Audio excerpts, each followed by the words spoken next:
A very good morning to each and everyone, all the participants and our guests. I welcome you on behalf of Marathwada Mitra Mandal Shankarrao Law College, which is affiliated to Savitribai Phule Pune University and accredited with A grade by NAC. We are organizing this international conference on kaleidoscopic vision of competition law, a way forward, in collaboration with the Department of Legal and Social Studies, University of Chettipaskara, Italy, under the aegis of the Competition Commission of India, Government of India, in celebration of Azadi Ka Amrit Mahotsav. Yesterday, we had witnessed the welcome address by the respective representatives of the Department Legal and Studies Department of Chittipaskara, Italy, by Fabrizio and Stefano sir.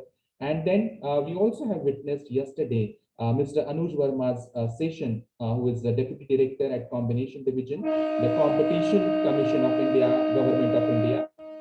Today, we are very fortunate to have amongst us one of the luminaire in the competition law, Professor Dr. Kondaya Junalgadda sir. Sir is a professor of law and dean at Maharashtra National Law University, Aurangabad. Thank you so much, sir, for accepting our invitation and making time to guide our students and participants of the international conference. Before moving to the session of sir, I just want to introduce our today's guest, today's resource person, Professor Dr. Kondaya sir. Sir has more than 20 years of teaching and research experience. He joined as Professor of Law at MNLU Aurangabad from July 2018. He's associated prior to MNLU-A to the National Law University Odisha, to the National Law University of Bhopal, and many more renowned institutions.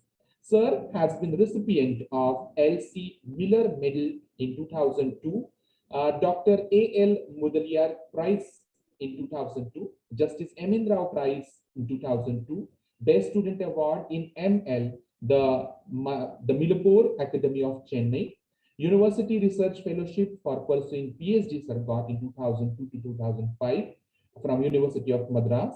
Sir got Sambura Rayur Endowment Scholarship and the Indian Council of Social Science Research Study Grant as well. He is also the member of National Indian Competition Experts, the Cartel Working Group, that is NICE, that is NICE list of 2020 and 2021, Competition Commission of India. He was also the Vice Chancellor in charge of Maharashtra National Law University, Aurangabad from December 2018 to August 2019. Presently, he is the member of General Council, Executive Council, and the Academic Council of MNLU Aurangabad.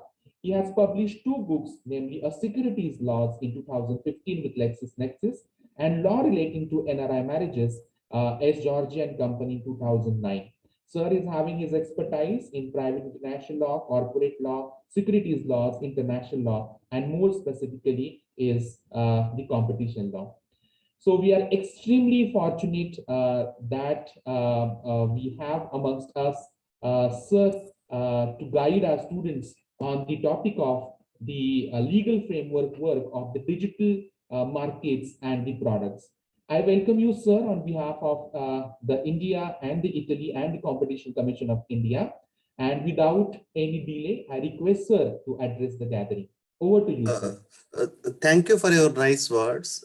At the outset, let me thank and show my gratitude to the Marathwada Mitra Mandal's Shankarrao Chavan Law College for inviting me as a speaker, as well as Department of Legal and Social Studies, University of Cito, Italy, and the Competition Commission of India. And it's an appreciable effect that the Azadi Ka Amrit Mahotsav. So we are celebrating the competition law or the antitrust legislations. So I take this opportunity to share some of my views to all of us, including myself, what the competition law is all about. And let me share my PPT.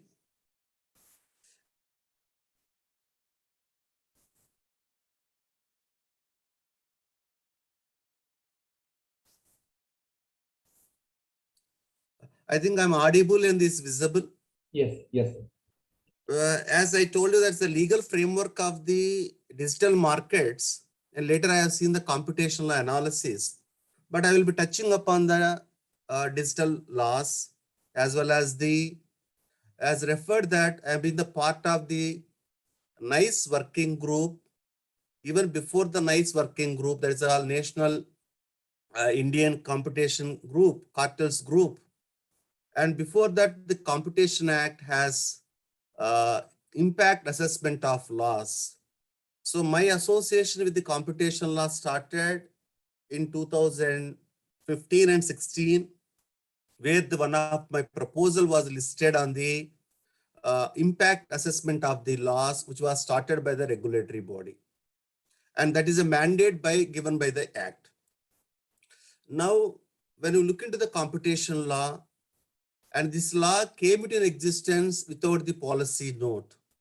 So when we look about without the policy note means there are certain requisites for the Computation Act, or we can call it as the antitrust. That's called the law of the trust for restrainment of the trade, which we can see from the Sherman Act of the United States of America. So though we use the interchangeably by the European language of the computation, and both look similar, like the computations as well as antitrust laws. The very, very important things which are required to understand the nature of the subject, policy of the state is very, very important, and followed by the regulatory reforms, and about all that Computation Act directly controls these aspects like the tariffs, quotas, subsidies, and anti-dumping. These are the contours of this particular policy, because the policy is again becomes a law by virtue of the orders, by virtue of the GOs, by virtue of the legislations.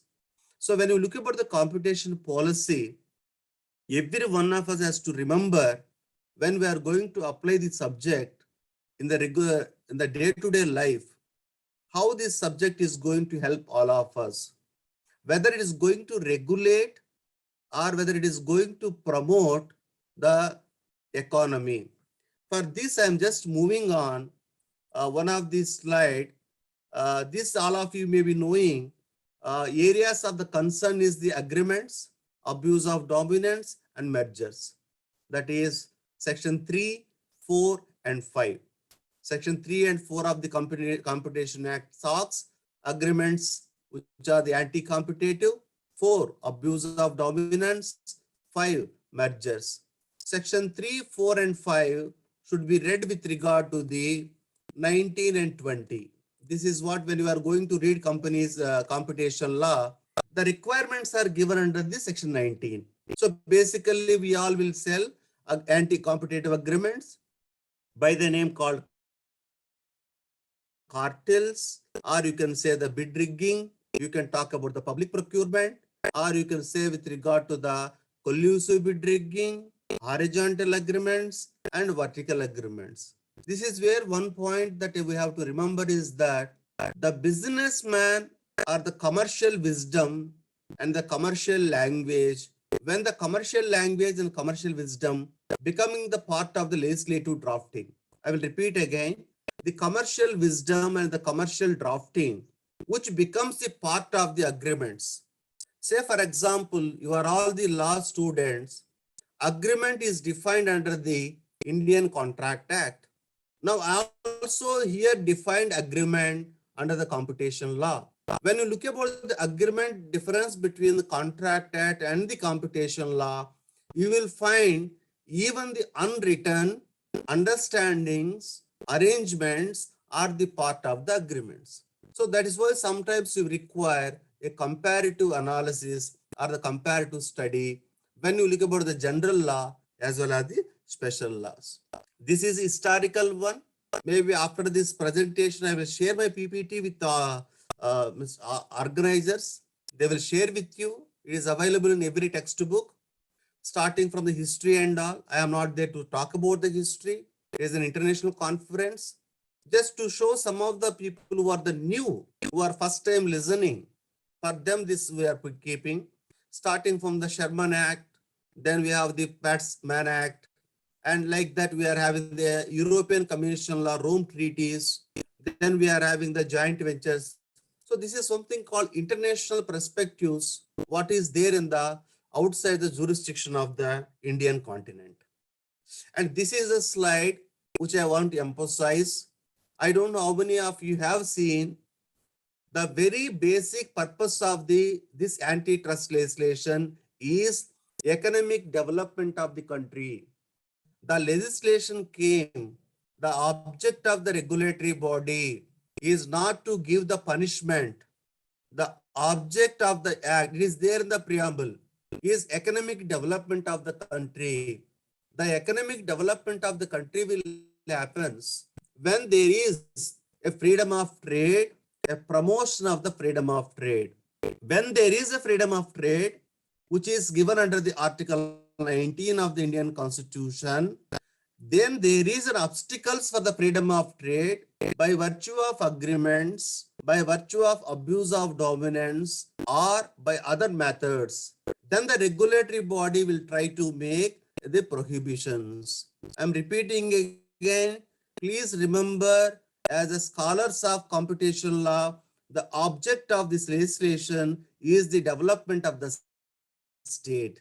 Economic development means you should promote the trade, you should promote the agreements, you should promote the arrangements. But when there is a promotion of the trade, when this trade is going to affect or eliminating somebody in the market, and if there is a competition in the market, like predatory pricing, collusive bid rigging, and the cartels, horizontal agreements, restraints in the trade, untrade trade practices. This you all find about the business languages. Say, for example, untrade trade practices, UTPs. And we also talks about the deceptive devices. It's unfair trade practices when it affects somebody to eliminate the market. Then the regulatory body will come into the picture, how this is going to be obstacle. And other one is protection of interest of the consumers. This you also read from the Consumer Act. You also read from the constitutional law, from the part 4 of the Indian Constitution. The interest of the consumer is that consumer should be aware what happens in the market. It is not that the good goods or the cheaper goods will be to consumer. And here, every one of us to have the behavior of consumerism. We have the consumer habits and consumer behaviors. How the consumer will try to behave and given in a particular market. Because the consumerism always depends upon the economic powers. Say, for example, even though if I don't have the money, I will try to purchase a China phone and keep backside Apple's logo. And there is a consumer pressure and consumer behaviorism. Consumer behaviorism is that how the consumer tries to purchase, use the product in the market. So therefore, when the consumer should be provided a proper market, and for which the regulatory body will take it. So therefore, the three things which you have to remember, the purpose of the legislation is economic development of the country. Is very important point. The legislature has delegated its powers to the Competition Act for the economic development. If you look about the preamble of the act, the economic development of the country is the duty of the state. Now the duty of the state is shifted towards the regulatory body by virtue of the legislation. That means this legislation is promoting the development. If any obstacle comes in the case of the development, and how to reduce these things. Because when you look into the competition law, you will find very interesting provisions. Like, for example, the leniency provisions, advocacy provisions, and how the regulatory body has happened. So these are basically the purpose of the act. Please remember this one. Don't read the competition law just like, it is only to restrict the all agreements. if it is going to stop anti-competitive agreements, it is going to stop abuse of dominance. No, any agreement is permitted by the law as long as it is not disturbing the article section 19 of the act. Anti-agreement, anti-competitive agreement. That is why we have the two rules in application of the jurisprudence, that is rule of reason and the rule of per se. You will find the UK usually follows rule of reason approach, and India we call says the rule of per se when you are going to apply the jurisdictions. So basically, the purpose of this legislation is the development of the economy and protect the interests of the consumers. Now, this is just I want to tell some of you why the competition law has so much importance in antitrust laws. When you talk about the agreement, here we are talking about the Contract Act. Arrangements is section 230 of the Companies Act 2013. That is mergers and the acquisitions. Understanding is also mergers and acquisitions. The action in concert, we have the rules of the insider trading regulations. Just I am putting one example of the agreement which is defined under this particular law. That is, the agreement definition is very vacuum in a sense. It covers the commercial law, particularly takeover code. It also talks about the understanding. It also talks about the action consent. In general, we all know the understanding, memorandum of understanding are not enforceable. However, in the antitrust legislations, memorandum of understanding comes under the definition of agreements. I can give a simple example. Share purchase agreement, shareholders agreement, share transfer agreement. These are all the agreements which includes under these particular subjects.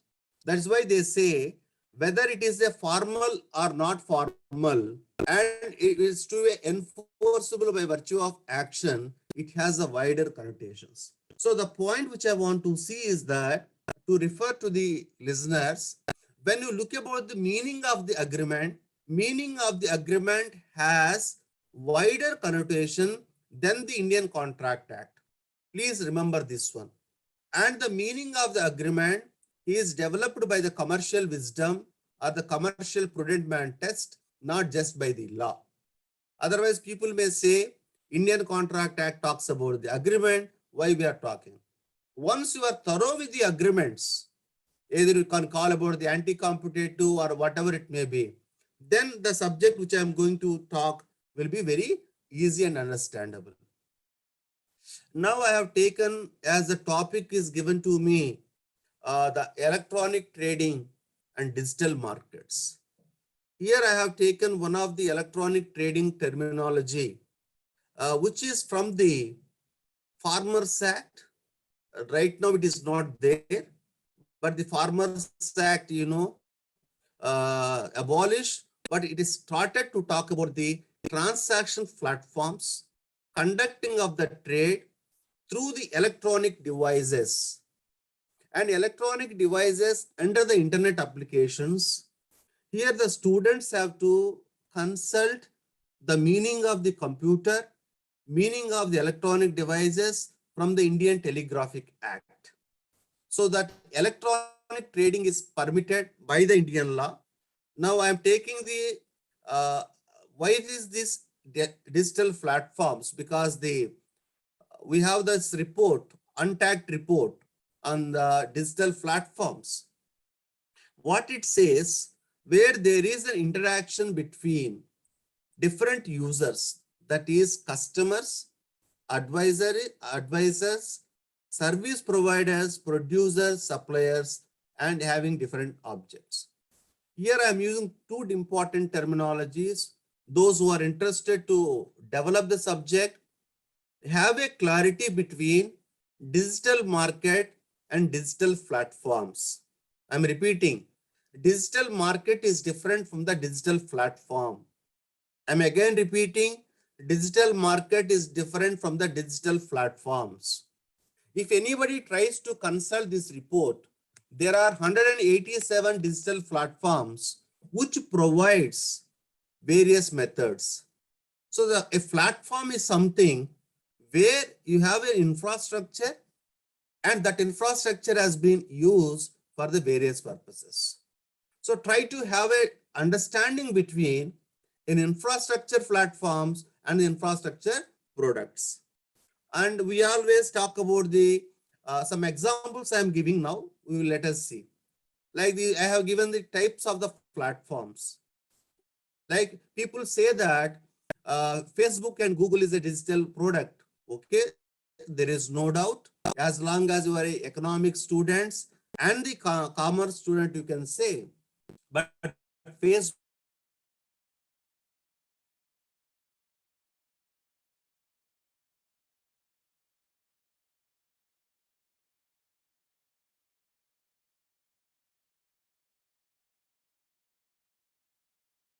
and Google call as advertising platforms, and General Electric and Siemens, then followed by product platforms, then the lean platforms, and like that, depending upon the products. Most of us, we try to come to there. Amazon is a digital market, there is no doubt, but the term used internationally is the platform markets. The platform markets, we can say, is that cloud platforms are the advertising platforms. So try to make a difference between the platform business and the market business. So market, we all know, very simple. There's some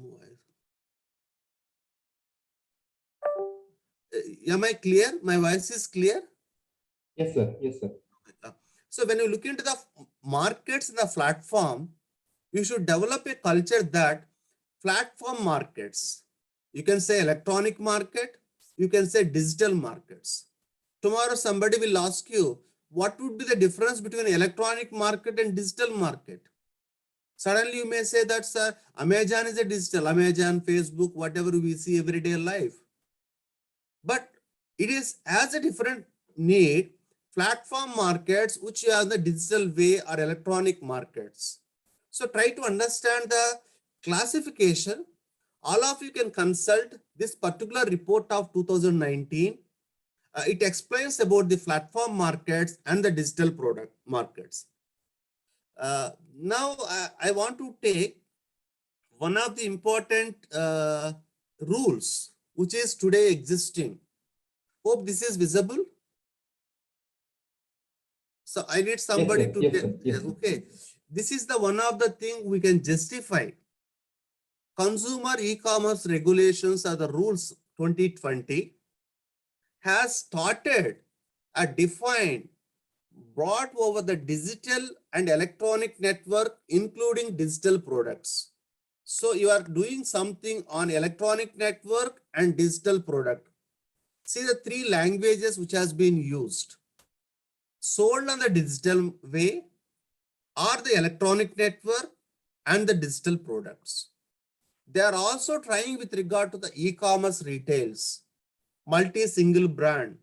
If I give one lively example, once the best price, now it became as a Flipkart retail markets.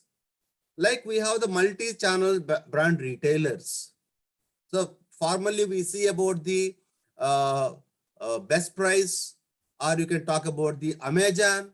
Amazon again comes into the inventory markets. Then you talk about the Reliance, which is in all the digital, again the physical. So now what we have to understand is that network markets and digital market, and these regulations need to be developed. It is just only 1.5 years old, and there is a lot of people who are breaking their heads. As a law student, if somebody will ask me electronic network, some definitions you may find in IT Act, but electronic network is also defined under the Indian Telegraphic Act.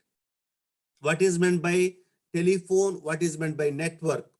What are the electronic devices? So therefore, then what happens is that the digital products and the digital markets are today defined under the e-commerce regulations, and the Consumer Act also talks about the protection of interest of the consumers, and followed by the competition law is also talks about protection of the consumer interest. Now I am comparing both. The object of the consumer law is with regard to the protection of consumer interest, as well as competition law is the protection of consumer interest, and both the legislation talks with regard to the online mechanism, or you can say digital and electronic products. And we have the different brands are given on that one. And the same regulation seeks e-commerce entity means a digital or electronic facility or the platform for e-commerce.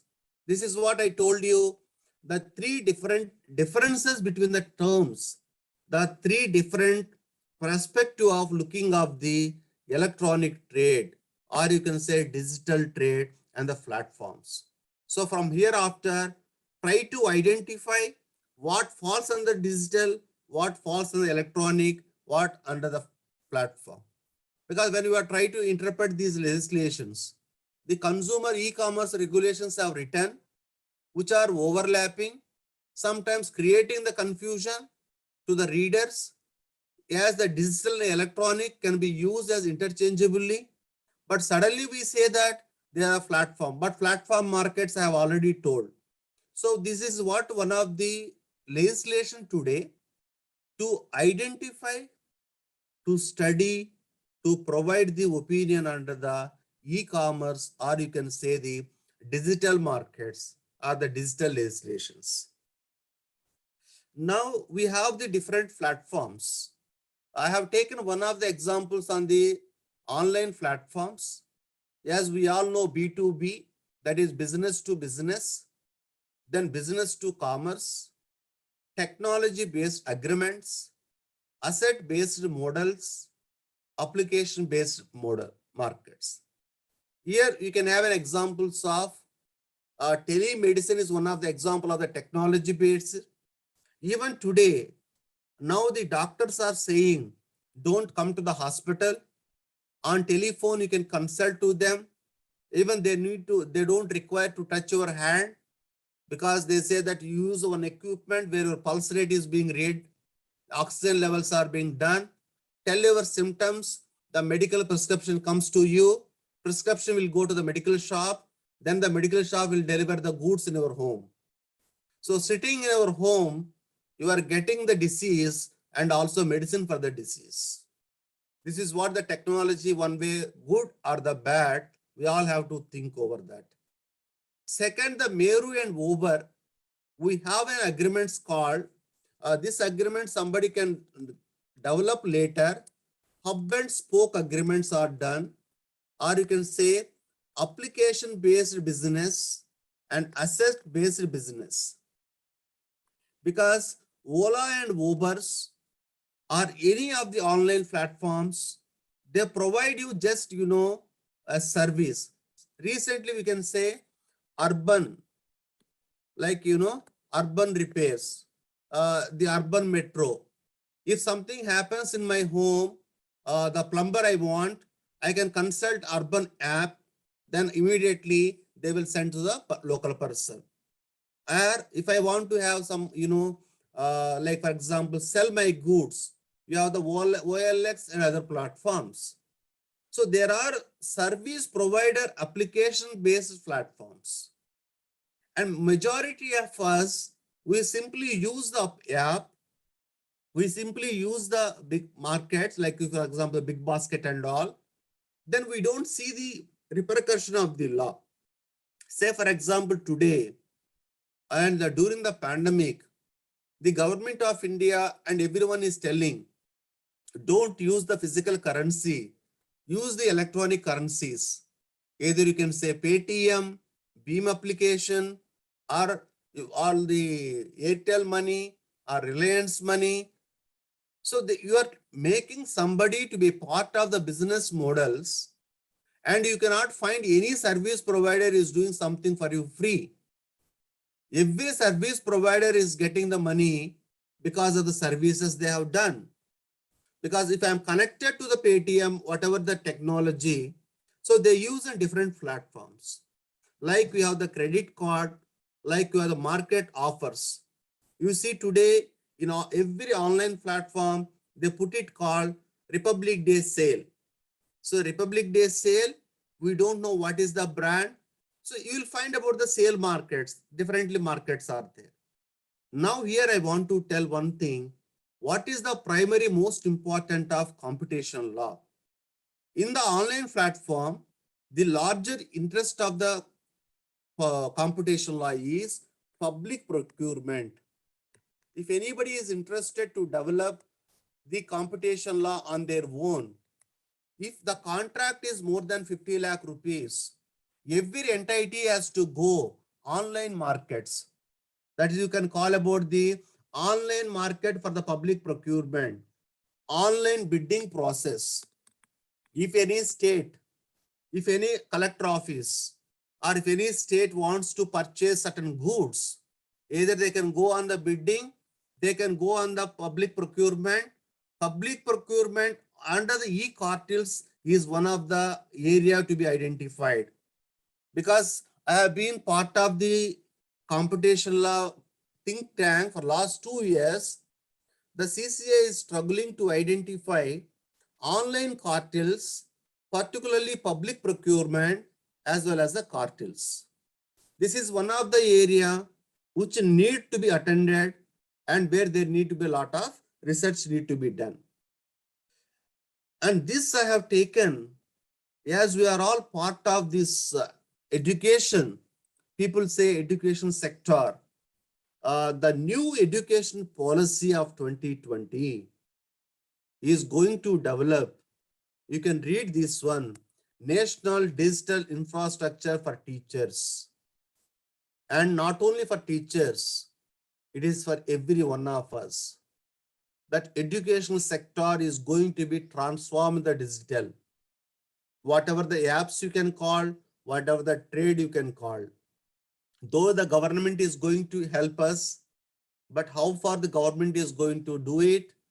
And if I say as a law student, we are using a lot of materials of EPG Patasala, Swayam platforms, and well also there are 24 channels which are created anywhere, anytime learning process, access to your education through the digital media. Because access to education is a fundamental right. So access to education must be given to the each and every person. This is going to the future sector in the particularly in our sector. If we talk about today hours, the application what we are sitting, either the Zoom application or Cisco, Microsoft, Airmay, these are all created the capitals. But as far as the new generation of education is going to happen, it may be a hybrid or whatever the mode, but we are all becoming the part of, and you are the future generation of this online technological education, and the government is already planning to develop the digital infrastructures. And this I have already informed. This is a new agreement which has comes, a third party facilitating cartelistic behavior, hub and spoke agreement. You can remember the algorithms. You can talk about the make my trip or the trip advisors, online counselings, the third party, Ola agreements. And this is not now covered by the Indian laws, but this is very much practiced when you with the business. When you go to a law firm where they will ask you to draft one of the agreement. So these are hub and spoke arrangements refers to the sensitive information between the competitors. You see the trip advisors, you see the make my trip, you can look into the clear trip. Suddenly they say the prices of the competitors between the hotels and the packages.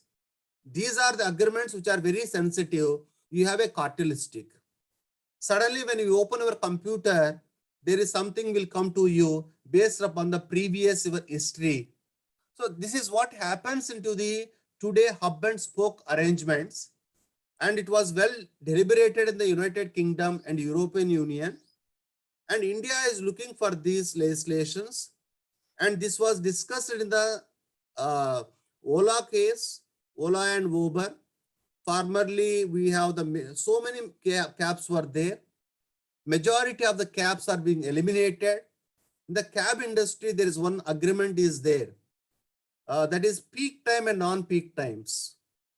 I can book my cab around 9 o'clock today. From my home to airport, it may be 100 rupees. If I book the same cab around 12 o'clock, they say it is 200 rupees. The distance is the same, travel time will be the same, but they created is a peak time. Consumer is not aware what are the peak times when the prices will grow. We always raise, I booked my vehicle, I am going. So that's what we say. Even the prime sales, discount sales, every 8 hours, every 9 hours they say, because this is what happens, attracting the consumers in the competitive world. So this is also refers as the law students, some of you can work for the future on the subject of hub and spoke arrangements. Now I have taken some of the examples. Now the case of the antitrust regimes on the digital cartelization of the credit cards, and moving further, collusive behavior of the cartels. And this is also a very important concept. People say algorithms. We can, the other name we can say artificial intelligence. Algorithms is a language of the computers of 0110, where they create certain cartels and agreements. So algorithm agreements need to be identified by the law. We are not going on the completely IT sector. Algorithm agreements, hub and spoke agreements, these are created by the human mind by taking the help of the technology. There is a technology, how we can create the technology to be drafted different agreements. We simply say that it has created by the computer software, because we know the screen, we will go to different websites, we will find out. And we are the behind the people creation of the software. Who are the people feeding the software? The software has to behave like this. Say for example, the MS Office or Windows or whatever it may be. There must be some human brain.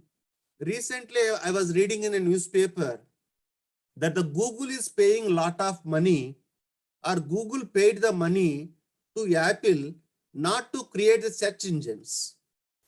We all know that the one of the topmost search engine is Google. In the news it has come, subject to corrections, Google paid the money to Apple not to create a search engines. That means if the Apple is creating a search engine, automatically Google market is going to down. So instead of that, Google is paying the money to Apple, therefore the Google can survive in its markets. As the consumers, we are not aware, but there is one company which has a complete control, or we can say about the abuse of dominance. If you ask Apple, they say that we are not interested to the market entry. That's what we can say. Barriers to the market entry, elimination of competitors in the market. You read in the section 19 of the Competition Act. Section 3 and 4 should be read with the section 19. What you read, elimination of the competitors as well as the market barriers to market entry. So you have created, or you try to provide the money, therefore they are getting the profit even without entering into a market. I don't enter into a market because I am getting my money. If I enter into a market, somebody is going to eliminate it. So these are all the business collusive agreements in the cartels. Computer, this also you can say the UK law, where they're talking about the, this is where I was just explaining. Cartels was executed by the humans. Humans are guilty for agreeing to fixed price, while computer merely facilitates the task. This is very, very important term. We talk about the digital law, we talk about technological law, but who is the use of these algorithms? Who is feeding the software? It is the human mind. and the liability you want to make, other people. That is why one of the jurists said, European Commissioner Margrethe, companies cannot escape the responsibility for collusion by hiding behind a computer program. This is what I want to highlight. The computer program is created by the humans in such a way to evade the certain laws. You cannot put the computer behind the bars. And that is why I request all of you read the definition of computer under the Indian Telegraphic Act. Don't say computer means only, what we see. Computer has been defined very nicely by the Indian Telegraphic Act. So some of you can refer afterwards. This I have already explained the business e-models. And there is one subject which comes into the antitrust laws, that is the issues of private law or private international law, or you can say international private laws. And virtual subjects we are having, these are the subjects which need to be attended, and we know very well, OTT platforms, this is a day-to-day life of all of us, and we have the online education products, and we are depending upon the e-markets, home delivery products, etc. and all. And this is one of the dispute which is happening internationally on arbitration law and Amazon versus future groups. Because Amazon, which started online business company in the United States of America and had a subsidiary in India. And here I request all of you to have an understanding. The companies can also exist in the electronic form. For that, you have to consult Section 2, Clause 42 of the Indian Companies Act. A company can exist in the electronic form. This please remember, I'm putting here Section 2, Clause 42 of the Companies Act talks companies which are existing in electronic form in the definition of foreign companies. Electronic form of companies means even on the cable lines. And the companies which are there on the electronic forms, they are liable for the tax. The famous case where the companies which are in electronic form are liable for the tax was the Vodafone International Holdings case, where the Supreme Court of India has said. So now the combination of company law and the Competition Act, because then you have to read in one single transactions. And this is another upcoming area. When you look into this particular way, and this I want to make it as a digital currency or digital economy. The bill was introduced, still pending, but we have the crypto in India and the crypto in other jurisdictions. This is going to create another economy and agreements among the cryptovers.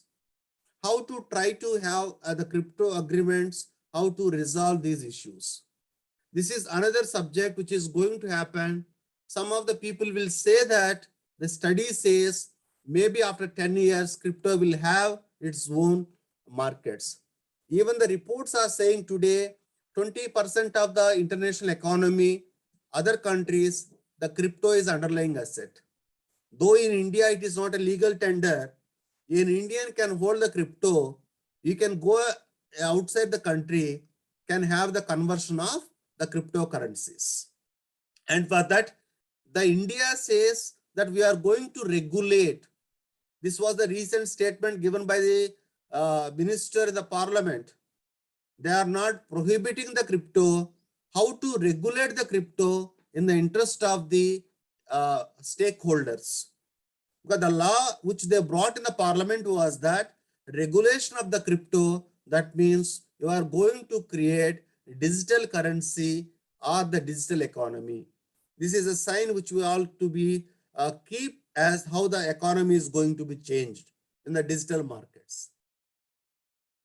This bill I have just now told, cryptocurrencies. And this already you all know, just on 16th of this month, Honorable Prime Minister has declared The day is the startup day, and we all see that how much economy the startups are having. In the startups in computation law, I want to tell some important concept, which is the computation law and the commercial laws, particularly angels and about the crowd fundings comes from the e-fundings. Because startups, you can raise the capital anywhere from the world. That's why when you see this flow chart, there is a huge market which is happening into the digital markets. So startups have taken a very good stake in the Indian markets and the particularly global, where you can have the incorporation of companies. For example, if I want to start a company today, I can sit in my place, I can complete the incorporation of company, which is permitted by the law. The application is Spice Plus Plus. Because up to 15 lakh rupees, I don't require to pay single rupee of stamp duty. So the government is promoting the investors to have an online business, to have online ventures.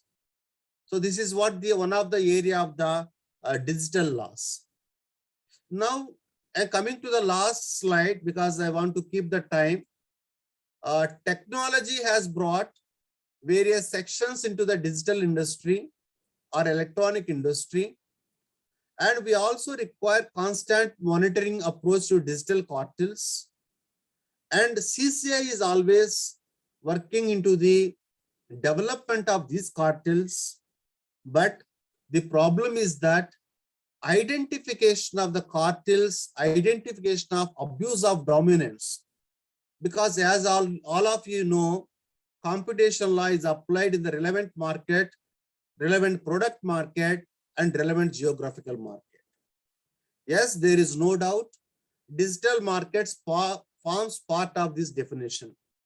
Digital markets forms under this definition. Now, how to identify the scope of digital market? The Director General is given a power to identify. That's why the investigation is happening under the Apple applications and other products. So therefore, it has its own subject where there are a lot of wider connotations. And this, all of you know, CCI has given orders with regard to the WhatsApp's computations, where they said seem to be exploitative and have the exclusive effects and potential to the market entry. Because WhatsApp, now we don't have the TikToks, and we have the other applications, Instagram, Twitters, and these are all having the abuse of one and data sharing. So when somebody is having data sharing, for example, Aadhaar numbers are held by somebody, and that's why every one of us will get a call from someone that do you want the credit card, do you want the debit cards. So this is basically, I just want to throw some light within a given of 45 minutes time. Hope I'm able to convey on the digital market. The digital market, the computation law is that the regulatory body is thinking to develop the subject to improve the areas of study. The basic takeaways of my lecture is that try to concentrate on the e-commerce regulations of 2020, followed by the Farmers Act. Though it is not that they talk about electronic platform, look into the Indian Telegraphic Act, and this will make you under the digital markets. And also consult the Untact Report 2019, which talks about the platform business. So try to have a clarity between platform markets and the platform business to the digital business. And therefore, in the future, you will try to understand about the platform markets. Majorly, IIM Ahmedabad, IIM Bangalore, and other IIMs and IITs, they have done a lot of research under the these platform market, structures of the platform markets. That's one side. As a law students, please try to remember the contracts of the hub and spoke agreement and the contracts regarding to the algorithm agreements as a lawyer, not as a technicians, not as a software. And end point is that it is the human brain which controls the mission and not the mission which controls the human brain. It is the human brain which creates the missions and mission is controlling us. If the human brain thinks mission should be stopped, you can stop it. This is where the trade is being used. So I think with this, I will take a pause and I thank the organizers. If there are one or two questions, I will take it up. Otherwise, I am thankful to the organizers for giving me this opportunity to share my views on the digital markets and digital platforms. Thank you so much, sir. So this is what we were eagerly awaiting for to hear you, because this is just not the competition law that we have studied so far, but this is a different dimension and rather futuristic approach, rather we can say, to the competition law that what we wanted. And we wanted the luminary like you to talk on such kind of the subject. It is just not the speech and the address that you have given, but you already have boosted the students to make further research in the unseen areas, or the areas which are still there to where the research is essential. Thank you so much, sir, for giving your time, the precious time, I must say, because I know that at 10 you are going to have your vivas to be taken by you. But thank you so much, sir. If the students have any question, they can post it in the chat window, or they can just unmute themselves and they can ask. You are allowed to unmute yourself.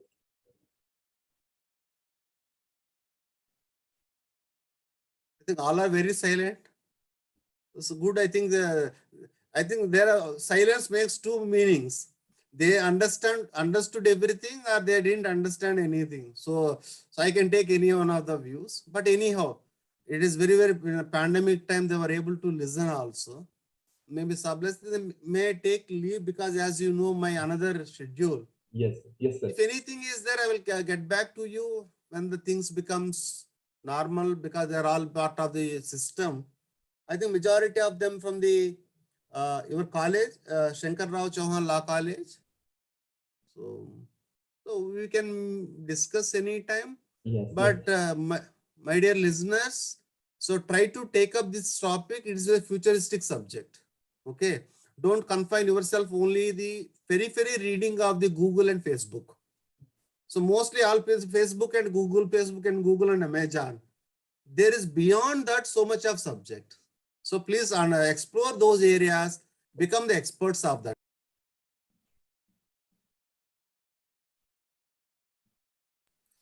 Since you have the subject and today from the CCI, they will also ask you and they will engage you in think and tank process. So that is very, very, and with this, I will take my leave and thank you, sir. Thank you for giving me this opportunity. Okay. Yes, thank you, sir. Thank you, sir.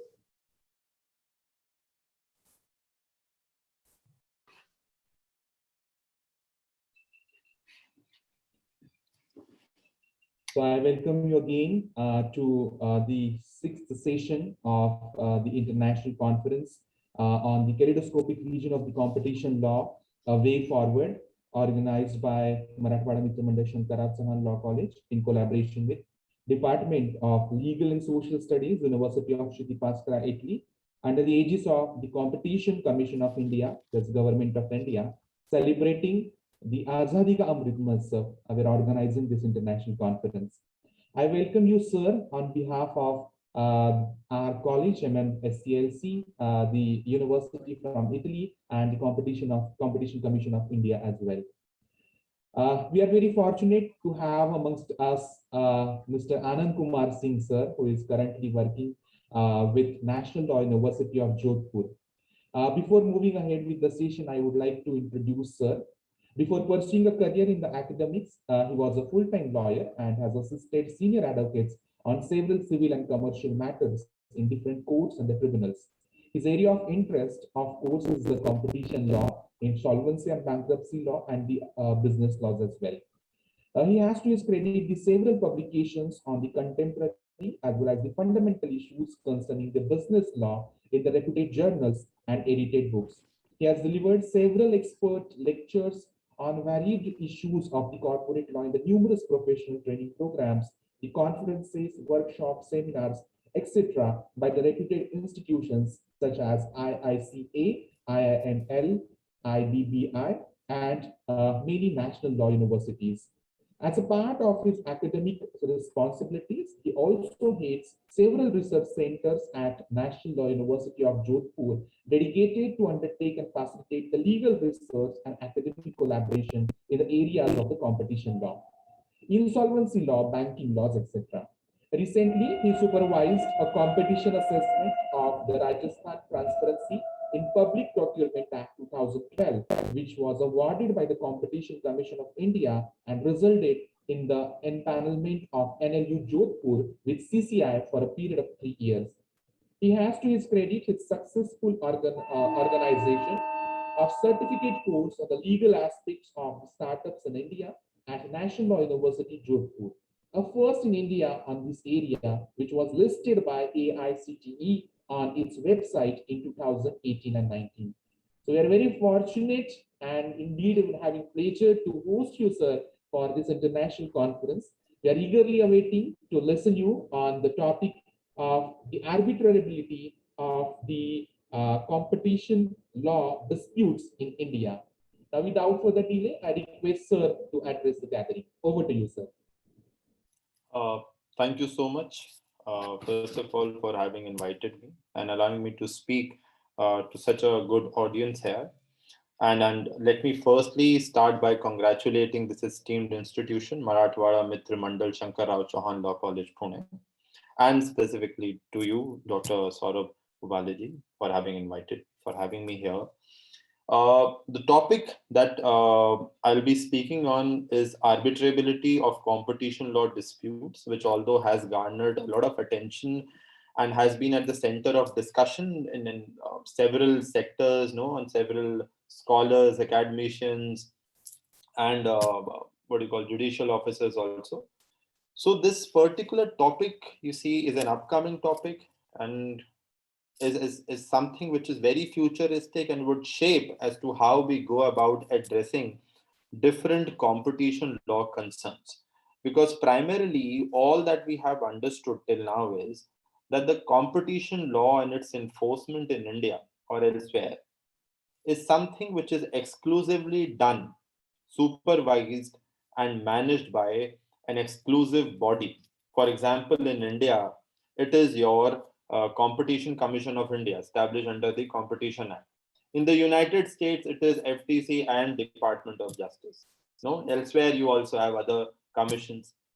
So therefore, you see, this particular topic would allow you to explore other possibilities and other avenues of deciding or resolving disputes concerning competition law. No? So ever since the advent of this new law and the fact that in India, we are now in the 11th functional year of the Commission's existence, although the Act is of 2002, the Competition Commission of India could only come into functional existence only in the year 2010. So with 11th year, with all these 11 years of its functional existence, you see, we have made several strides towards an active enforcement of competition law.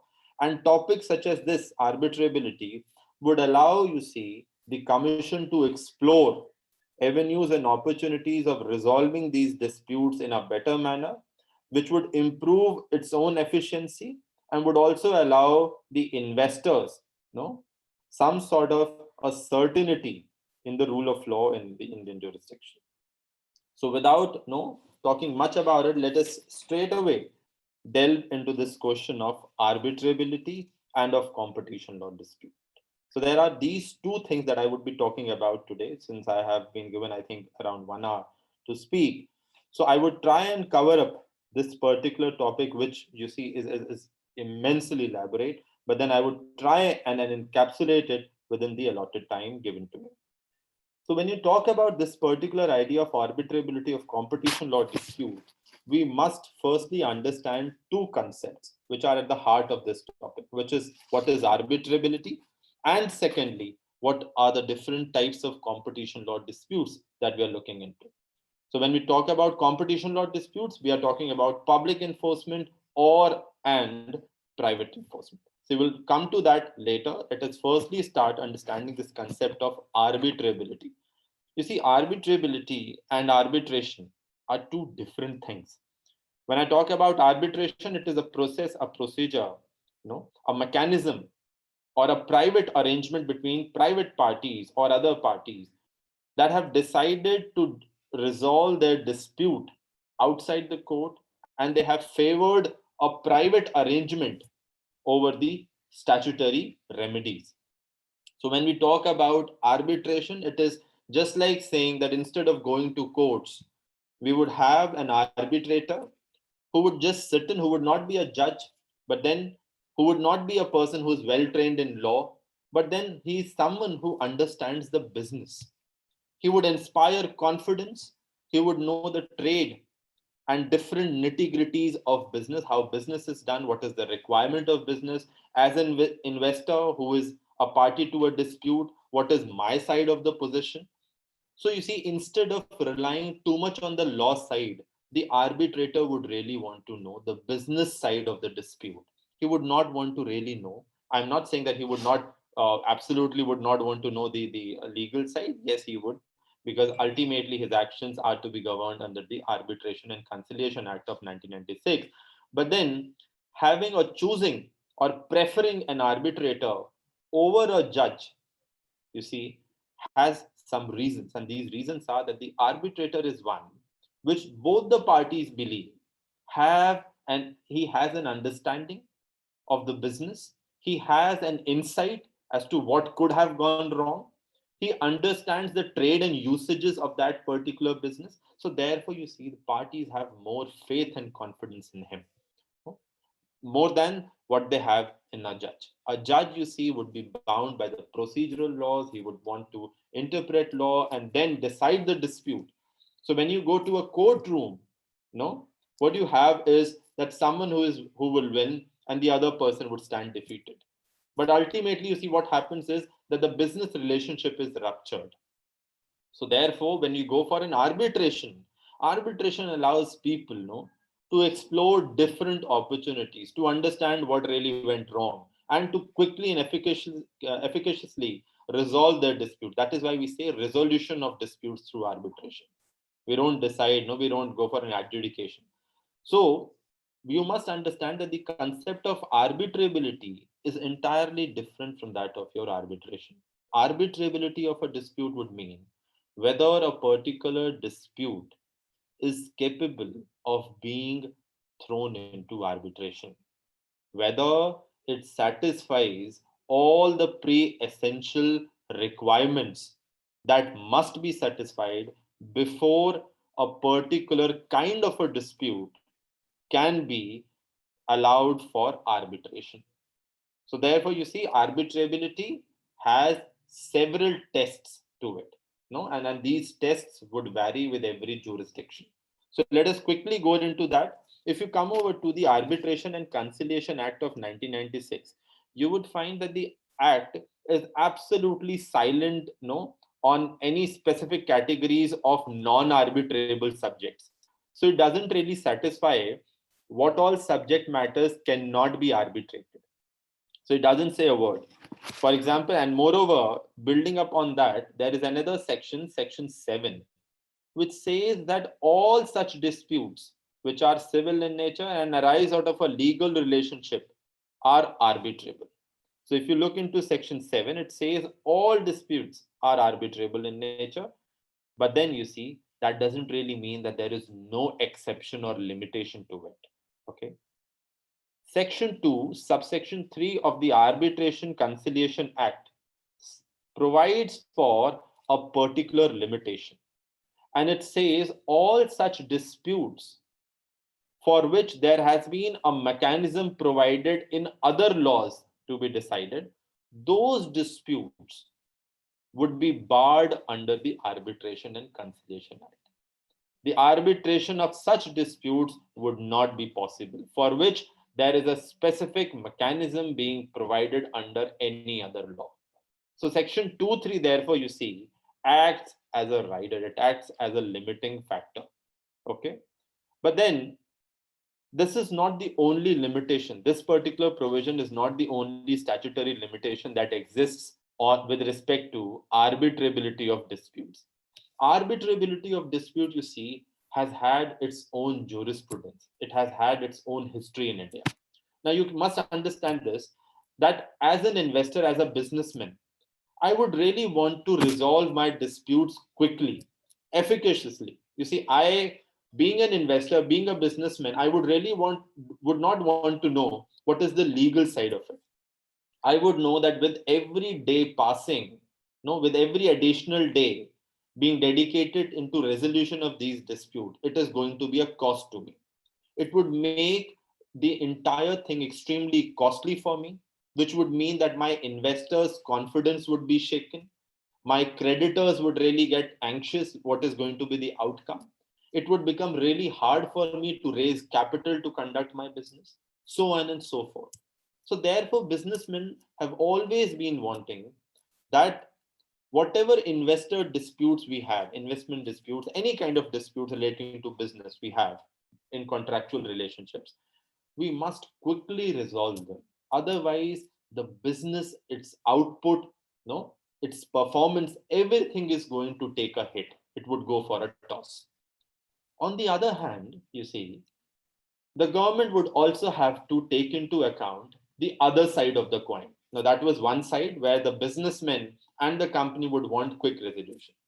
The other side is that we would really want to know that the government would have to understand something that has really well understood, that in a business relationship, between different parties, the relationship at times stand on unequal footing. So, for example, if at all there is a dispute between an employer and an employee, no, then the employee does not enjoy the same power as that of the employer. So his condition is vulnerable. He is exposed to a lot of vulnerabilities that the employer isn't. No? So the employer isn't aware of his vulnerability. The bargaining power that the employer has over an employee is not similarly enjoyed by an employee. So on and so forth. There are several restrictions. Now you see, these limitations mean that if such a dispute was to be sent to arbitration, then in that case, it is a possibility that injustice may happen to such a person who is inferior in bargaining power, who does not enjoy same standing or equal power in that relationship. Okay, that is why industrial disputes cannot be a subject matter of arbitration. Okay, for example, a divorce between a husband and wife cannot be a subject matter of your arbitration. For example, your criminal offenses, they cannot be subject matter of your arbitration. So several things. So statutory remedies, wherever a particular statute or a law provides for a remedy, it is not generally that arbitration would exist as an alternate mechanism to those statutory remedies, to decide the disputes. Where you have certain exclusive mechanism being provided, it will not be open for the parties to get out of that particular statutory remedy and pursue arbitration. So if tomorrow there is an agreement between an employer and employee that if at all there is any dispute between us tomorrow, we would not go to the Industrial Dispute Act. Instead, what we will do is we will go under the Arbitration Act and we would have an arbitration over our disputes. That is not permissible for several judgments. Why? Because the employee is very vulnerable and weak in comparison to the employer. He would not be able to put up his case just like the employer. So therefore, everyone must remember that your arbitration is a private arrangement and it cannot be allowed to overrule the statutory remedies that have been provided under specific laws. So there are so many such factors, which would limit arbitration of different subject matters. One of such cases you see is very important case is that of your Booz Allen. If you look into Booz Allen case, very importantly, the Supreme Court read out another important rider over arbitrability of disputes. It said that if at all there is a particular right in rem, okay, in any subject matter of dispute, then that particular right in rem, that declaration, you see, cannot be a subject matter of arbitration.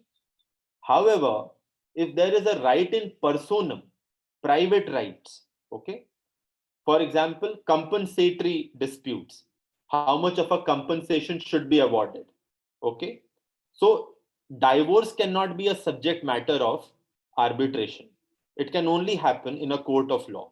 But how much of an alimony must be given, that can be a subject matter of arbitration. Why? Because it is a private right, a right in persona. It would not affect public at large, how much of alimony is being given by the husband to the wife, okay. However, whether this relationship of marriage is still surviving or not, it would have an effect on different laws for different people, है ना?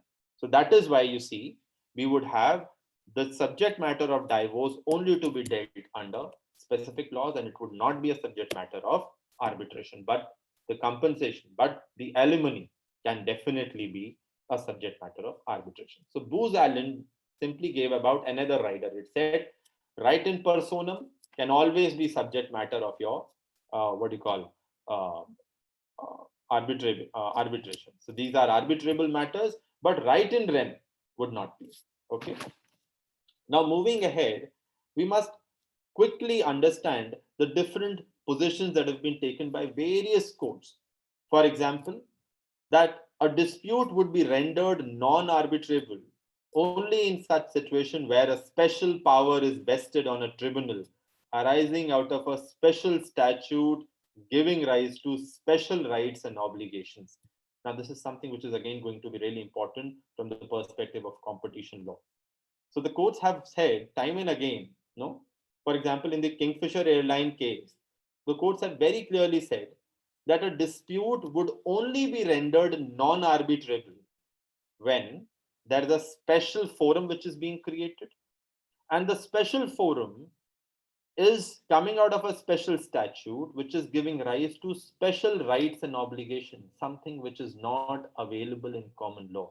So unless and until there is a special remedy being provided under a specific law, special law, you cannot declare a subject matter to be non-arbitrable. Everything would be arbitrable unless and until one, you have a special law governing it, second, you have a special forum, and third, if that special forum is capable of giving out special remedies which cannot be allowed under arbitration, then only you see that particular dispute would become non-arbitrable. A very good example of that would be your IBC. So insolvency disputes. Now, insolvency dispute, you see, we have a special legislation, IBC 2016. We have a special forum, your NCLT. And then there are special rights, certain rights that are also guaranteed to the creditors under IBC. Now, can those rights, can those statutory protection which are given to creditors under insolvency bankruptcy code, can they be given to them by an arbitrator? Is the arbitrator allowed to give the same kind of remedies, same kind of protection to creditors, which the NCLT can give under this particular legislation, IPC? The answer is no. Therefore, insolvency disputes are non-arbitrable. Now, I would really want you to just think all of this discussion in the context of competition law also. And there are many such exceptions apart from this. Very quickly, you see public policy exception, okay, which is the most basic notion of morality or justice.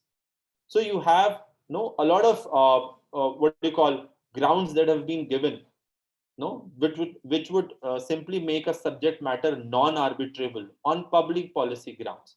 For example, if it is found that the arbitral award was influenced by factors of fraud and corruption, if the award is found to be against the very essential policies of Indian law, if an arbitral award is found to be against basic norms of morality and justice, then all of these factors, you see, would again make that particular subject matter inarbitrable. Now, public policy is a very huge ground.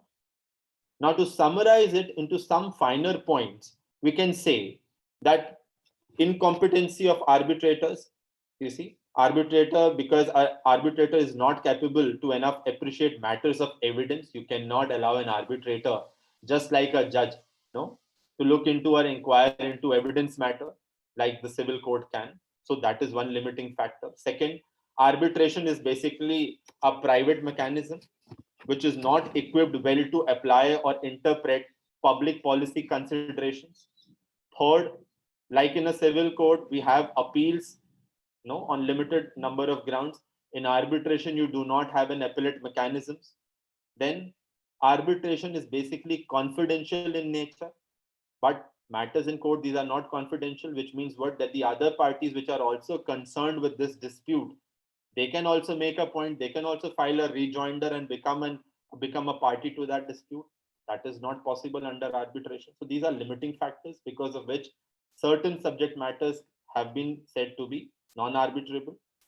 Then, if at all a dispute pertains to sovereign functions of a state, definitely that is not arbitrable. No, erga omnes effect. No, certain matters which can never be arbitrated. So the fact with erga omnes obligation means that such matters, certain subject matters which would also have effect on third party. When we go for an arbitration, it is primarily a dispute between two people or two classes of people. So the other classes of people, those who may have also ancillary rights, those who may also stand to be incidentally affected by this dispute, can they be made party to an arbitration? No, because an arbitration only arises out of an agreement. Unless and until you are a party to this agreement, how can you come before the arbitrator saying that you please also make me a party to this dispute? I am also an interested party. I would also want to be a part of these proceedings. They would not do that, but that is possible in a civil court. Okay. Then certain rights are inalienable in nature. Special legislation, I've already talked about industrial dispute, RERA, IBC, all of these things. So you see erga omnes effect. So all of these factors therefore have contributed in the development of inarbitrability of several kinds of disputes in India. Okay. So generally, when the Arbitration Act tells you that we have no such, when it says and when it makes such a proclamation that we have no such specific matter which cannot be arbitrated, we have an entire set of jurisprudence, we have an entire set of laws, case laws, different opinions, which tell you that that doesn't mean that every other kind of a dispute can be a subject matter of arbitration. So Section 7, while allows all kinds of dispute, okay, to be taken under your Arbitration and Conciliation Act, we have different development, different factors which have at the same time contributed into limiting the inarbitrability of subject matters also. Now coming to the specific position under competition law. Now, competition law disputes, you see, they have been held to be inarbitrable by a famous Delhi High Court judgment. And I'll come to that also. But you see, what we fail to understand is that this judgment is erroneous on several parts. This judgment of the Delhi High Court, which goes by Vipin Sanghi judgment of 2010, you see, this judgment is severely flawed. For one, that it fails to take cognizance of the fact that under the erstwhile MRTP Act, there was a case when the MRTP Commission did favor arbitrability of competition disputes. So it did not take cognizance of that. And secondly, it makes absolutely erroneous comparisons between competition law and Consumer Protection Act and other different legislations. So you see, let me first start with what really happened under the MRTP law. Under the MRTP Act, there was this famous case, Shri Balaji Traders versus MMTC Limited, that happened. Okay. Now, in this particular case, Shri Balaji Traders versus MMTC Limited, the applicant and respondent were parties to a contractual agreement to engage in trade of gold and silver. Now, there was a dispute with respect to selling prices of these commodities between the parties. Now, one of them, the applicant, simply approached the MRTP Commission and alleged that there have been certain unfair trade practices done by the other party. And therefore, he sought some interim relief.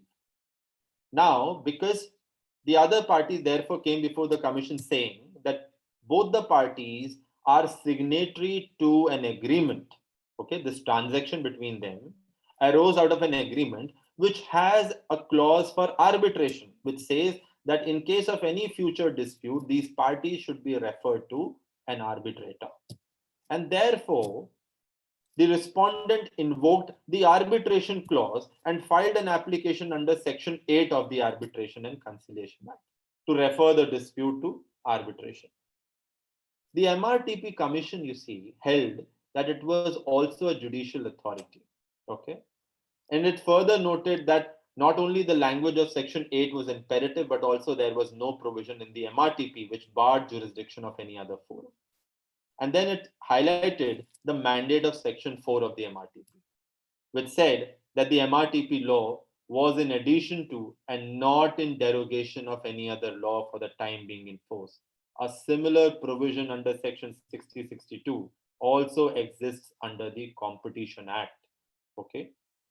Now, the MRTP Commission very importantly and significantly denied the application of Supreme Court decision in the Fair Air Engineering Private Limited, where in that case, the Supreme Court had said that the consumer disputes were inarbitrable due to exclusive jurisdiction conferred on consumer forums under the Consumer Protection Act of 1986, so the erstwhile legislation. Now, the commission, therefore, you see, brought out the limited scope of judicial authorities and also held that the arbitration law has moved away from its earlier position in 1940 and has come to a new position in 1996, whereby the scope of interference by judicial authorities has been severely limited. Okay. Now, you see, when we say that we want to become an arbitration hub, when we want to say that our investors should not only come to our jurisdiction to invest their capital, but they must also stay here to resolve their disputes. What is currently happening? You see, investors come to our jurisdiction, they invest their capital, and in every business there are bound to be disputes. But where do they resolve those disputes? They go to outside jurisdictions. They go to Singapore. They go to London seat. They take their disputes to these jurisdictions and resolve them. So therefore, you see, why is that happening? That is only happening because we do not facilitate growth of arbitration. Why? Because you see, because of these different factors that I've just cited for inarbitrability. Now, therefore, you see, a harmonious balance must exist between these competing interests. So if you want to make India an arbitration hub, you would have to ask for judicial support, judicial non-interference. So if at all the judicial authorities under different statutes, if they were to intervene every now and then, if they were to refuse to refer certain disputes to arbitrator, then what would really happen? The growth of arbitration law in the country and as well as arbitrability of subject matters would be scuttled, that growth would be diminished, that growth would not happen at all. So therefore, you see, the MRTP Commission in its foresight said that the MRTP Commission, therefore, you see, has no discretion. And it said that with this new law of Arbitration and Conciliation Act of 1996, specifically Section 8, the Commission is bound to refer the dispute wherever there is an arbitration agreement existing. Now, that was in the right spirit. The Commission interpreted the scope of Section 8 as it was interpreted by various Supreme Court judgments in the right spirit. Okay. And the Commission held that a judicial authority is left with no alternative or discretion when an application is moved under Section 8(1). So when no discretion is left with the judicial authority, in that regard, the aforesaid binding ruling of the Supreme Court may not come to the rescue of the complainant. And therefore, the Commission closed the inquiry and referred the matter or the parties to the arbitration.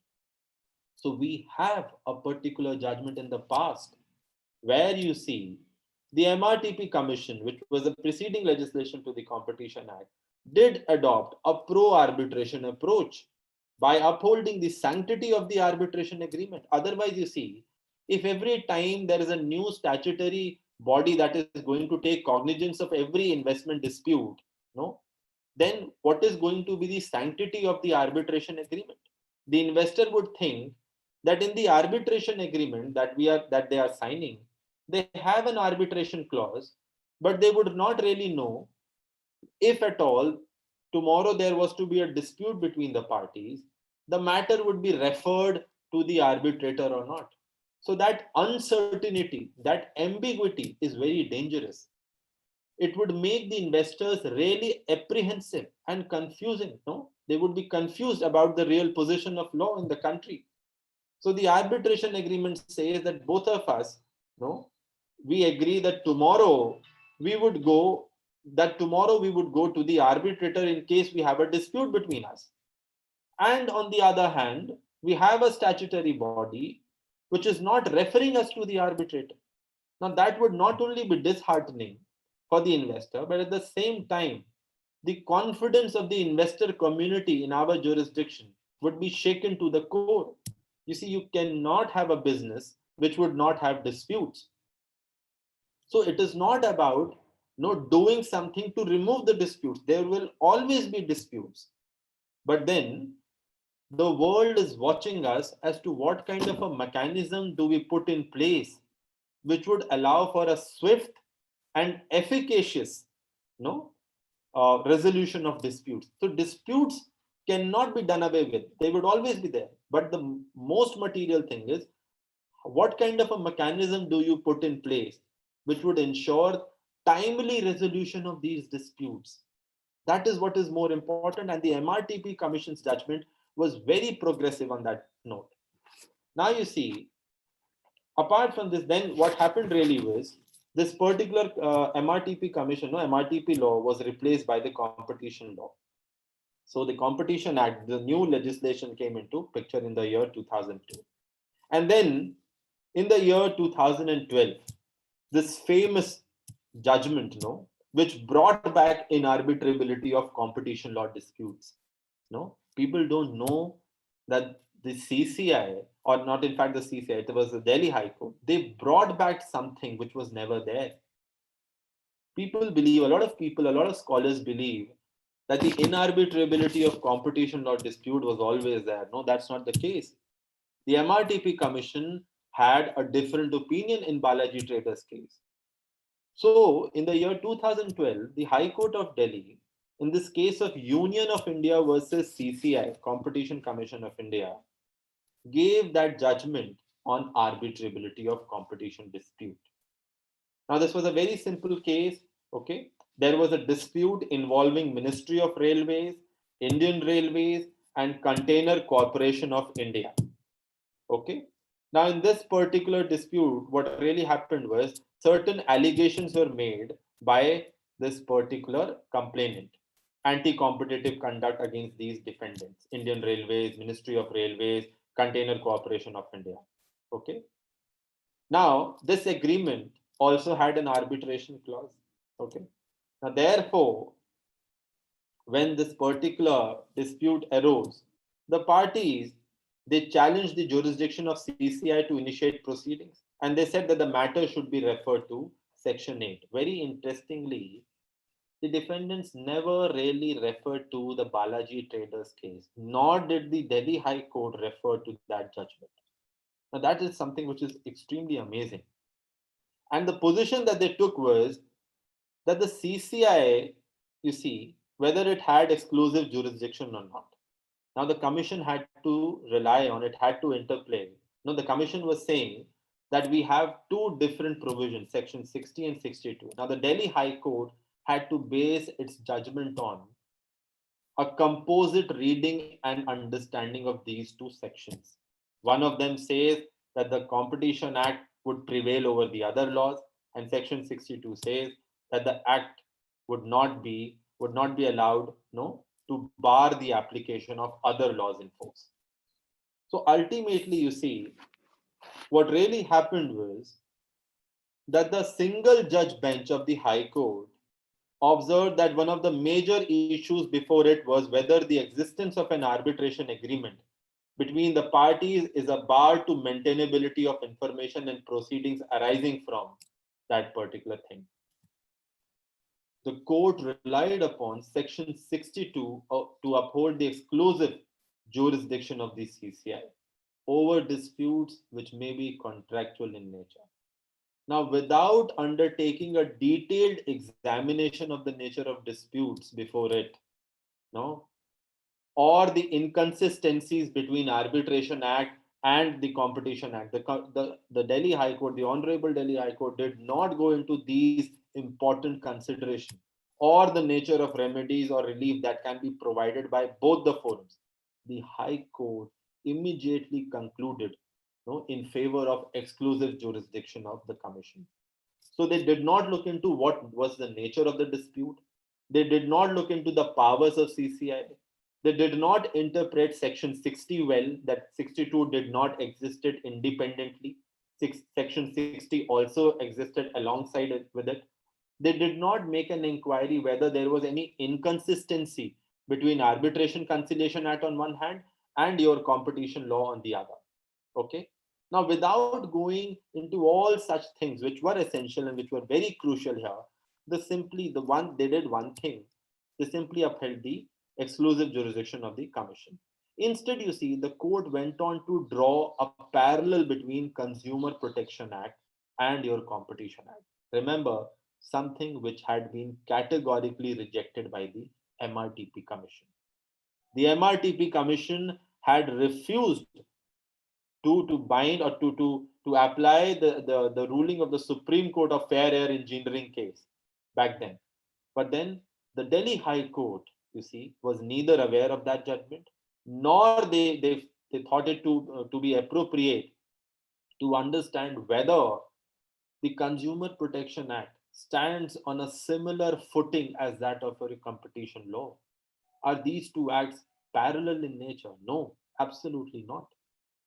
So therefore, you see, this particular judgment, was, in my fair opinion, was very extremely regressive. Okay. Now, the court rejected the arbitrability of competition disputes by holding, and I'm quoting from the judgment, the arbitral tribunal would neither have the mandate, nor the expertise, nor the wherewithal to conduct an investigation to come up with a report which may be necessary to decide issues of abuse of dominant position by one of the parties to the contract. Now, the court, you see, was of the opinion that an arbitrator does not have sufficient ways and means to inquire into these things, to conduct an investigation just like CCI can. Okay, so basically they were saying you cannot do what the CCI can do. So therefore, let only CCI have the exclusive jurisdiction. Now, that kind of a reasoning, you see, is extremely flawed, is extremely shaky in nature. Because, you see, an arbitrator would decide a dispute based on the evidences which are going to be put before him, based on the submissions that the parties are going to make. It doesn't require, first of all, that kind of investigation. And secondly, if an investigation is required, the commission doesn't undertake the investigation. It is the DG of the Competition Commission of India which takes the investigation. So then, does the Delhi High Court really mean that if the DG can conduct the investigation, then the commission should refer the matter to the arbitration? Once the DG has submitted its report of investigation, would then it be appropriate for the Competition Commission of India to refer the dispute to the arbitrator under the mandate of Section 8 of Arbitration Conciliation Act? So all of these arguments were never went into. Okay. Now, if You look into this 9-page judgment, extremely short a judgment. You see, one could really say that the arbitrability of competition dispute was denied on these grounds. One, Competition Act is a special law. Second, it provides for certain remedies which are exclusive, and there is a special forum. Third, that the scope of inquiry by an arbitral tribunal into statutory violation is severely restricted because it is contractual in nature. The arbitral tribunal would not be able to grant statutory remedies. Fourth, it lacks necessary expertise and insight. Now, on these grounds, 5 grounds basically, they denied and they reversed whatever good had come out of the MRTP judgment in Shri Balaji Traders. So, you see, why am I saying that this High Court judgment is extremely flawed? Because they never went into this question, no, that whether the Balaji Traders rationale is good enough. It is progressive in nature. It is futuristic in nature. It would allow the commission to focus on public enforcement. Private enforcement of competition law is something that can always be allowed, no, for an arbitrator to take up. So they didn't go into that question. The High Court also failed to appreciate that the Arbitration and Conciliation Act has also been held to be a special law. It is not only competition law which is a special law. The arbitration law has also been held to be a special law with the non-obstant feature by various Supreme Court and High Court judgments. Okay. Moreover, they also failed to take cognizance of the fact that the remedies of Competition Act are additional in nature. Just read section 62 of the Competition Act. So whatever remedies have been provided in Competition Act are additional in nature. So therefore, they would not have, the act does not have an overriding effect, an absolute overriding effect over other laws. Okay. The High Court also failed to understand that in the backdrop of Arbitration Conciliation Act, you see, what was the backdrop in which it was enacted? India is a signatory to UNCITRAL Model Law in International Commercial Arbitration, as well as New York Convention, and therefore is bound to their mandate, which is primarily aimed at minimalizing judicial intervention. So the High Court should have understood this when they never went into that question. Moreover, the test of arbitrability, you see, which was developed by Booz Allen, by the Supreme Court in the matter of Booz Allen, was also not employed by the Delhi High Court. Now, you see, the Delhi High Court, you see, even though the Booz Allen test, which was a Supreme Court judgment, had come into existence, the High Court did not go about applying its rationale over here, something that they were constitutionally bound to do.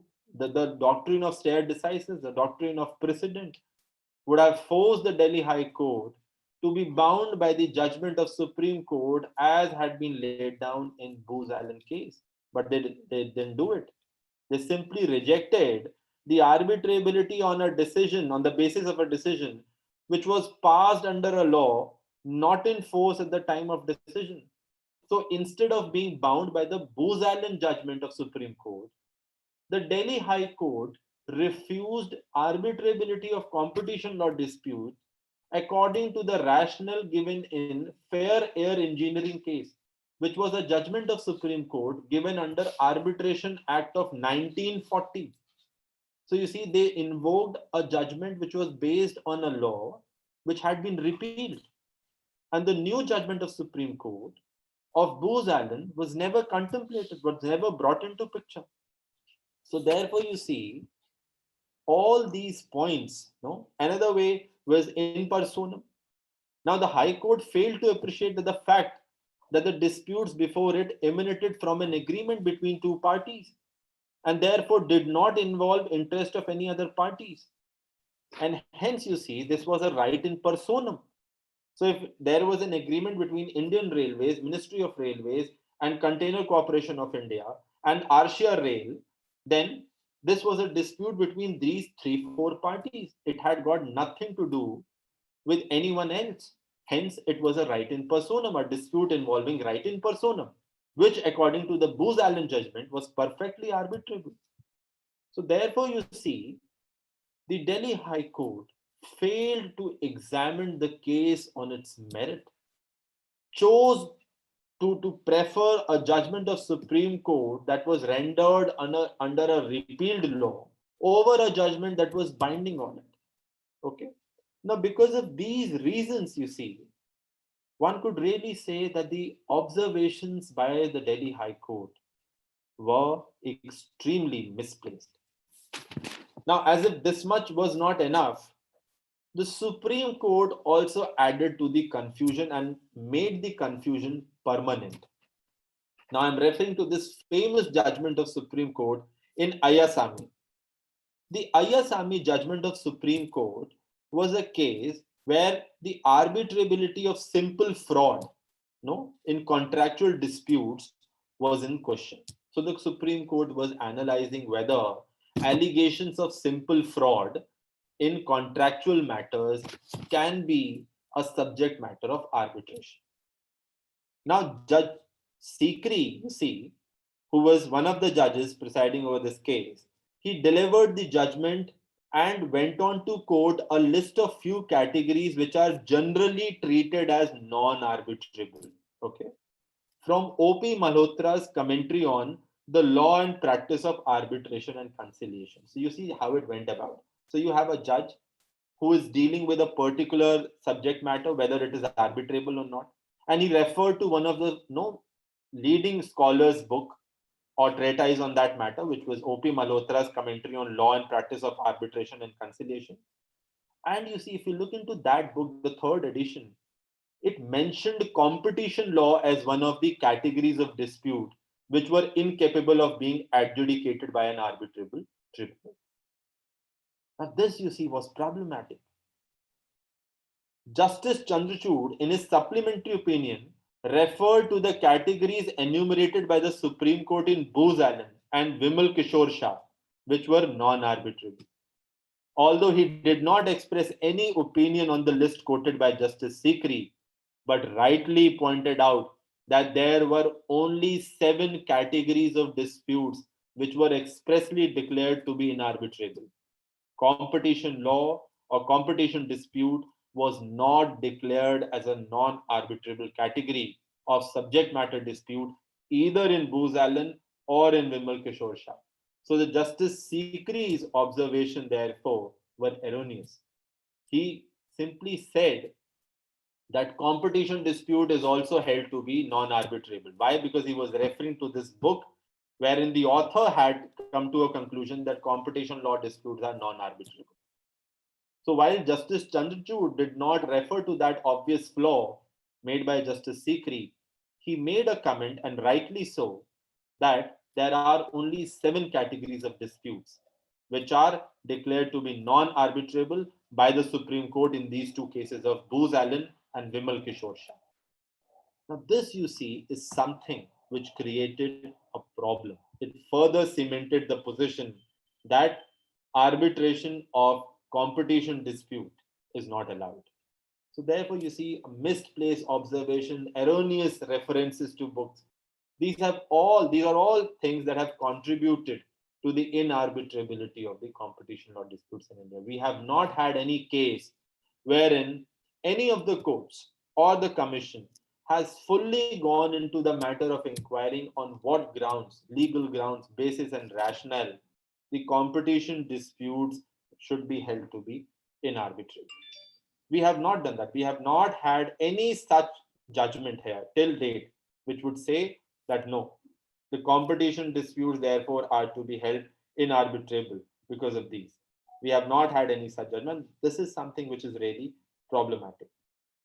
Now there can be, you see, that is why I'm saying this particular discussion can go on for several lectures because it is that wide a topic. But in the end, you see, I would also like to discuss with you very shortly, I would like to draw your attention that when we talk about competition law, it is not only about public enforcement. It is all about, there is also private enforcement to it. Now, private enforcement is Section 53N of the Competition Act, award of compensation. So if I happen to be injured by some of your anti-competitive conduct, let us say that somebody brought a case of Section 3, Section 4 against you, Section 5 against you. and you were found to be guilty of contravening these provisions, section 3, section 4, section 5. And because of your guilty conduct, which went against competition law, I, a third party, also stand to be injured, personally injured. I would have sustained losses, no, because of your guilty conduct. Then I have a right to be compensated because for that particular loss that has been sustained by me due to your illegitimate actions under competition law. So that is known as private enforcement of competition law.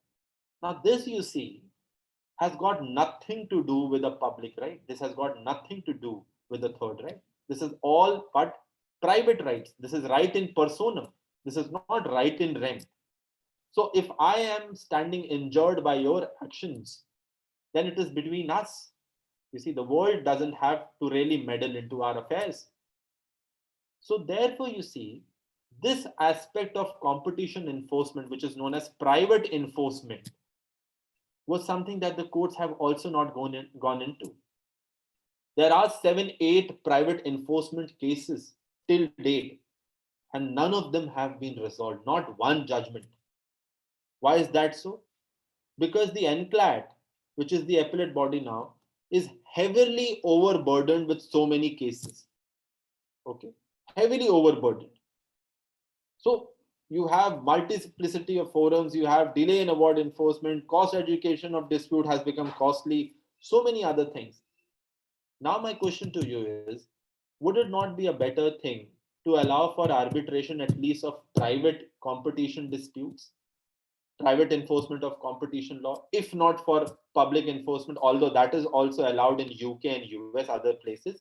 So if not for public enforcement, would it not have been a better thing for the CCI also, that would have lessened its burden, to at least allow for arbitration of private enforcement of competition law? So that, you see, these are several things. I can tell you, for example, this particular Madras High Court judgment, Tamil Nadu Film Exhibitors Association versus CCI, no, where the High Court very clearly upheld a settlement that was reached between informant and the accused party, even after the DG's report confirmed the contravention of Competition Act by the accused party.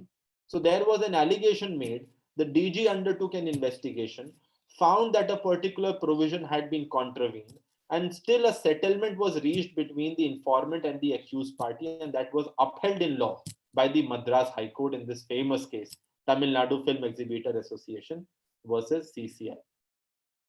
So you see, nobody can say that the commission has an exclusive mechanism, or the exclusivity of the mechanism provided under competition law would override the other remedies being provided under other laws. So therefore, you see, we must understand that the commission has powers, it has wide powers, but then its wide powers are not exclusive with respect to either public enforcement or private enforcement. Its powers, they coexist, they exist alongside the remedies that have been guaranteed and provided under other laws, and specifically arbitration. So I would submit my case over here. I would really like to thank all the participants for being this patient with me. No? And again, to Mr. Saurav Bhale for having given me this particular opportunity to come here, speak with such an informed audience, and to take out time and interact with you all. Thank you so much, sir. Thank you, everybody, for being here. Thank you so much, sir. So very lucidly you have talked about arbitration and in connection with the competition law. There's a different, we can say, dimension that you have covered, and you have given so much of insights how one can go ahead with all these specific, we can say, dimensions. Thank you so much, sir, for accepting our invitation and for being here to guide our participants and the students. Will definitely gonna have benefit because we have the students who are specifically doing their research in the arbitration as well. And this is the thing that can be an addition to them to have its connection with the competition. Thank you so much, sir. If the Thank you. students have any question, they can post it in the chat window, or they can unmute themselves. I'm just making them allowed to unmute themselves. Okay. So participants can unmute themselves and they can ask the question or can write it in the chat window.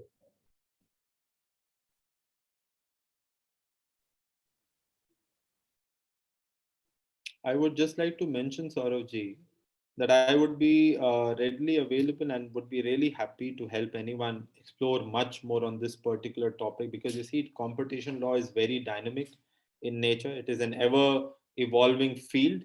And definitely, I would ask the students, I would request you to please work with Mr. Swarup Bhale towards this particular direction of exploring the space of arbitration, interface of arbitration, and other these commercial laws. This is a wonderful field, and I think Professor here would be definitely be the most apt person to guide. And if at all you want my help, if at all you feel that I could contribute in any way whatsoever, I would love to do that. Because academic endeavors like this is what we are really here for. Samruddhi is having the question. Yes, Samruddhi. Hello, sir. Good morning. Morning, Samriddhi. Sir, if private sectors are allowed to have arbitrations, would it decrease the number of disputes and the contraventions? Samriddhi, you see, something that I've said again and again. You see, our objective is not to have a position where one can say there are no more disputes. You can have no family, you can have no space, no organization which would be absolutely free from disputes. Ye to nahi ho sakta. So if you are asking me, so whether arbitration of these disputes would ensure that there are no disputes in future, No, that is not decrease going the to be there. number of arbitrations. I would say that a number of these disputes or arbitration would increase or decrease. That would happen. But then you see, one thing is definite: the investors' confidence would go up. They would know that now there is a certainty. If I am investing my rupees 100 in anything, I would really want to know how the dispute would be resolved if tomorrow there is one. So arbitration would have, of competition law disputes would have benefits for the CCI. Definitely, its load would be lessened. Secondly, investors' confidence would be increased. Number of disputes being resolved in India would increase, which would mean what? More number, the jurisprudence of that particular area would develop. We would have employment opportunities to so much students like you. Tomorrow, you may pursue a career in this also, become specialized lawyers, in that particular area. So, yes. So you see, therefore, that is something that would be an obvious benefit of it. Yes, sir. Thank you. Sir, Okay. I got it. Thank you.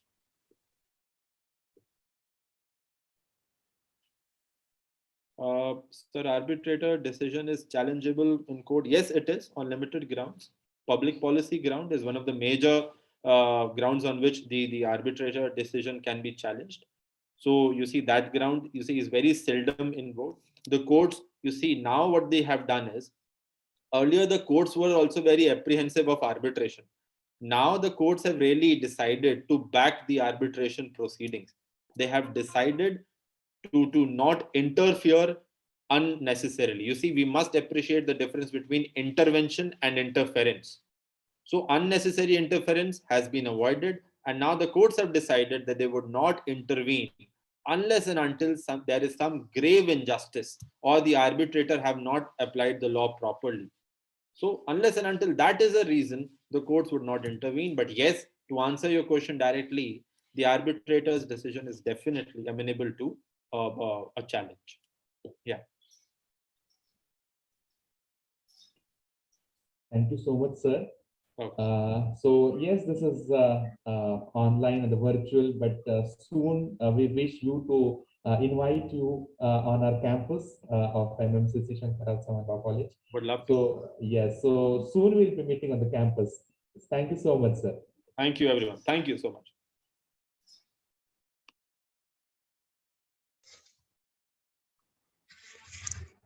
So I welcome you again on behalf of Marathwada Mitra Mandal Shankarrao Law College and University of Shripaskara, Italy, where we are organizing this international conference on the topic of kaleidoscopic region of the competition law.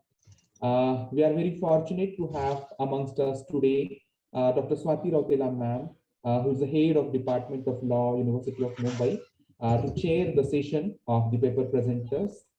Along with that, we also have a very fortunate to have and to host Dr. Samina Hassan Zavid ma'am, who is the principal of Lord's Universal College of Law, Mumbai.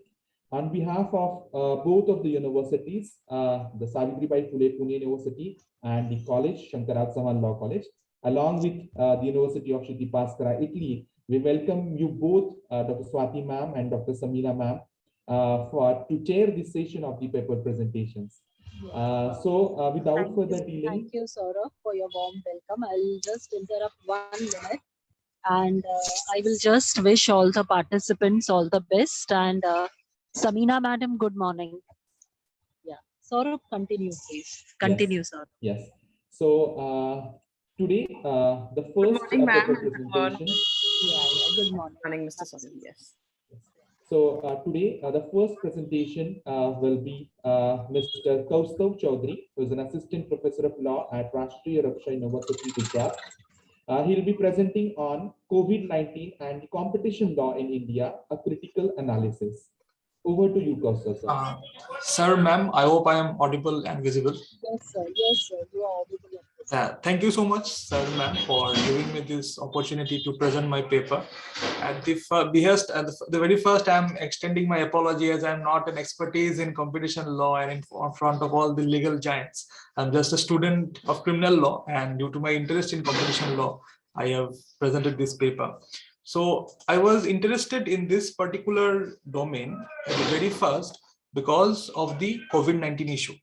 So after the national lockdown, when it was declared on the 24th of March 2020 for 21 days, and it prolonged in a very series of the lockdown that India witnessed, the first thing that I have mentioned was an article that was published in Economic Times on 5th of March 2020, which says that the COVID-19 patients continue to rise in India. Some retailers and mask manufacturers are chasing in on the virus terror by jacking up prices by 2 to 3 times. Business Today also published in 9th March stating that the plight of the common man due to prices being high in respect of essential items like masks, sanitizers, and medicine sometimes increased up to 300%. As this demand for hand sanitizers and masks increased, the Ministry of Consumer Affairs, Food and Public Distribution, in the exercise of its power under the Essential Commodities Act, issued a notification with an order stating that it has to be regularized. And we have also seen that the ministry have given similar notifications and order to regulate the market prices. But since this was not coming into the control, the situation was so grave that the Supreme Court of India entertained a PIL filed by an NGO, Justice for Rights Foundation, whereby the petitioners sought directions from the Supreme Court to the government to ensure fair and equitable distribution of surgical masks and also the sale and distribution of hand sanitizers and liquid soap, and to make such items available to the public at large at reasonable prices. The Honorable Supreme Court, via its order dated 3rd April 2020, after taking into consideration the steps taken by the government, considering the availability, gave some regulations and decisions.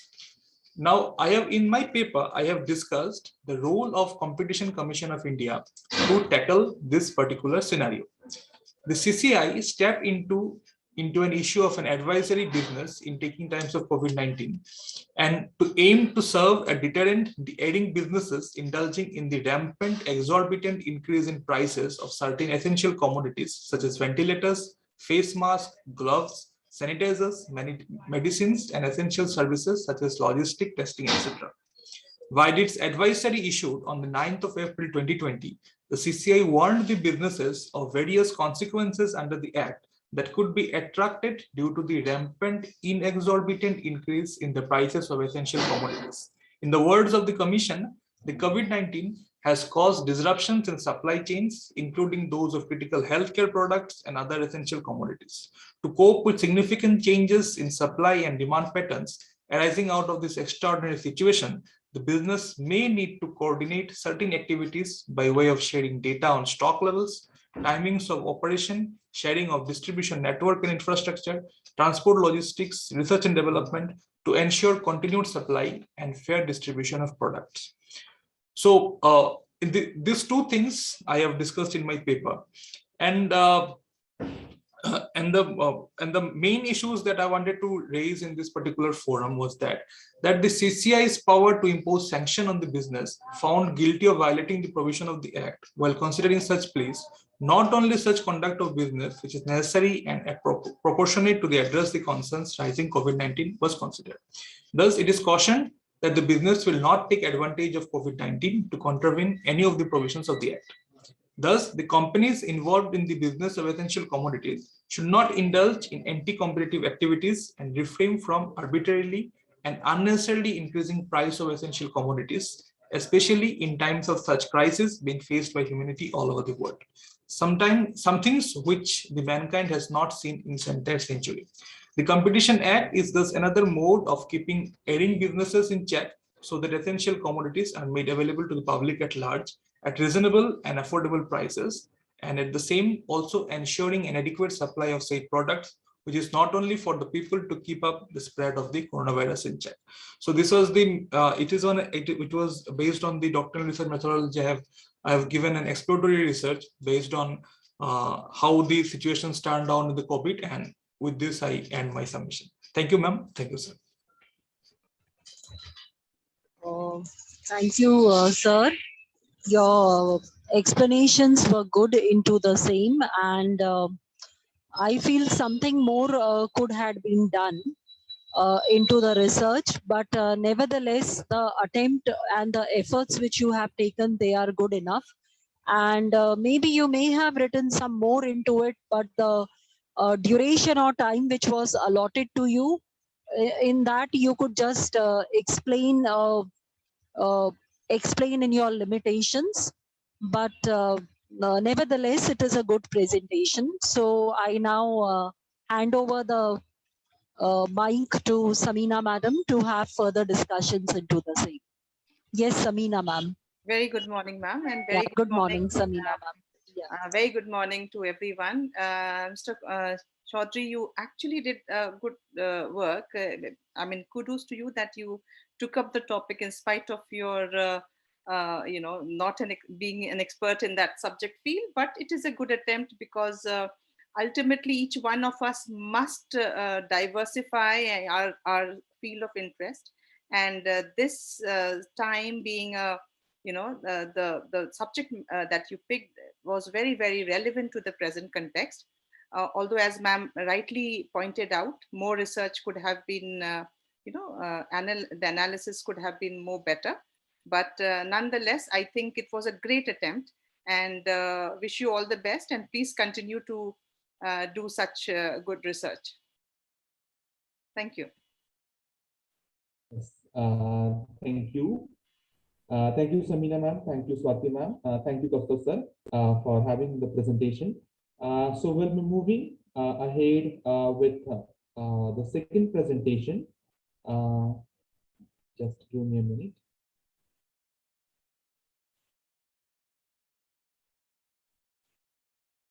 Shruti sir, have you received the message?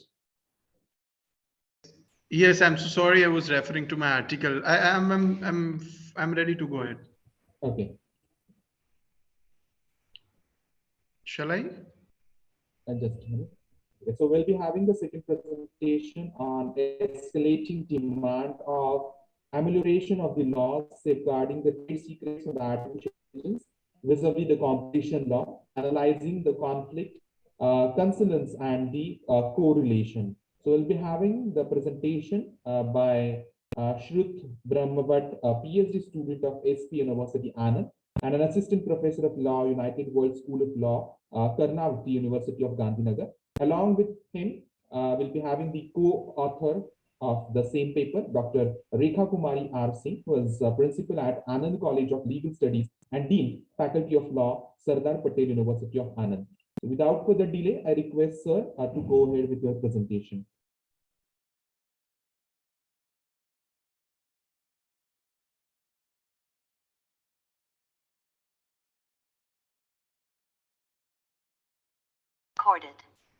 Okay.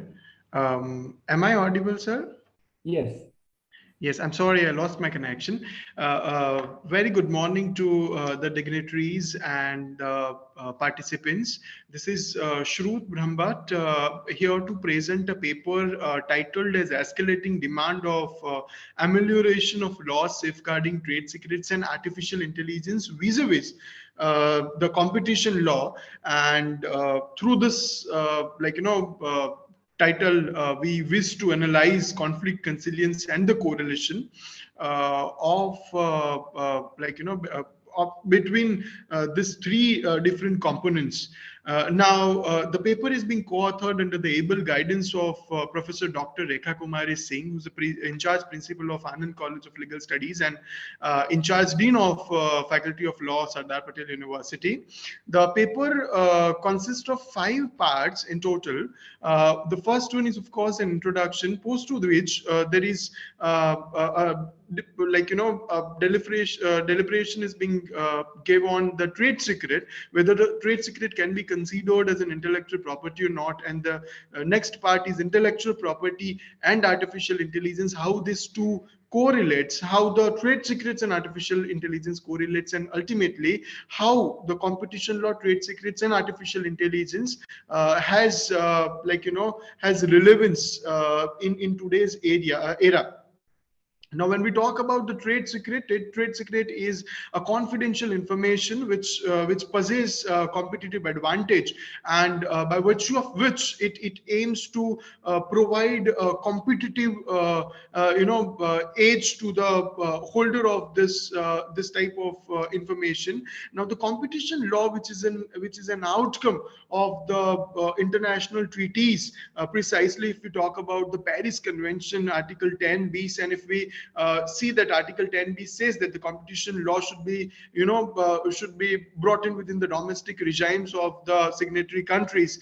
It says that the competition law, the primary role or preliminary objective of the competition law is to promote competitiveness within the market. Now, if this particular article is read with Article 39 of 39.2 of the TRIPS agreement, it says that the intellectual property should also be protected, and therein even the mention of undisclosed information, which means trade secret, is being given, and it says that the trade secret should be protected within the regime of competition law as well. At present, competition law under the Competition Act 2002, Section 3, subclause 5, it says that the intellectual property should be exempted from being considered as an anti-competitive, but the trade secrets are not mentioned therein, and hence through this paper we have deliberated how the trade secret could be considered as an important genre of the intellectual property and should be considered as a part of competition law and should actually be protected in order to assure competitiveness within the market. So that's about the proper the paper within the short time. I hope I have reached to the eminent judges and the participants. Thank you. Yes, thank you, sir. Any of the paper moderators who wish to comment?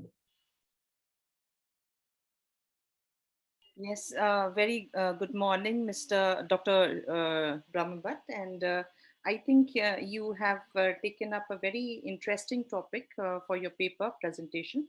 Although I think you could have dwelled more. We all know that when you talk of trade secrets, being an intellectual property as regards our handling in terms of domestic laws in our country with respect to trade secrets and its the addressing of these of this aspect of intellectual property is a very important matter. And I think if you could have brought that to the forefront more in because the part of law which is in terms of international law of your Paris Convention and your TRIPS agreement, all that is definitely researched upon greatly, and we know what it is.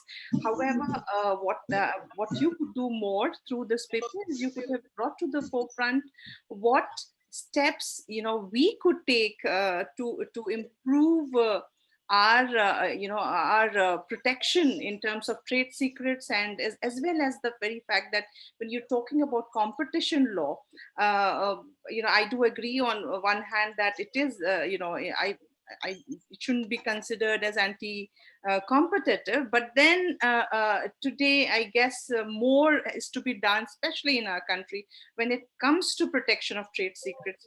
That's a very important aspect of intellectual property, and I don't think doing away with it would be, or not making adequate laws on it would be going to be continued for a long time. I think something has to be done very soon in our country too, to ensure that this aspect of intellectual property is ma'am. Yeah, thank you, Samina ma'am. I'm traveling right now. You have covered almost everything into what was to be said. That is, nevertheless, in our country too, we have to have the domestic law for protecting the trade secrets vis-a-vis the competition law. But definitely participant number 2, I'm sorry, I'm not recollecting the name, sir, but you and your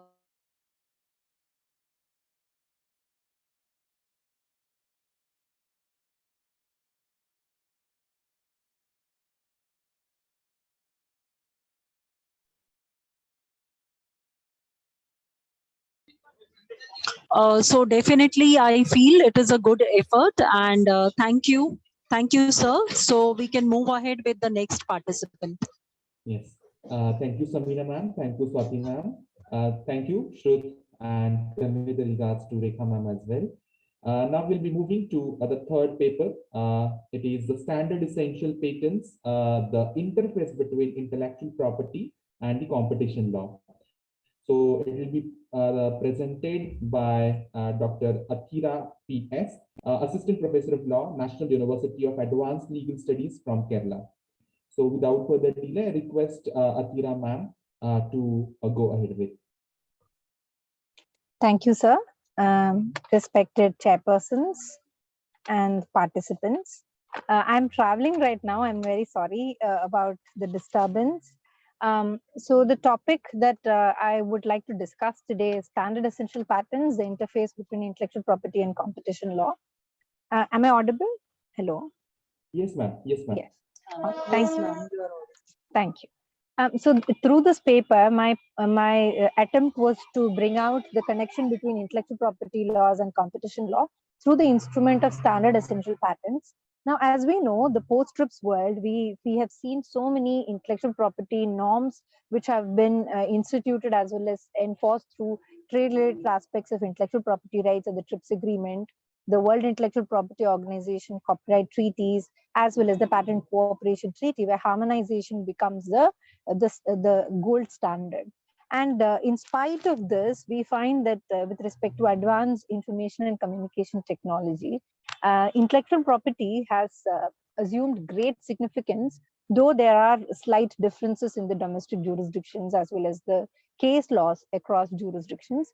We find that the major intellectual property instruments which are used, they include patents for inventions, copyright for software and computer programs, algorithms, industrial design, which seeks to grant exclusive rights for aesthetic and visual appeal of the products, and trademarks, which protect the source identifying function of marks which are used in terms of commerce, as well as trade secrets, which protect undisclosed or confidential information.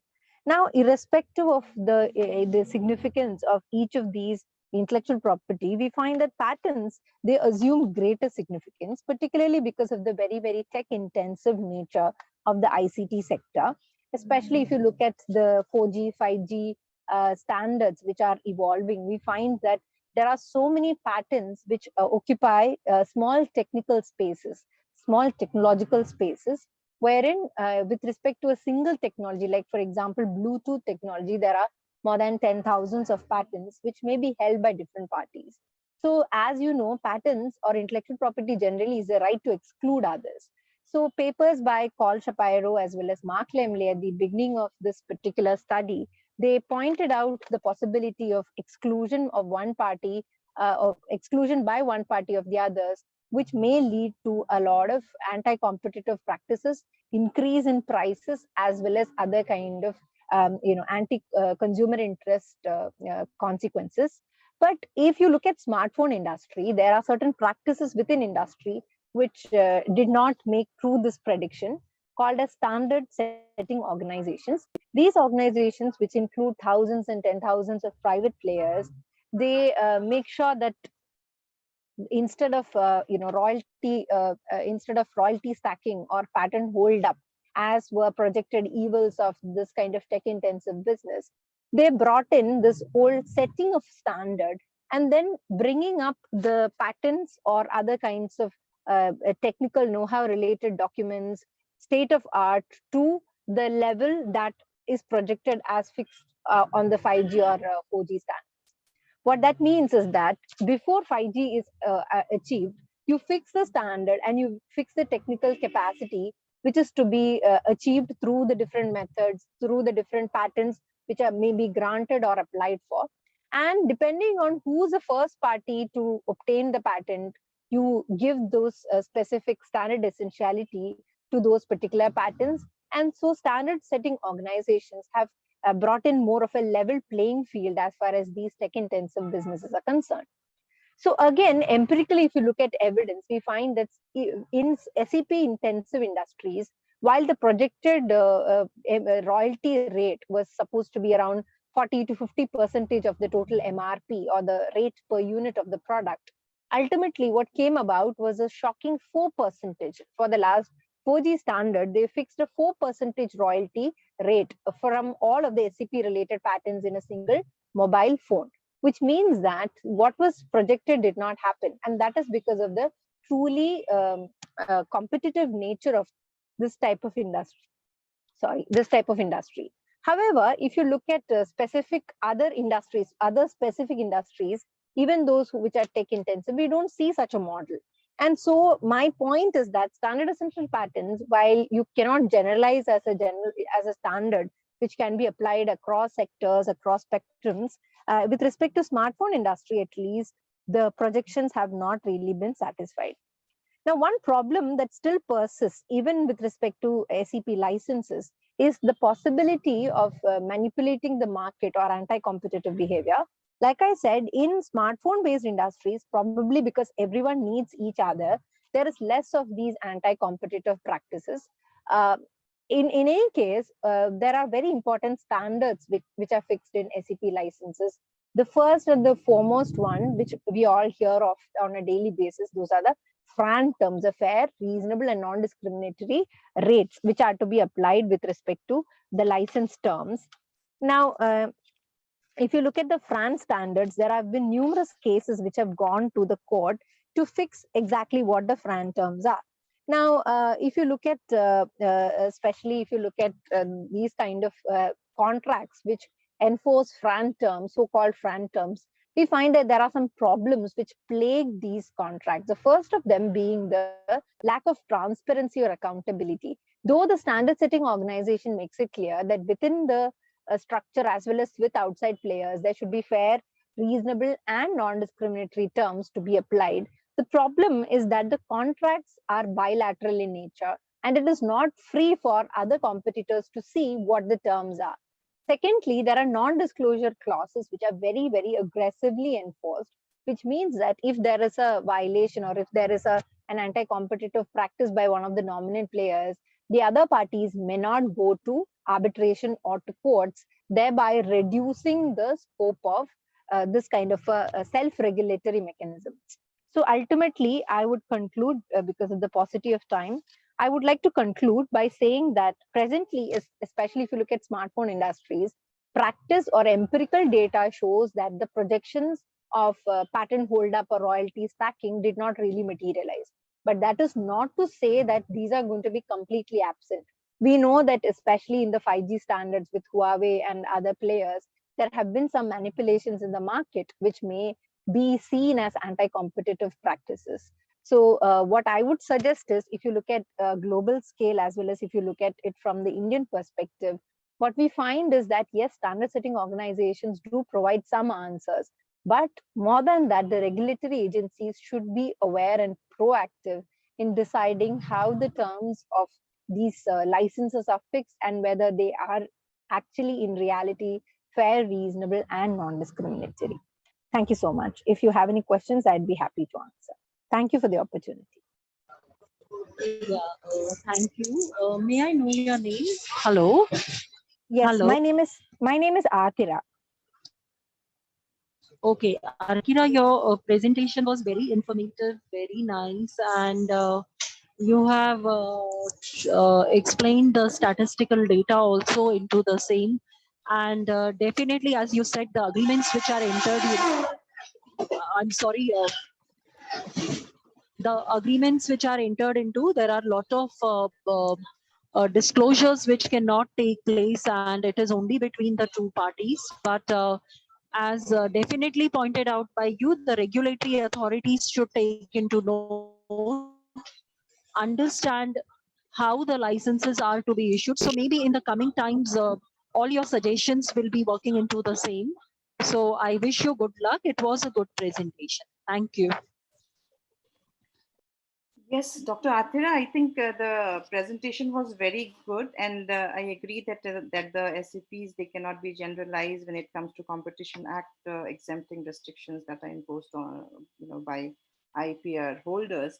But then overall, a very good presentation. The practical aspects wherein you brought in about when you spoke about all the examples in terms of the 5G. Factors and other. So similarly, you could definitely not generalize the law when it comes to different sectors. I think you got put in your point very well, and congratulations. Thank you so much. Thank you so much. Thank you, Akira ma'am. Thank you, Swati ma'am. Thank you, Samina ma'am. Now we'll be moving to the last presentation in the slot one. The presentation is on a critic on issues and challenges in India's competition law regime. It will be presented by Gururaj Devarhuli, Assistant Professor of Law, Institute of Law, Nirma University, Ahmedabad. Over to you, Gururaj, sir. Hello, good afternoon, good morning. Am I audible to everyone? Yes. Yeah. Yes. So first of all, I would like to thank the Institute for giving this opportunity for organizing this conference. Now, the paper which I'll be presenting is a critique on issues and challenges in India's competition law regime. Even though competition law in India has been there for more than a decade, in 2009 it was fully enforced, but more than a decade it has since its functioning.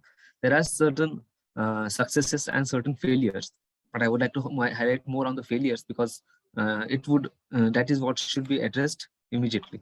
Now, the competition law in India is widely covered under the Competition Act, which was enforced in 2009 and enacted in 2002. The Competition Commission of India, CCI, is appointed under the Competition Act, which has emerged as one of the most active regulatory authorities in the Indian economy. The effective enforcement mechanism of the CCI, coupled with the focused advocacy initiatives provided in Section 49, have contributed to an increased awareness among businesses regarding competition law and also have created a progressively increasing culture of compliance by companies. The enforcement trend over the past few years have also pointed out that there is an increased level of awareness and deterrence among businesses in various fields. Also, the increased leniency applications which have been submitted to CCI depicts that there is an increased effectiveness of the CCI in controlling and in regulating the competition issues. And also there is a sophisticated and organized businesses which have proactively started adopting competition compliance programs. Smaller and less organized businesses are still lacking awareness, and the consequences of non-compliance and the impact of competition law is still not made aware to them. So I'll directly jump to the issues which I have focused in this paper, issues and challenges. First is there is a need to revisit the issue which I found is there is a need to revisit the CCI's regulation making power, even though there are several regulations since its inception which have been notified by CCI. But when we see closely, when a close scrutiny is made, we can say that the regulations reveal there are in certain cases, the limits of permissible delegation of legislative power are not adhered to. Like in the regulation of 2011 of the CCI procedure with respect to the transaction of business relating to combinations governed by section 5 and 6, these regulations exempt several transactions from the mandatory prior notification requirement under the merger and merger control provisions of the Competition Act. Neither is there is a specific provision on the Competition Act which empowers the CCI to exempt combinations, nor any guidance has been provided by the legislature for exercise of such power. However, recently there have been certain instances where the government has issued notifications where they have exempted certain industries like oil and natural gas industries from the combination provisions. The second issue with respect to competition law is overload on the office of the Director General and need for the CCI to exercise discretion in ordering investigation. Now, as per the data available with the CCI, which demonstrates that there have been contravention of CCI, was found only to be 50% of these cases ordered to be investigated by CCI. And also there have been several studies, which suggest that unwarranted investigation by the Director General in a specific industry for a specific company have had an adverse effect on the businesses, because due to which the market reputation of that company or that enterprise has been lost, and also there have been several losses which the company had to face due to the unwarranted investigation by the Director General. Now on this, I would like to compare it with the UK position. In UK, they have adopted a prioritization principles of the Competition and Market Authority. Now in that, as per this principle, whenever the issue has to be highlighted, whenever investigation is to be done, whenever the authority has to do an investigation with respect to violation of competition law provisions, they basically investigate only such complaints which directly or indirectly affect UK's desired competition law outcome, or strategically significant, or there is a likelihood of a successful outcome within available resources.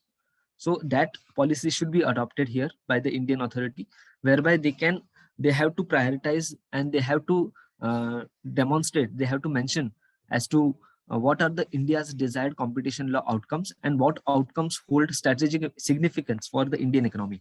So that would be my suggestion for this point. The next issue which I would like to highlight is with respect to the appellant stage, because there is a 6-month indicative timeline for disposal of appeals provided under the Competition Act. However, as per the annual reports of the CCI, it can be pointed out that only 46% of the cases remain pending with the appellant authority for over a year.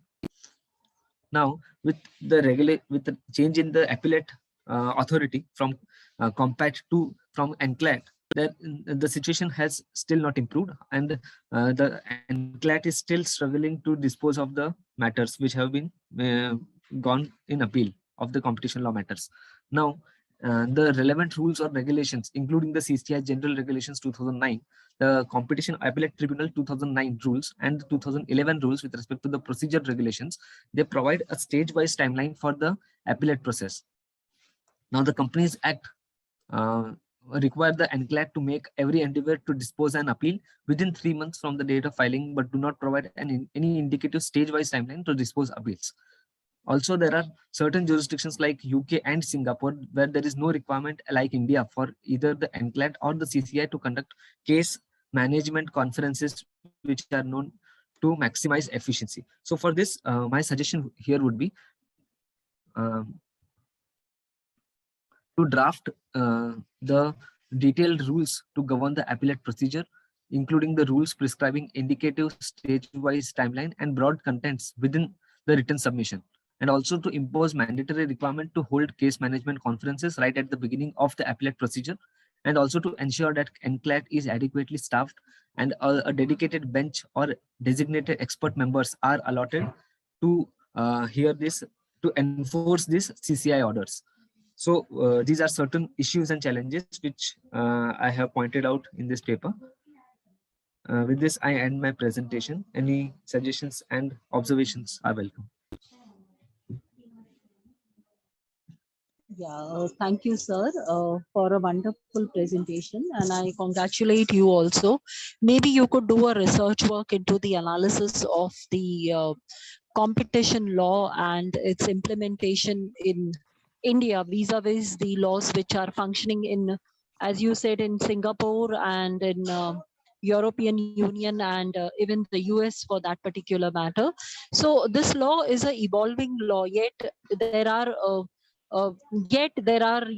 many things to be included into the same, and definitely a law is implemented when there is force into it, when the government is willing to do the needful changes with enforcement. So the enforcement mechanism, I believe, is yet weak in our country, which has to have a serious concern over the years. And maybe, as you pointed out, that definitely there will be changes into the same.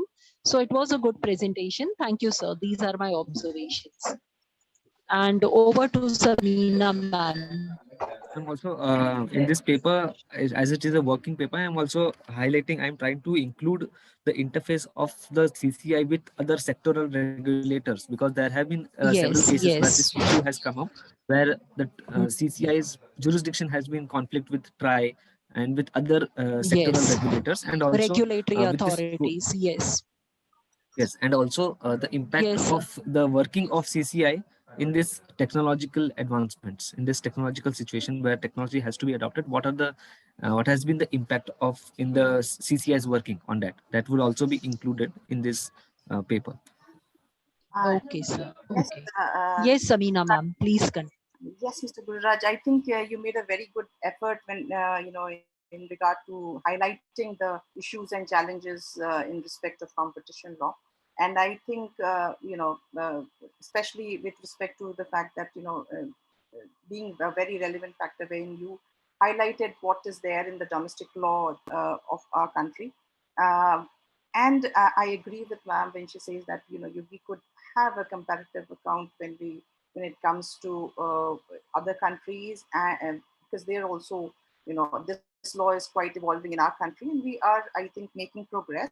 But such research would definitely go a long way. I really feel that you have brought the issues to the, to the limelight with respect to the role of this CCI, or the issue of pending cases, appellate matters that are there. So, and I really appreciate the kind of suggestions that you made in this regard also. So continue the good research, and I think there's a lot to be done in this field.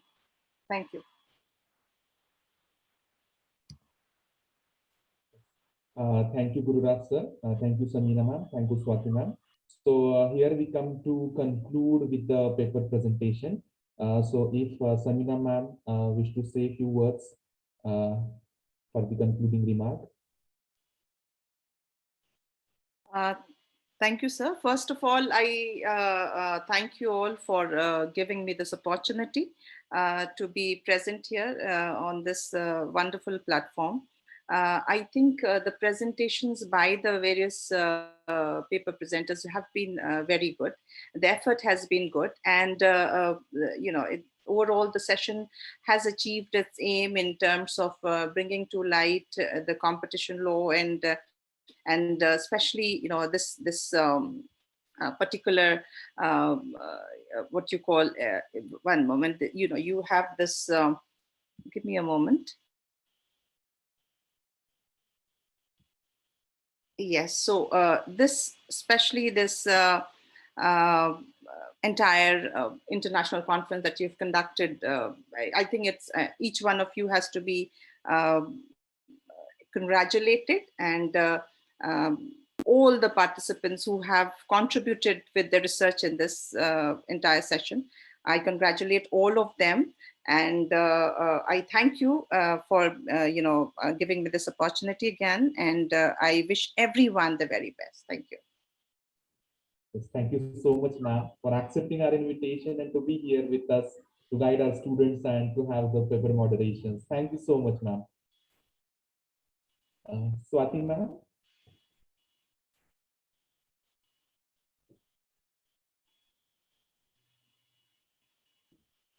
Ma'am, your mic is mute.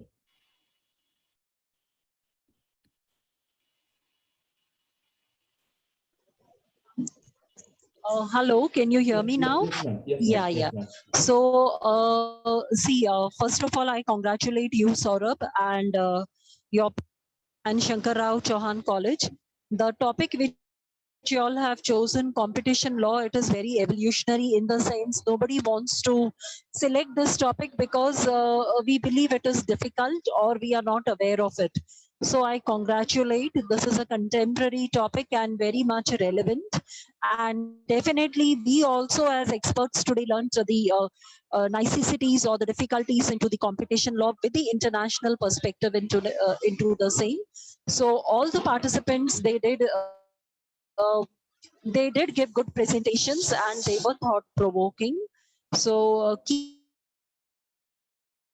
up the kind of efforts, Saurabh, and thank you for giving me the opportunity. And definitely will be meeting in number of your conferences. Thank you, Saurabh, and thank you, Samina ma'am. Nice seeing you over there. Thank you, Okay. ma'am. Pleasure Yeah, was yeah, entirely yeah, mine. yeah, yeah. Thank you so much. Thank you, Swati ma'am, for being with us always and being a support to all the conferences that what we conduct. Thank you, Samina ma'am. Thank you, Swati ma'am. I declare the session is over regarding the paper presentations. So we'll be having the break, the lunch break, and then we'll be meeting sharp at 1 p.m. So we'll be having the paper presentations by the students at 1 p.m. And then we'll be moving to the session of Professor Ilaria from Italy and Mr. Shekhar from Competition Commission of India, to be followed by the valedictory function post lunch. Thank you everyone for joining with us. Thank you, sir. So we leave the meeting now. Thank you very much. Thank you, ma'am. Thank you. Thank you, Samina. Bye. Bye, ma'am. Government of India.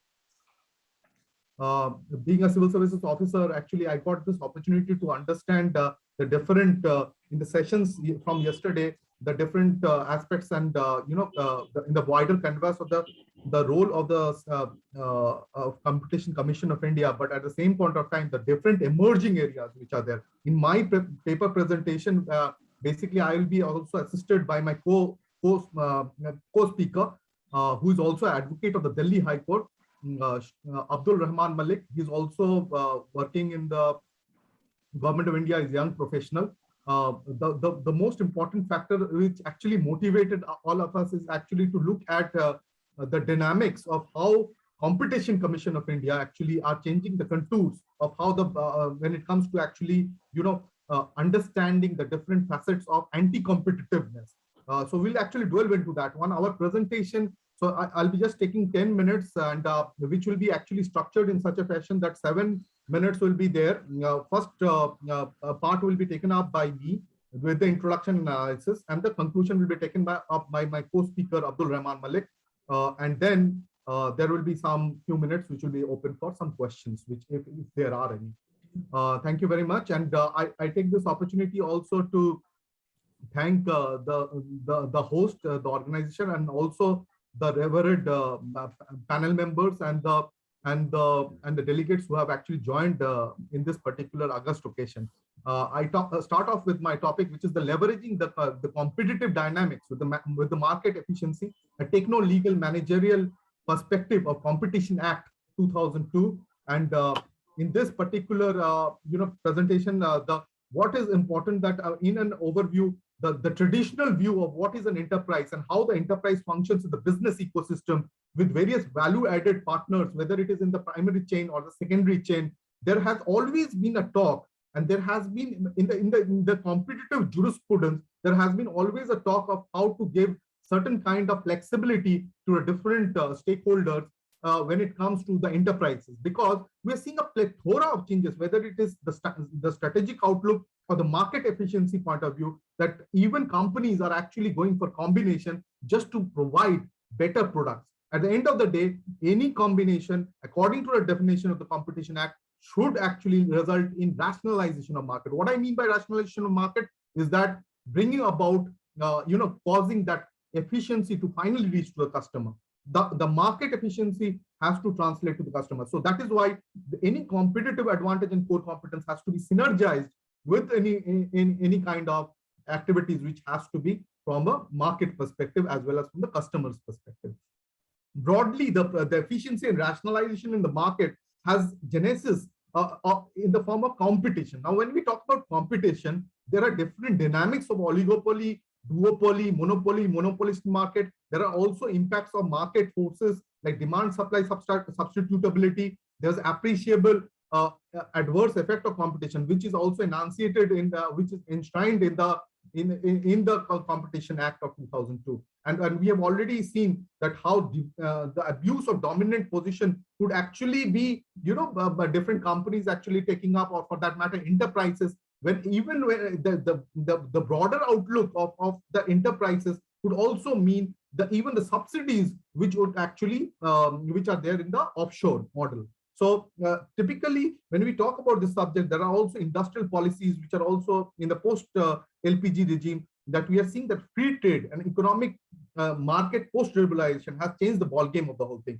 Now, coming to the facet of what competition law is all about, it has its genesis from the, as we all know, from the Sarmans Act 1890, which was in the US, and primarily these were in the form of trusts, and this antitrust law, which was in the form of Sharman Act, was actually specifically for certain kind of commodities at that point of time, whether it was oil, sugar, whiskey, and similar kind of metals and of that nature. Now having come to the very genesis of why this kind of act was necessary to prevent any anti-competitive behavior, anti-competitive practices, so to say, the genesis of this one has to be read in conjunction with the Constitution of India, because I'll come to that one. Having said that, the Competition Commission of India has that statutory role in that perspective.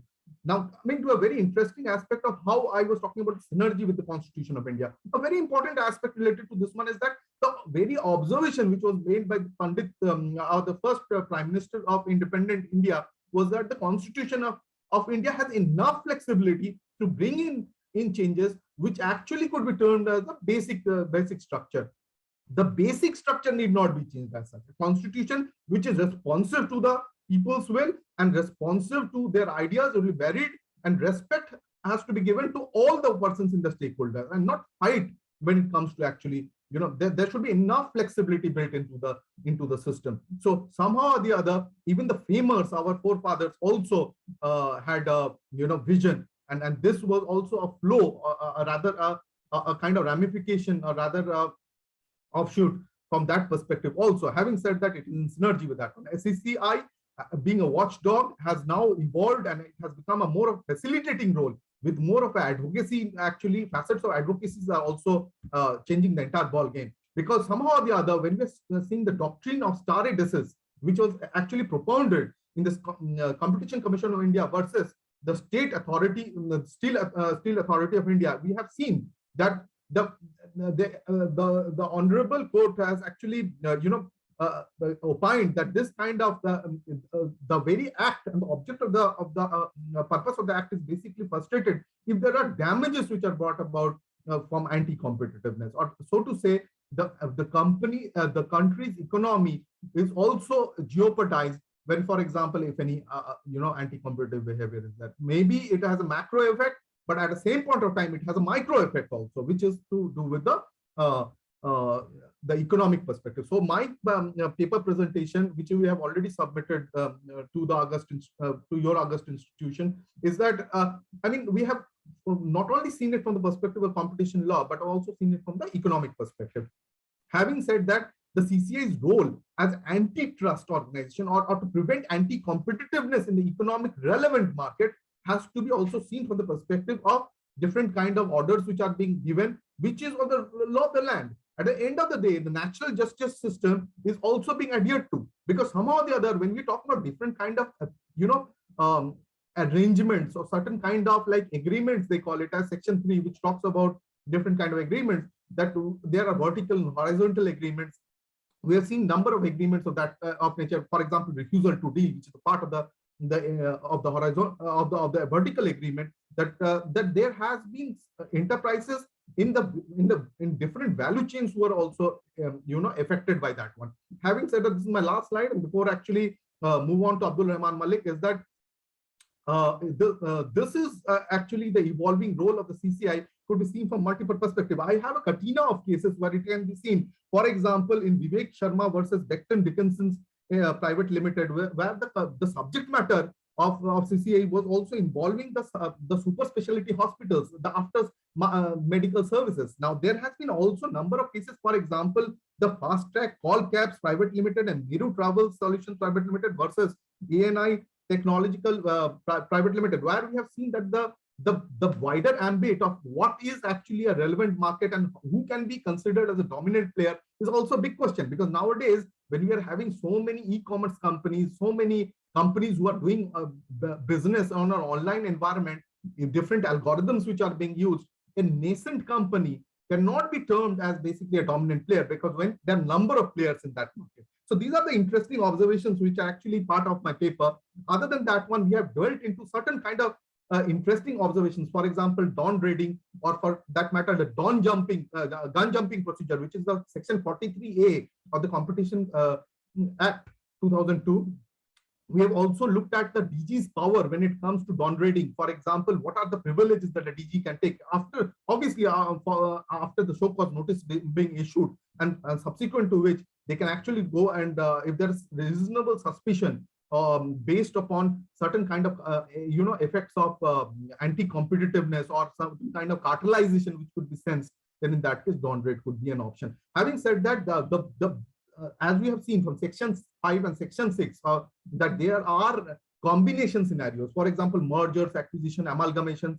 So these are all working in a relevant market. And very interestingly, as could be also seen from the case of the Express Industries Council versus the Jet Airways Limited, there was a question of overcharging of the freight cargoes and in the cargo transport operators. So these kind of things, for example, Shamsher Kataria versus Honda CL Cars India Private Limited, where the primary and secondary market was also brought into the ambit of the relevant market. What is the relevant market is again subject matter of how the interpretation is there. But having said that, I think this particular statute is kind of giving a clear indication of what are the norms, what are the statutory provisions which are there that has to be complied with. Having said that, the relevant threshold is another area where yesterday also we had the good fortune of listening from the Competition Commission of India officials that we Sri Anuj Verma sir, that for example the relevant threshold includes also not only the enterprises, but enterprises who are having outside offshore threshold. The threshold could be breached by, say, having a wholly owned subsidiary outside India also. So the net combined target acquisition with the recent notification 2017, only the target notification, the company which you are merging with, that target, company's, threshold has to be analyzed. But there is a clause that, for example, subsidy needs to be also considered in the wider ambit of the enterprises.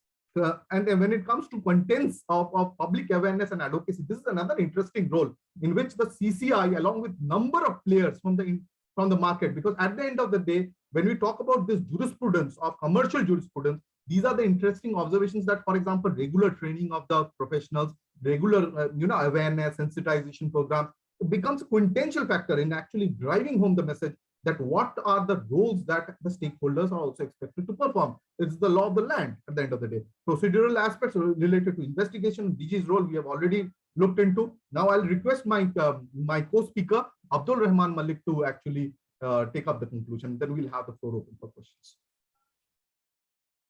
Very good afternoon, all the panel's members.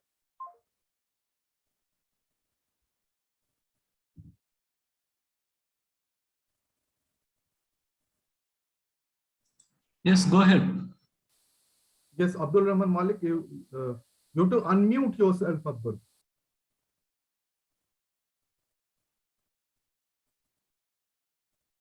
Are you able to hear Abdul? Are you there?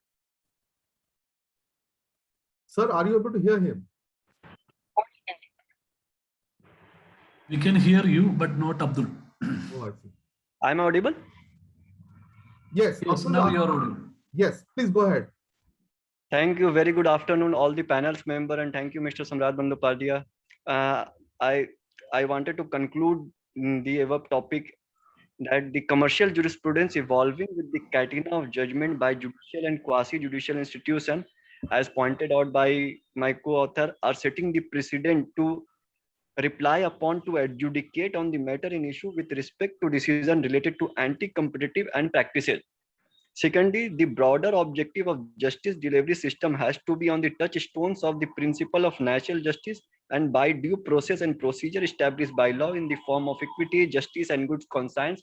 And the Honorable Supreme Court of India in the various judgment also held that the principle of natural justice is the one of the very essential and core of the statute. And thirdly, the budge in the competitive market on core competition and strategic management with a holistic 360-degree development is the aspiration which has to be harmonized and synergized with the broader objective of companies with a healthy competition. With these three broader objectives, I conclude my submission. Thank you. Yes. Now, if there are, this is what we have found as a group, and we have already submitted the paper to the August Institute. If there are any questions from anyone, they're free to actually ask, and we'll be happy to answer them. I have a small question. Sir, so privileged. Title talks about techno-managerial perspective of Competition Act. What does it mean by that? Techno-managerial perspective of competition. It's a very interesting question, because somehow or the other, we also tried to delve into this one. There are certain kind of activities which are also defined by intellectual property rights. Actually, presently, I'm pursuing my LLB being a civil services officer. We get permission to actually go for studies. So we are actually I'm studying presently in RGSO IPL, which is the intellectual property law school in the IIT Kharagpur setup, where we are seeing that there are different kind of, like, for example, in broader, the ecosystem, business ecosystem, there are number of contracts, or for that matter, IPR regulations, which is actually coming into the parlance of this one. Now, we also know that, for example, there are different technological aspects which have a bearing on the long-term relationship of the companies and the kind of output that they can deliver. For example, a kind of licensing agreements, which are in the form of exclusive licensing agreements, would have one kind of connotation when it comes to usage of that. But having said that, there are certain kind of things. For example, to give you an example, say patented AI technology company. If you are using that particular product is being used in some OEMs, for example, original equipment company's product, in that way they are also binded with that kind of agreement. Now the question is that, but unfortunately, Competition Act 2002 is not worried about IPR protection. Section 3 clause 5 specifically excludes those type of agreements. So Competition Act have no business with IPR protections. We cannot stretch that. So this is a two-sided this thing. There is an interesting aspect related to this one. I agree to you. It's not two-sided. It's a specific exclusion mentioned in section. There is a specific exclusion, sir. But how we can go for expanding the competition output? If there is a clause inside that one, in that very provision, is that if it has any adverse effect on the competitiveness, for example, appreciable adverse effect on competition because of certain kind of tacit agreements brought about by the IPR per se is not objectionable. But the very fact, if certain kind of tie-in agreements, we have already seen the Google case.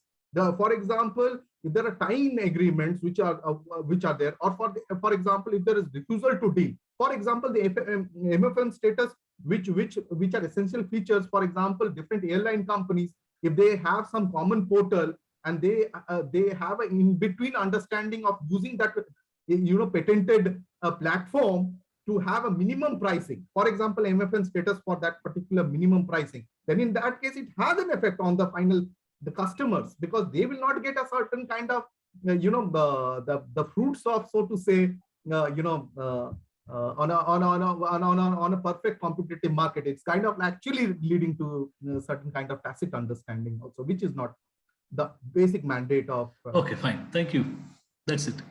Thank you very much. We're so privileged. Thank you very much. And I thank also the organizers for giving us this opportunity of presenting. If there are any other questions, we can address it. Otherwise, it's okay for us. Thanks. So we'll move to the next presentation. Thank you. So having the next presentation, rising problems due to pandemic and digital market in the competition law by Likita Murlidhar Aware, student from Shankarrao Chavan Law College. Likita?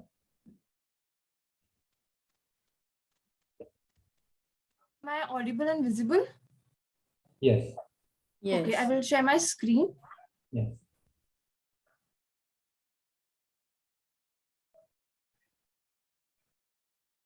Can everyone see my screen? Yes.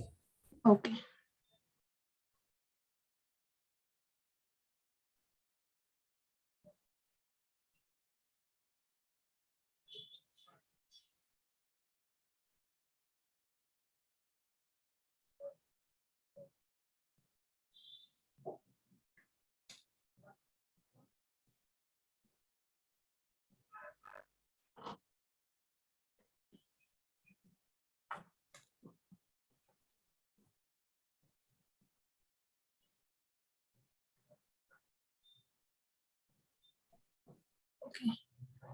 Okay, we'll start. Good afternoon, everyone. My name is Likita Aware, and currently I'm pursuing my BA LLB third year.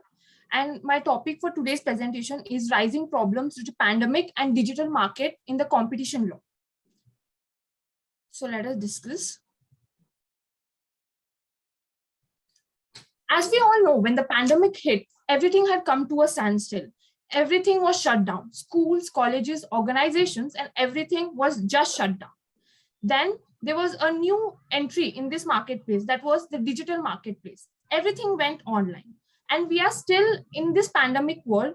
And you can see, even now, we are having this conference in an online and digital way. This entry of digital market opened up a lot of doors for all the industries. During the pandemic, there was a division in the businesses. One businesses rose and earned the highest level of profits, which were like the essential commodities. On to the other side, there were industries which were even struggling for their bread and butter. But when the things started happening a bit normal, even these normal industries went on to the digital platform. And you can see the rise of all the digital platform in the marketplace. Currently, 95% of all the industries are into digital world, and digital marketplace is increasing at its rapid pace. So my research paper deals with the same issue, that's pandemic and the Competition Commission of India and the new problems this digital era is opening. So let us discuss the problems faced by the Competition Commission of India during the pandemic. The first problem was CCI had suspended all its filings until March 31st, 2020. Now this period was actually later even extended. Now what had happened was a lot of cases were pending near CCI and the judgments were not given. So these companies faced a lot of problems during this shutdown or during this lockdown period.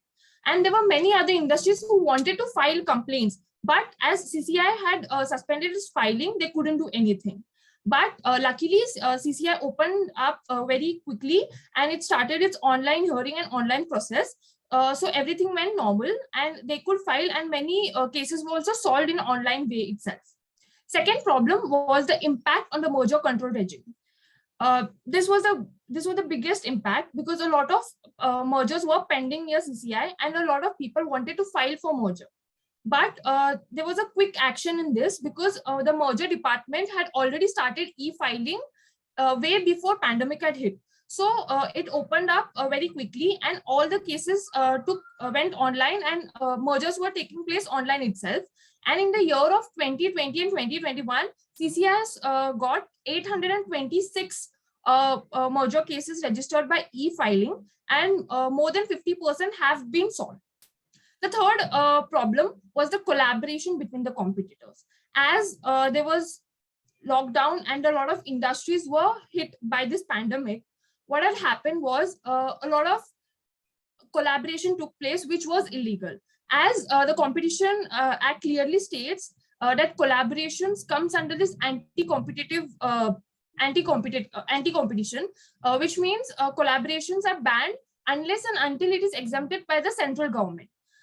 In UK and US, their government has exempted the essential commodities for the collaboration, but in India it was not exempted, which means the law was applicable even in pandemic. Still now, any such collaboration or collaboration between the competitors case has not been come forward before the CCI, but I'm sure CCI is investigating into it, and if there might be some collaboration which was illegal, we will get to know about it in future. The fourth problem was the exploitative practices. Now, as the demand for these essential commodities rose, these market players, what they did was they suddenly rose the prices of these essential commodities like sanitizers, then masks, and all the essential products. This happened in Italy as well as in Brazil. But in India, such thing didn't happen. Thank you to the Ministry of Consumer. What it did was, the moment pandemic hit, it put up all these essential commodities like sanitizers and masks and all into an essential commodities list, and the MRP was decided by the government. So the market players weren't able to do any such things. So far, if you will see the progress of CCI in pandemic, it has done incredible things, and we did not find much problem. The CCI also did not face any problem. Now we will discuss about the digital era. Now, as you know, we all are into online mode, and this digital era is opening new doors. At the same time, it is also opening a Pandora box of problems. So let us discuss what are these problems. The first problem is the technology influence. Now, what happens is these tech giants like Apple, Amazon, Google, everything that they want to influence the consumer indirectly. As the competition law bans influence on any consumer, a consumer is free to buy any product according to his will. But these tech giants try to influence you in an indirect way. Now, how is that possible? For example, if you have an Apple mobile phone, but you want to buy a laptop, you have not decided the company. But when you search for a laptop, the moment you search, the top 10 recommendations will be from Apple laptop itself. This is having an indirect influence on you. Second thing, not only in Apple, but other technologies also doing the same thing. This was also seen in Brazil, where newspaper agencies, like if you will search for any news, the Google was only showing the news agencies and the news reporters who were tied up with Google. Other news reporters, news weren't even able to show on the Google screen. So this is the kind of indirect influence these market players are having on the consumers. Let us discuss the second problem, which is the data theft. As data is the new investment, data is the new gold. Every tech company wants to invest in data, is interested in buying data. Now, what is happening is they are hiring some private investors or private companies which are settled abroad, and they're trying to collect your data. Now, how is it possible that Zomato knows exactly that biryani is your favorite dish, and whenever biryani is having any offer, you get a notification? This is just because the data is being stolen. Now, the biggest problem of this is, one is you're not having any protection against your data. Second thing, you are also getting influenced indirectly by these tech giants. Third thing, as this data theft is done by some companies which are settled abroad, even the jurisdiction problems arises. And the fourth problem is what happens is, like a developing country like Indonesia or Turkey, it takes very difficult, or it takes a lot of time for these people to even understand that data theft is happening in their country, and then to find who is doing that and to get an action against them. It's like a time-taking process. So this is what about data theft is. Let us discuss the third problem. That's blockchain investments. That means any company should be transparent in showing up what all investments it has and from where it is getting. Now, the biggest problem is people are investing, like hiding and investing their monies into any companies. Now, this has happened in Brazil. There are two tech giants, food companies, Nappers and Leven. Now, what happened was Nappers, and they are the biggest tech giant companies of food in Brazil. Now, when the Brazil government took investigation in these two matters, it was found out that Nappers had almost 30% of investment in Leven, which means they're indirectly having a market influence and which is against the competition law. For this problem, currently there is this Federal Commission of Trade Act, which is signed by 32 countries, which only governs 5 tech companies like Amazon, Alphabet, Microsoft, Facebook, and Google. So all these 5 companies need to be very transparent, but this is only applicable to 32 countries. Rest, all other countries have not signed it, and other small companies also don't come under it. So this is like the biggest problem. As future is data, we need to, future is digital, we need to protect this digital space, and the competition law needs to be adapted. So let us discuss the solutions for what are there for these problems. The first solution would be amendments to the competition law to adjust to the digital market features. Now, every country should make amendments for protecting their country against this digital market. Already, Germany is the first European nation which has done this. It has set up its own amendments, which acts like a gatekeeper for all this digital market space, and it has even implemented a timeline. Like if any case comes into this space of digital market, it has a set goal of only 1 month in which this issue should be solved out. Germany took this amendment just because it had already 3 to 4 cases against Google, Amazon, and Facebook pending in their country. So so there is this amendment. And apart from Germany, even China has done such amendments to protect their consumers and their country against this digital market. Second solution would be new regulations for a digital platform. As Europe is like very active in this, and Europe has even passed its new Digital Market Act, which is like a guideline for all the digital markets before entering their country or before entering into any market space of their country, that it sets specific rules to enter and to do any business in their country in the digital space. Even Japan has done this last year itself in Feb 2021. They have passed a new digital act governing the same issues. Third, and the last most important thing is setting guidelines. Guidelines could be the best solution because guidelines could be flexible, and every year we can change it according to the needs of our country and the digital companies which are entering into our country. Recently, Japan and China have also set up guidelines for this digital market space in order to save their consumers.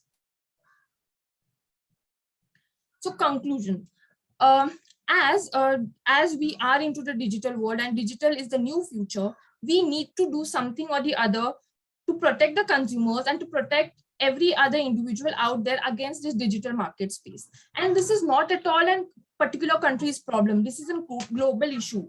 And even United Nations Trade Organization has commented on it.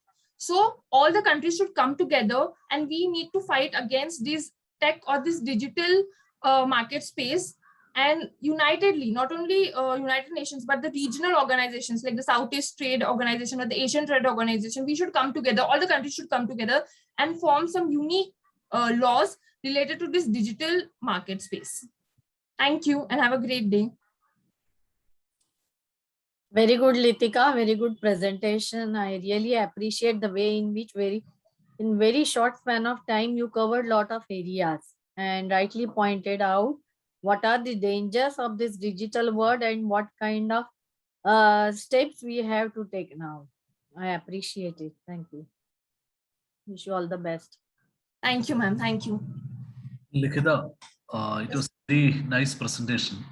I really appreciate. But I have 2 things to say. One regarding data theft. In fact, the Competition Commission has no role in that. Competition law is not at all regulating that type of issue. It's not an issue of anti-competitive practice. So competition law will not worry about data theft. That is one thing. Second thing, in your suggestion, you said we have to amend Competition Act so as to include digital platforms. Now, my worry is, which are the digital platforms at present excluded from Competition Act? So, I'm not telling exactly like the digital space. I'm telling What prompted you to say Competition Act 2002 is not applicable to digital platform? What are the reasons? So because the digital platforms like Amazon, and I'm telling about the influence they are having on us. Like I'm telling about the new technology and the new tech things they are getting to influence the consumer. Agreed. That is an issue of consumer. We have Yes. Protection Act 2019. That has very well taken care of the issue of online trade, telemarketing, etc. They have specifically included that. Then why you want competition law to interfere there? Because competition law having a different objective. They are worried about market competitions. And you are talking about influencing the mind of consumers. We have Consumer Protection Act. 2019 Act is very ample to deal with that. So why Competition Act to interfere there? That's a worry. So because there should be a fair competition among the competitors as well. Now, if a particular, like let's take an example of Amazon and Flipkart. Now, if Amazon is having some kind of collaboration or some kind of agreement, signed agreement with Google. So when you search for a particular product or anything, so Amazon will pop up first. Now, so Flipkart will have a loss onto another side. We have a case. We have a case. You can go through the case of Bharat Matrimony. The same issue was dealt by CCI. They have penalized also Google for that. Okay, sir. I will. By Bharat Matrimony. Same issue. Okay, anyway, thank you. You have done it well. Thank you, sir.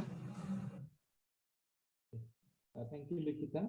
We're moving to the third presentation, interface between the competition law and the blockchain technology, analyzing the potential issues in the Indian competition regime by Bhargavi Madhukar. Over to you, Bhargavi. Yes, sir. Am I audible clearly? Yes, yes. Thank you, sir.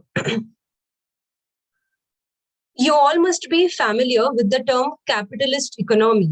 In this, even though businesses are run and owned by individuals, there is limited government intervention in this. So for this, states come up with various regulatory frameworks to regulate different aspects of the market. And competition law is one such framework that regulates competition in India's economic market. Now, you all must have also heard about the term blockchain technology. So do you think, will this competition law be enough to tackle all the issues and challenges which would be created due to the use of blockchain technology in the economy? So for that, good afternoon, one and all present over here. My name is Bhargavi Munde. Today I am here to present on this topic of interface between competition law and blockchain technology, analyzing the potential issues in Indian competition regime. So to begin, let me introduce you to the blockchain technology. It's blockchain is a chain of blocks in which various transactional information about transaction is recorded. It's nearly impossible to hack this system because it's distributed throughout the network. So if one wants to manipulate the data stored on majority of the nodes, that is the participants of the blockchain, would be required to be changed. That is impossible. Also, it is decentralized. That means the process of adding a block to the chain is not in the hands of any single entity, which could act for its own benefit. Now, let's try to understand what role does the competition law has and whether this new technology would create any challenges for this law. Basically, the objective of this law is to ensure freedom of trade, protect the interest of consumers, promote and sustain competition, and prevent practices affecting competition adversely. And to fulfill all these objectives, it makes an effort to prohibit anti-competitive practices. So let's analyze blockchain technology in the view of provisions of competition law. Section 3 of the Act prohibits anti-competitive agreements, which can be of two types, horizontal and vertical. Horizontal is the one which is amongst competitors engaged in similar trade. So here, such kind of anti-competitive practices often take form of cartelization. Most of the times, formation of a stable cartel is not possible due to market uncertainty or volatility about prices. But here in blockchain technology, due to its transparency in the information stored on it, it could reduce this uncertainty. The data exchange through this blockchain technology may also include competition-sensitive information, due to which enterprises would get to know about real-time information about market conditions. And all these factors would make it easy for the enterprises to form cartels. Not only this, but one of the applications of blockchain technology, which is smart contracts, which are used to automate the execution process of agreements, may be used to self-enforce collusive agreements. So by misusing it to self-executing punishment if a co-conspirator deviates from the agreement. Next type we have is vertical agreement, wherein if for an entity access to use blockchain application is denied, it could take form of refuse to deal agreement. Or if blockchain platform and developer of blockchain enters into an agreement for prohibiting developer from dealing with any other competing platform, then it would be exclusive distribution agreement. Now, these possibilities would be in contravention of that. So for that, now I would like to put forth some regulatory measures. So we must understand that for any anti-competitive agreement to be successful, the firms which are part of it must be able to interact and arrive at a strategy, monitor each other's conduct, and punish a firm in case of deviation from the agreement.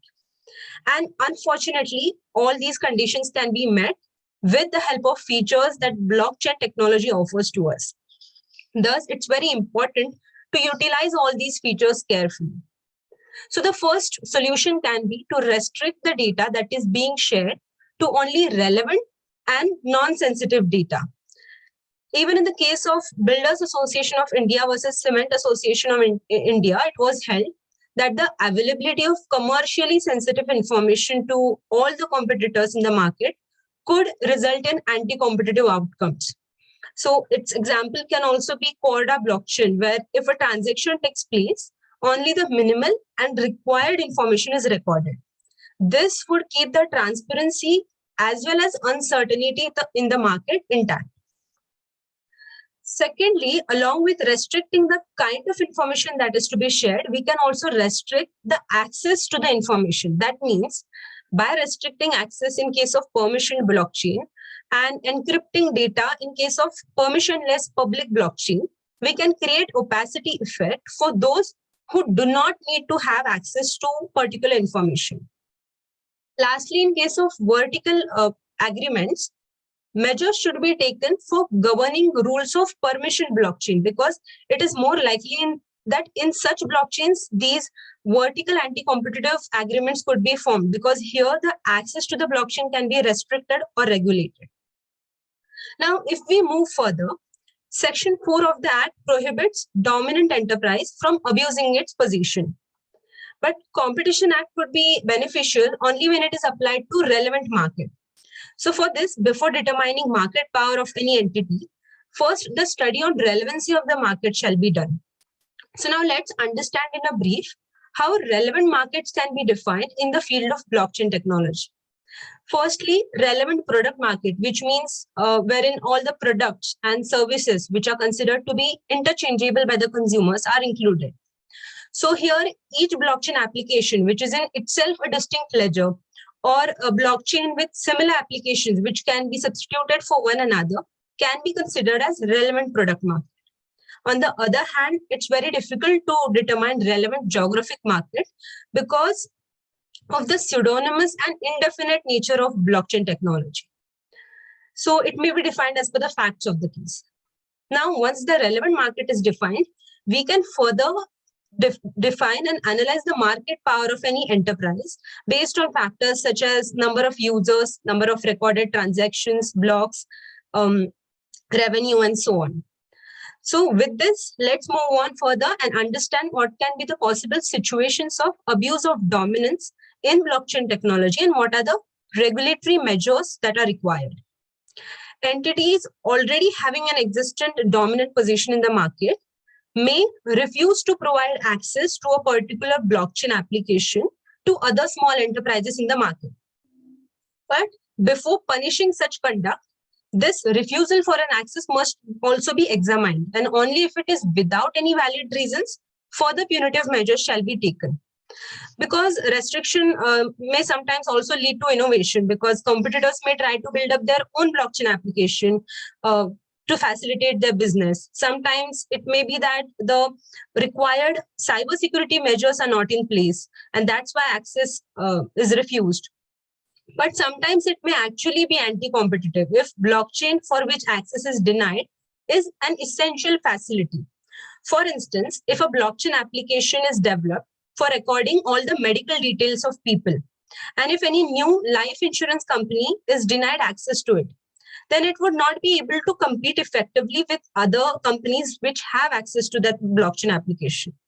Here, it's even impossible to create similar database because it's more or less historical data. Thus, this becomes an essential facility, and in such cases, measures should be taken so that new entrant is provided with access to such applications on fair and reasonable terms without any discrimination. Further, there can also be indirect restriction to access, as few companies may provide opportunity, but for that they may keep higher cost of membership. So in such cases, it must be analyzed that whether this is naturally appropriate cost or is a strategic plan to keep out the competitors, and accordingly further regulatory measures shall be taken.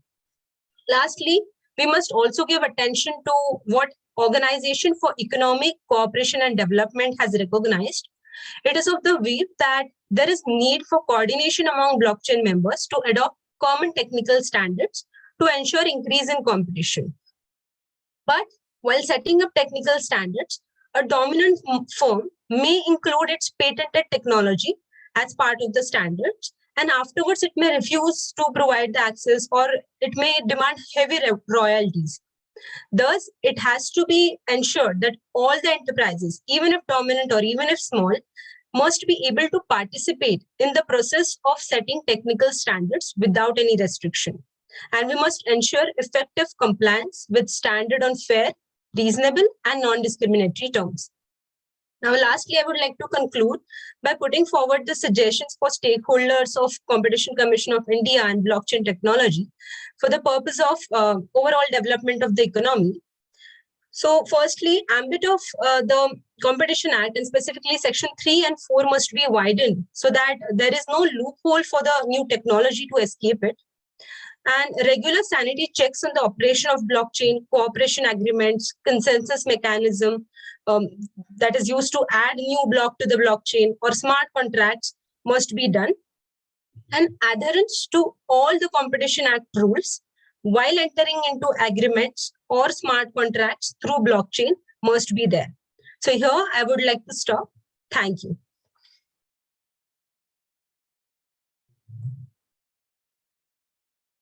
Excellent presentation, Bhargavi. Thank you, ma'am. Mr. Pillai. It's a very nice presentation. You have highlighted very interestingly the issues involved in blockchain application and how it will interfere with the competition law of India. I have two queries in this paper. One is regarding Section 3, application of Section 3. Why? Because why I am asking this, when we say Section 3, we need two parties. There must be an agreement between two parties. So when we are applying Section 3 to blockchain, who will be this two party? How we will identify the party? That would be one issue. If you can highlight something on that, that would be best. Yes, sir. So in blockchain, one can be the developer of that blockchain and the another can be the one who is using it. And as you rightly said, that here there is also an issue to identify the participant or the party who is using it because of pseudonymous nature. And even if the blockchain is created in one place, it can be used from any other place. So it's definitely difficult to identify in case of public blockchain. But in private blockchain, it can be identified. The identity of the party can be identified. But yeah, in public blockchain, it's difficult. Like it's an issue which needs to be tackled. Okay. And another issue you were highlighting regarding Section 4, abuse of dominance, wherein facilities, denial of essential facility. I think our competition commission has dealt with this issue of essential facilities. We have 2-3 decisions like Shamsir Kataria, Arshia Railway.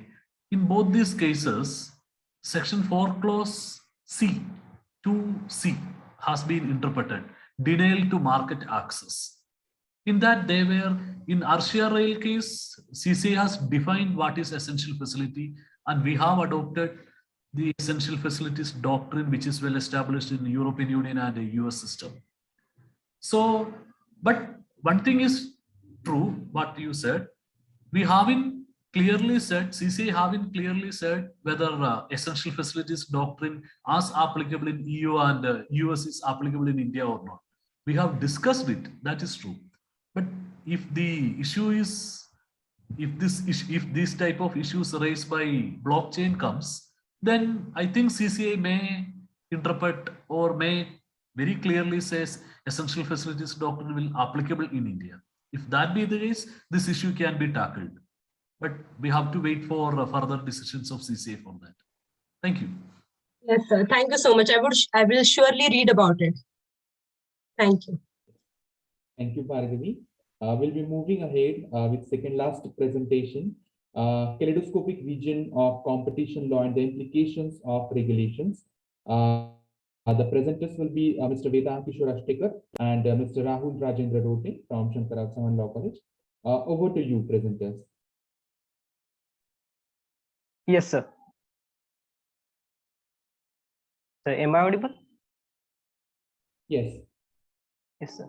A very good afternoon to everyone, and myself Rahul Rote, and I will be presenting the research paper written by me and my co-author Vedant Kishore Ashtekar on the topic of kaleidoscopic vision of the competition law and implications of the regulation. First of all, I would like to give vote of thanks to all the organization team of SCLC and University of Ceti Pescara, Italy, under the aegis of Competition Commission of India. And also thank you to all dignitaries present on the panel. As this great collaboration has provided us this huge opportunity to present our thoughts and ideas, and delivered a chance to surf over the waves of the vast ocean of competition laws. To start with basics, what do we understand by the kaleidoscope? The kaleidoscope is nothing but an optical instrument which reflects all the possible colorful patterns and designs with the help of mirror. Similarly, a kaleidoscopic vision is a vision consisting of all possible perspectives of a certain subject. And the kaleidoscopic vision of competition laws is a study of competition laws by all possible directions, dimensions, perspectives, and angles, consisting of different characteristics and diverse visualizations. So our objective of this research paper is to understand various perspectives and dimensions of working of competition law, and analyze the implication of the regulations and understanding its working. The problems in this research we have presented the problems faced by the regulations of competition laws. Are first it is international and domestic cartels. The cartels, to explain, we will take support of clause 2, section 2, clause C of competition law of Competition Act of 2002, passed by Government of India. It states a cartel includes an association of producers, sellers, distributors, and traders or service providers who, by an agreement amongst themselves, limit, control, or attempt to control to production, distribution, sale, or price of or trade in goods or services. By this international and domestic cartels, the consumer has to suffer in the market, and it also hampers the local businessmen in the market. Second, it is anti-competitive practices by TNCs, that the transnational companies create situations like hardcore cartels, misuse the dominant positions in the market, or the nature of their monopoly, and these anti-competitive actions in their broadest sense might be include unfair trade practices too. And this also hampers the consumers' right and consumers' enjoyment, and also the hampers the local market. Local market. Then the third is the dumping of products and anti-dumping actions. If a company exports a product at a lower price than the price it normally charges in its own home market, it is known as a dumping of products.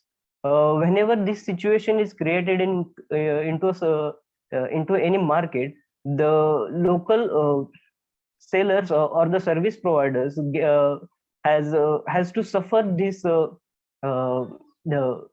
has to suffer and this will hamper the overall situation of the market.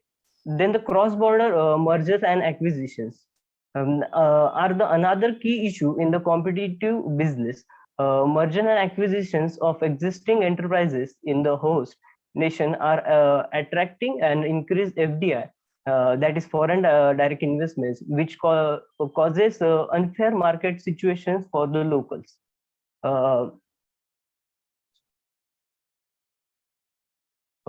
Then we will see kaleidoscopic vision of competition laws in Indian context. As Saurabh sir yesterday gave brief introduction and developmental background of competition laws in India, the Monopolistic Restrictive Trade Protection Act, passed in 1969, was the first piece of competition legislation. With the time, the scope of competition law grew and expanded. So legislation were reinforced and successfully interpreted. To solve such an issue, the Indian government established a high-level commission known as the Competition Commission. The Competition Appellate Tribunal has also been established to adjudicate and hear disputes in these many years. Competition law in the India has been strengthened and have established a competitive market in society. Here are few cases I would like to mention. The Bharti case, Bharti Airtel case. In this case, the information was filed by the Reliance Jio Infocom Limited, alleging anti-competitive agreement or a cartel have been formed by the major telecom operators that are Bharti Airtel, Vodafone India Limited, and India Cellular Limited. Then, in appeal, the Honorable Supreme Court has held that only CCI is empowered to deal with the Anti-Competition Act. The court noted that the unique feature of CCI is not a sector-based body, but has a jurisdiction across which transcends sectoral boundaries, covering all the industries. Then the WhatsApp incorporations case. In this case, the problem of WhatsApp's new policy has highlighted the topic of how privacy issues are integrated with the competition case once again. The CCI issued an investigation order against the WhatsApp for an alleged abuse of dominance in connection with newly modified policy. By these cases, with an eagle eyes vision, we can see that India is still a developing state for the framing and airtight competition laws. Now, the findings and solutions which are applicable to the scenarios mentioned above are formulation of new latest competition laws and policies, and increasing frequency of updated and revised regulations of legislation, Then the surveillance over all the prohibited practices and control over it is the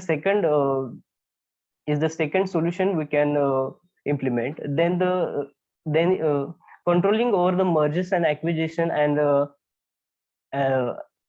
into the local markets. Promotion of healthy competition, as it is a motto or the aim of competition law, maintaining healthy competition in the market.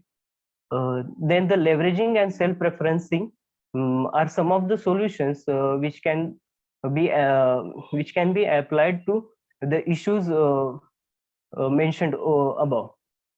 With these words, I would like to stop here, and thank you so much. Thank you, sir.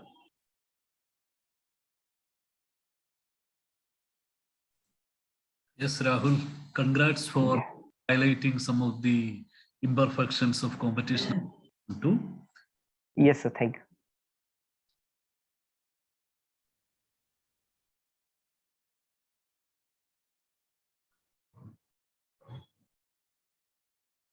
Saurav, you are muted. Yes. Thank you, Rahul. Now we'll be moving to the last paper, paper 5, competition laws and emerging issues in digital markets, to be presented by Suyash Sahib Naule and Amruta Tanaji Borge. So I request both the presenters to go ahead with the presentation.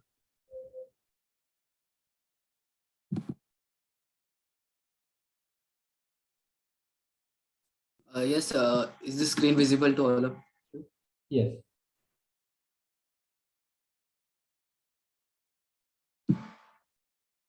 Should we start, sir? Yes. Good afternoon, one and all. We hope that you all are safe and healthy in this third wave of the pandemic. We, the students of Marathwada Mitra Mandal, Shankarrao Chavan Law College, Suyash Balasaheb Naule and Amruta Tanaji Borge, the students of second year and fourth year of BLLB respectively. We would like to present our research paper on the topic, the competition law and emerging issues in the digital market. I would like to start with the introduction.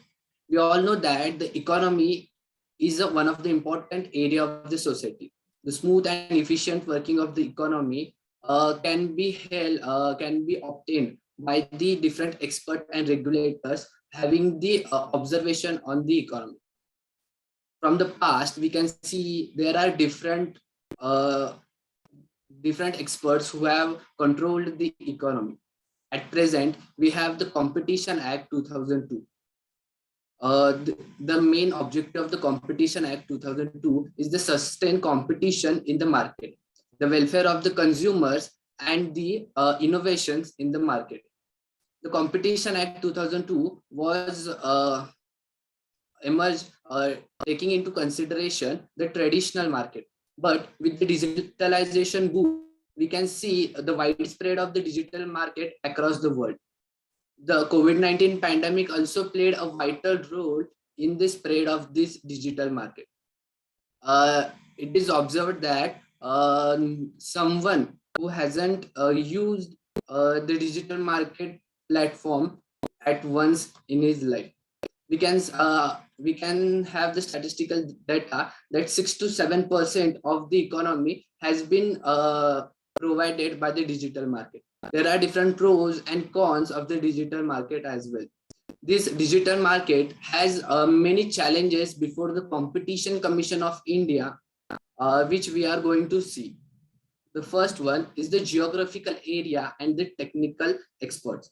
While looking into the digital market, we can see there are many multinational companies who operate from the all over the world, where their main office can be at any part of the world. The production takes place at the another, and the consumers are all over across the world. We see the different jurisprudence for these competition acts by the different countries, which are for only the territorial border of that particular country. It is observed that the different harms are being made due to the digital market in the different countries. To tackle this problem, we can have the international law, which have the wide scope of the geographical area and the knowledge of harm taken by the different countries to overcome this problem. The second one is the technical expertise. The Competition Act was framed observing the traditional market at that time. The expertise was not able for this massive change in the market structure in near future, where we can see the data is the primary prime commodity of the digital market. These digital markets are functioning on the technology base, where different technologies like the softwares, apps, cloud data, computing, and many more are there. And many problems in the implementation of the competition law can be observed by the Competition Commission of India. That's why we need the experts, the technical experts in the regulatory authority. And the training can be given to the personnel to tackle this problem. The second point is the database. We can see the zero price model working in these digital markets, where the money is not the consideration given for the services, but the data is. We give the data as the consideration. The big companies have the data of all the consumers of them. From these data, they can conclude the habits, the needs, the preferences of their consumers. With this information, they can implement policies regarding their companies, and this helps them to create the dominant position of them in the market. And this will help to increase the barriers of the small businesses. This problem will stifle the competition as well as the innovation in the market. That's why to control this problem, we can have the interoperability of the data by the different companies. The next point is the privacy data. The big companies have the access to the personal data, which can be sensitive or critical personal data, which includes the name, email, gender, religious belief, and the political opinion of all the members, all consumers. All this data is used without the consent of these consumers. We have the fundamental right given by the Constitution, which is the privacy. And use of this data, personal data, for the making the dominant position, it is also the anti-competitive. Hence, to tackle this problem, we can see the GDPR, means the General Data Protection Regulation given by the EU, and the Personal Data Protection Bill, which is in India, to tackle this problem. The further problems will be given by my Amruta. So the next challenge is the abuse of dominance. So abuse of dominance is occur in the market when the dominant business engage in the activity to reduce or to stop the competition in the market. But first, how to, whether to determine the business are engaging in the dominant or not. So there are no exact way to determine it, but from there are some methods, and it's different from country to country. And in India, according to section 19 clause 4 of the Competition Act 2002, they listed some factors to determine the dominant positions, dominance in the market, such as the market size, market shares, then dependence of the consumers, and the resources of the firms. But in the digital market, there are the big tech companies who are leading the market, such as the Google, Chrome, YouTube, Amazon. So they are providing the search-based videos, information, and provide the same content. And also they are tied not with the tied not with the mobile companies. So their apps like the Amazon, Google, Chrome, YouTube are by defaulted installed in the mobile phone. So and so these are easily sideline the small traders and also restrict the consumer's choice. So considering the present and the future of the digital market, it will be going to hamper the small traders. And for that matter, we have to have some recommendations or some legislation to protect the small scale traders, to promote the fair competitions and to prevent the abusive dominance. Then next is the predatory pricing. So predatory pricing is one type of the business strategy. So in that business strategy, the firm is at the initial level, they are sacrifice the losses, but later on they recoups all the losses. Like they are attracting the consumer towards their product, and later on, if the consumers are addicted to it or habituated to it, they are later on increasing the prices. So the traditional method to determine the predatory pricings are the like below cost price of that product. But in the digital market, the companies are providing the promoting the different strategies, as there are some discount, buy one get one free like offers. There are others rewards also. So because of that, All India Vendors Association of Small Traders are against the Flipkart and Amazon, because they are very biased towards their subsidiaries on their platforms, and because of that, the revenue of the small traders are is going to be hampered. And so there should be some like regulatory measures in the digital market for the predatory price. Then next is a merger and acquisition control regime. So we all know that the big companies are use their socio-economical power to easily acquire the small growing firms or merge with them. So they are benefited in many ways, as they are getting the more consumer data. And like there are some example, like the Amazon is hold the food market. Then Facebook is acquire the WhatsApp and Instagram. Also, the Google is acquire the Feedbit.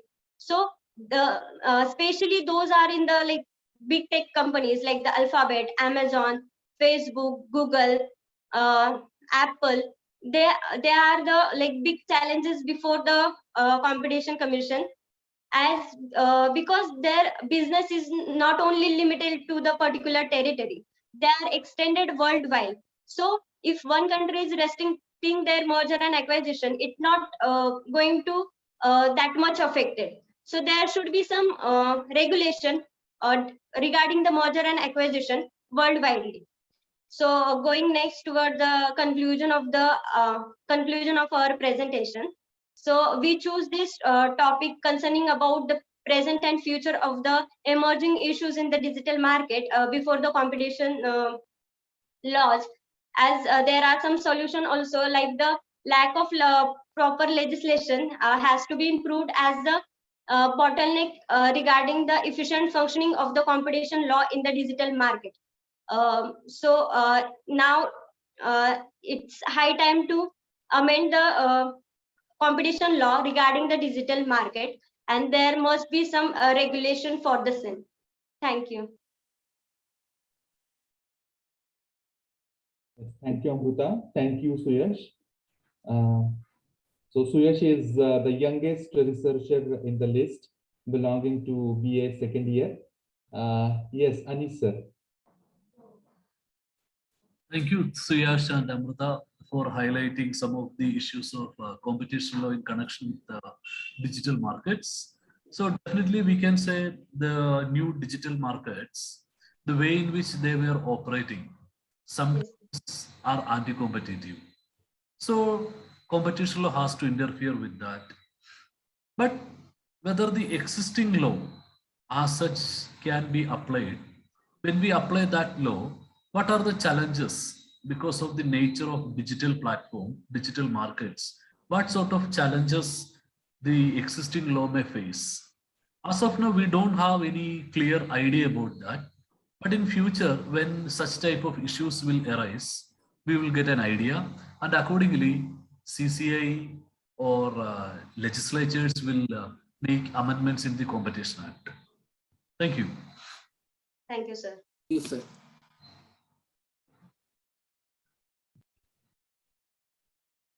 Thank you all.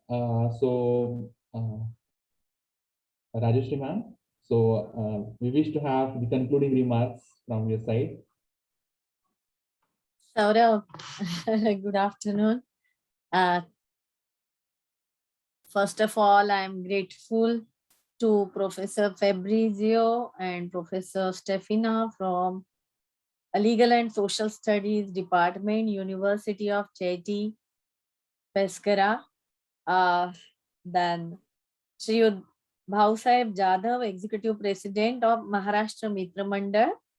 Dr. Kranti Deshmukh, Principal of Shankarrao Chavan Law College, and of course, Professor Saurabh Ubhale, who has taken utmost effort to organize this international conference. I really appreciate and I congratulate all paper presenters for their presentations. And I appreciate the youngsters who are just second year LLB, 3 year, 4 year, and they have addressed us like an eminent professor, really. I can see their skill of advocacy here, and credit goes to their professors and principal of law college, because the way in which you trained them, in that way they have presented excellently. They have discussed various issues relating to Competition Act, which are challenges we are going to face. And as Mr. Pillai has stated that we expect that new amendments will be there as per the emerging requirements.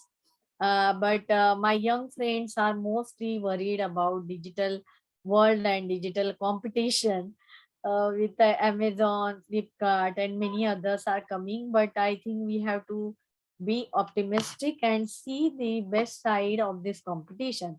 Because of this competition, we are getting all things at cheaper prices and quality. Everything is assured, and nowadays, as personally, I am a consumer like you. When we purchase anything, and if there is any defect, we immediately can return it, and full amount is immediately deposited in our account.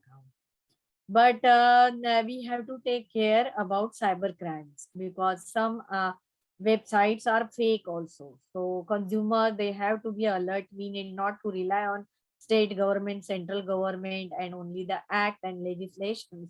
But we have to be alert when we are using this digital data, digital world, and we have to be cautious, and we have to enjoy all benefits of this digital world. So thank you, Saurabh, and thank you, organizers, for inviting us here. Thank you very much, and I wish grand success to young students for their career. Thank you so much, ma'am, for your precious words. Ilaria ma'am is also with us, and Stefano sir is also with us. Ilaria ma'am, she is a professor, ma'am, from the Mumbai University. Here, though we are meeting virtually, we can see each other, but soon when the situation gets good, we'll have soon the physical meeting as well. Sure. Yes. Thank you, everyone. Thank you, Rajeshri Varadi ma'am, who's the professor at Department of Law, Mumbai University, and Dr. Anish Pillai sir, who is associated with Cochin University of Science and Technology, CUSAT, Kochi, Kerala. Thank you, both of you, for moderating our youngsters' papers and making time to guide them in the competition. Thank you so much, ma'am. Thank you so much, sir. Thank you. Thank you, Saurabh. Thank you. Thank you, Hilaria. Thank you, Stefano. Thank you, Saurabh. Thank you, ma'am.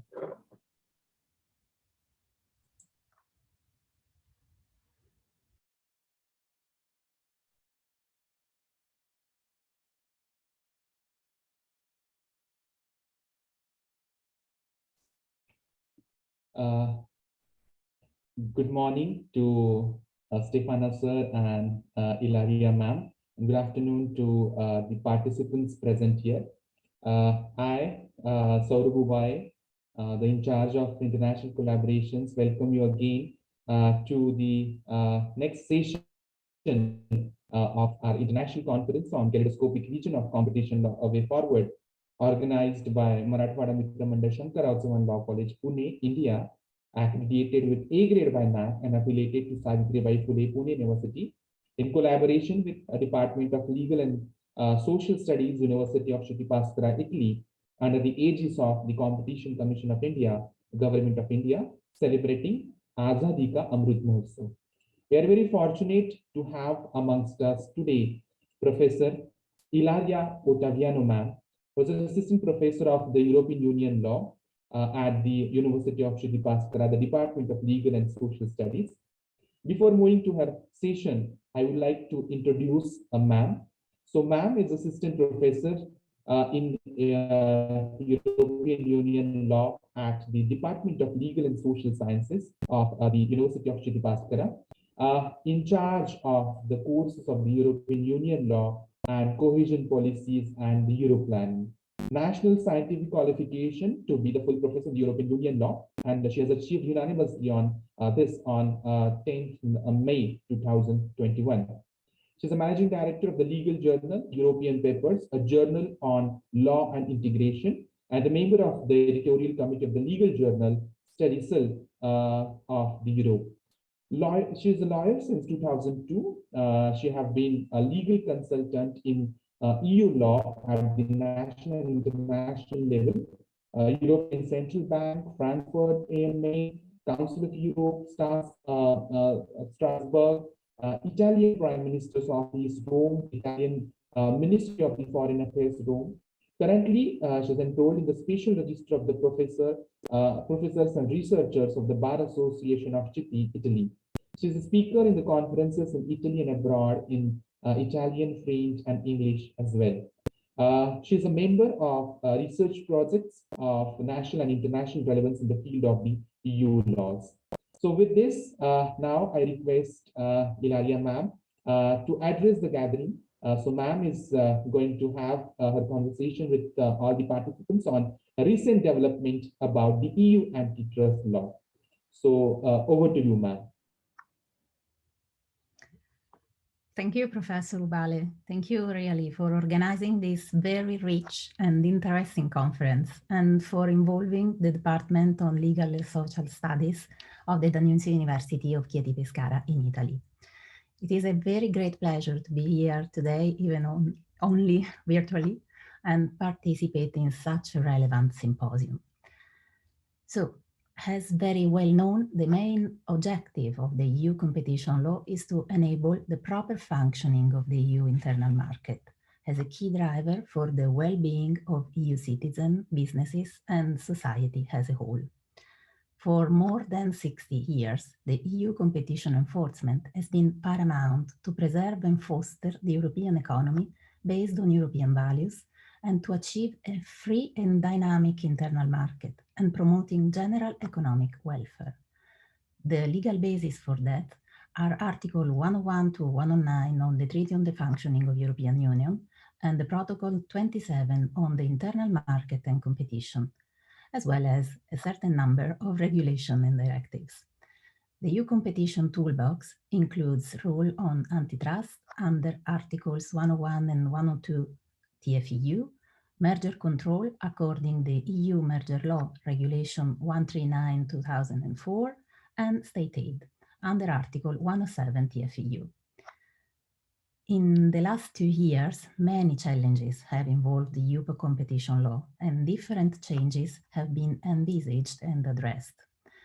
From a legislative point of view, in Europe, there has been an extensive debate in the last few years on the effectiveness of the competition law. For example, at the antitrust level, and in particular in relation to the prohibition of agreements and concerted practices by undertakings which could prevent, restrict, or distort competition, the EU Commission is currently reviewing the vertical block exemptions regulation as well as the two horizontal block exemptions regulations together with the relevant guidelines on the application of Article 101. The aim of the review is to determine whether these regulations still take proper account of the market developments and are still fit for purpose in the changing market environment. Concerning abuse of dominant position, regulated in Article 102 of the TFEU, the Commission has moved forward a number of ongoing initiatives to ensure fair competition in the single market, such as the proposal regulation on the Digital Market Act. The Digital Market Act aims at preventing gatekeepers from imposing unfair conditions on businesses and consumers. For example, prohibiting businesses from accessing their own data or locking users into a particular service or limiting switching to alternative services.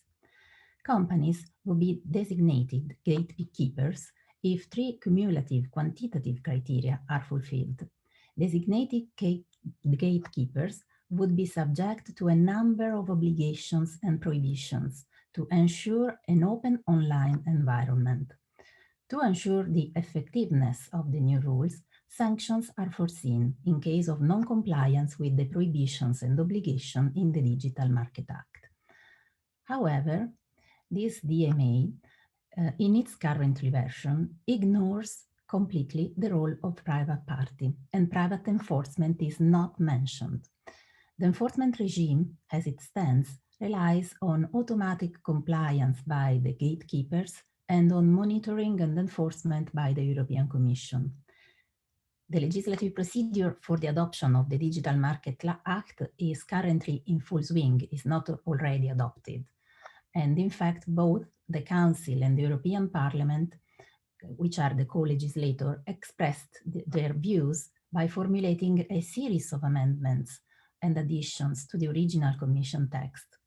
In particular, great attention is paid to the possibility of a more incisive role of national authorities against the centralization of enforcement in the hand of the Commission. Legal doctrine observed that the Commission would not be able to do this enforcement alone. The enforcement capacities of private actors should be strengthened. Competitors and customers should be integrated in the enforcement system as compliance, informants, and litigants. Otherwise, without explicit rules on this form of private enforcement, the high ambition of the DMA are limited and are likely to remain unfulfilled. Always on the abuse of dominant position, the Commission is currently preparing a comprehensive review of its approach to defining the concept of a relevant market. Concerning the enforcement, is it possible to note for the European Commission a sort of return to the past, returning to cases of abuse which had been abandoned for many years and to procedures that had not longer been applied for decades? For example, after about 18 years, the Commission has newly taken interim measures in the Broadcom case. Broadcom is a world leader in the manufacture and sale of integrated circuits. The dispute practices were important. They involved exclusive purchase agreements, exclusive discounts, and minimum purchase quantities.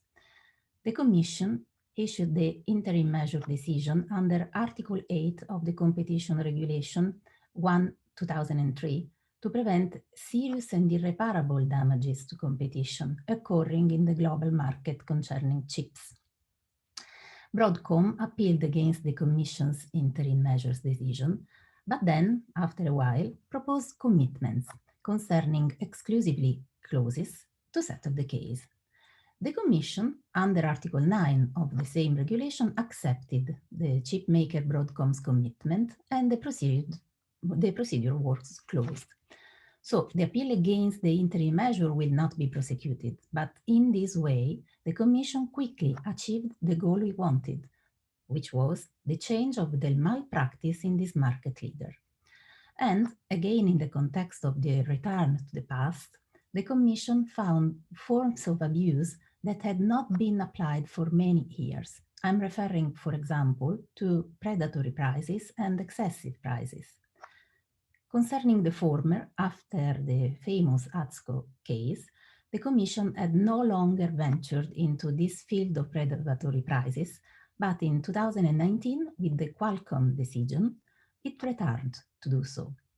In the case, the Commission imposed a very important sanction against, again in the field of chip maker, and because according to the Commission, Qualcomm was selling its products below cost to strategically important customers to induce them to an exclusive relationship with the manufacturer. Qualcomm challenges the Commission fine from predatory pricing in proceedings before the Court of Justice, but these appeals were rejected either before the Court of Justice and before the General Court. And other cases on predatory prices are pending nowadays before the Court of Justice. Concerning excessive prices, the Commission moved again in such a procedure under the inspiration of the Italian authorities in the Aspen case. Aspen, a global pharmaceutical company, was fined for excessive pricing of 6 cancer medicines. Also in this case, the Commission accepted the company's commitments and closed the procedure fairly quickly.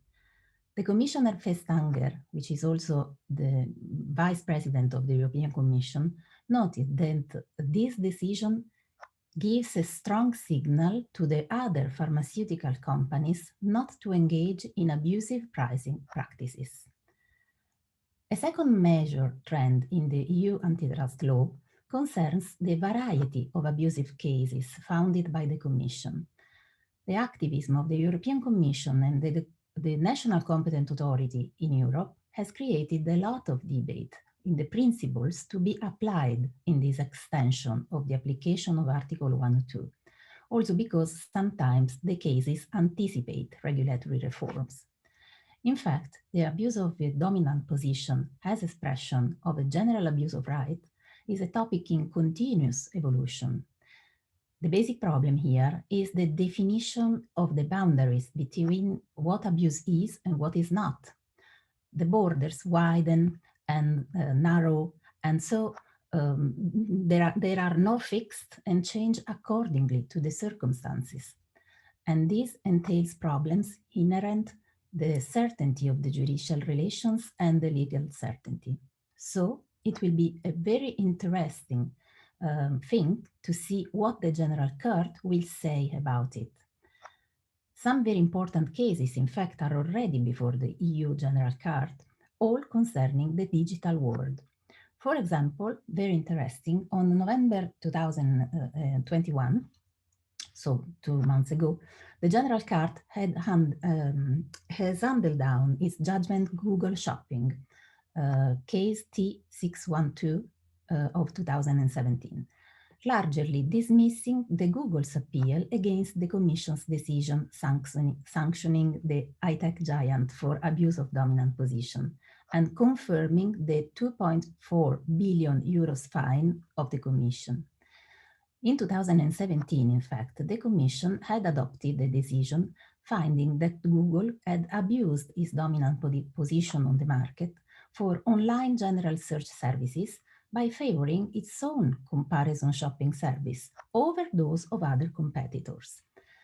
Google and its parent company Alphabet appealed the decision before the General Court, but the court held that Google abused its dominant position by favoring its own comparison shopping services on its general result pages through a more favorable display and positioning. The results shown were not prioritized, in fact, based on whether they were better or more relevant for the applicant, but rather following a subjective criterion belonging on Google's own comparison shopping service. So given the importance of the traffic on Google search engine and the fact that users mostly focus on the first results on the results pages, the anti-competitive conduct of Google was liable to lead to a weakening of the competition on the market. In practice, in Google Shopping, the General Court recognized a self-preferencing as an independent infringement of Article 102 TFEU.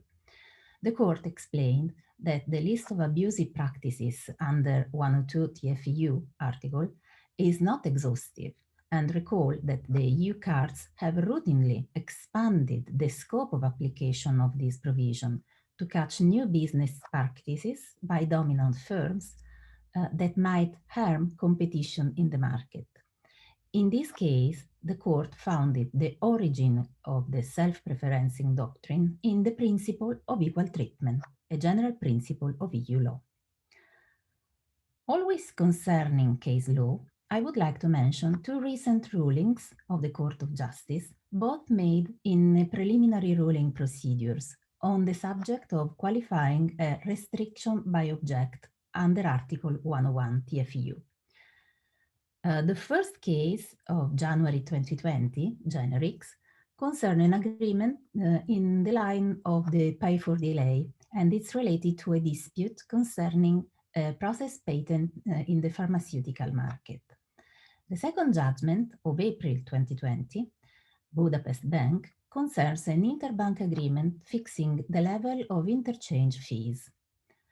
These two judgments, to me, are interesting because they allow to identify what a competition authority must demonstrate to qualify an agreement as restrictive by object, and what kind of evidence the parties that object to the disqualification must produce.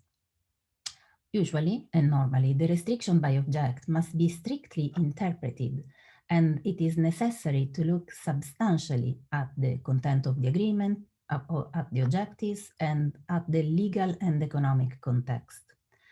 The two judgments bring some important clarification in this kind of analysis on the type of logical and operational path in this regard. They stated that the category of restriction by object is appropriate only where it is sufficient experience on a certain practice. The court speaks of sufficiently solid and reliable experience and sufficiently constant experience. So in practice, there must be a consensus regarding the nature of that practice. To assess how this consensus should emerge, the Court of Justice mentioned the economic analysis and the previous case law. Therefore, if there is not a sufficient consensus on a certain practice, for example, on its anti-competitive nature, the category of restriction by object is not the appropriate one, and it is necessary to assess the restriction by effects. And therefore, the general idea that restrictions by effects can only be assessed when evaluating the improvement of production or dispersion of goods or the promotion of technical economic progress is definitely discarded.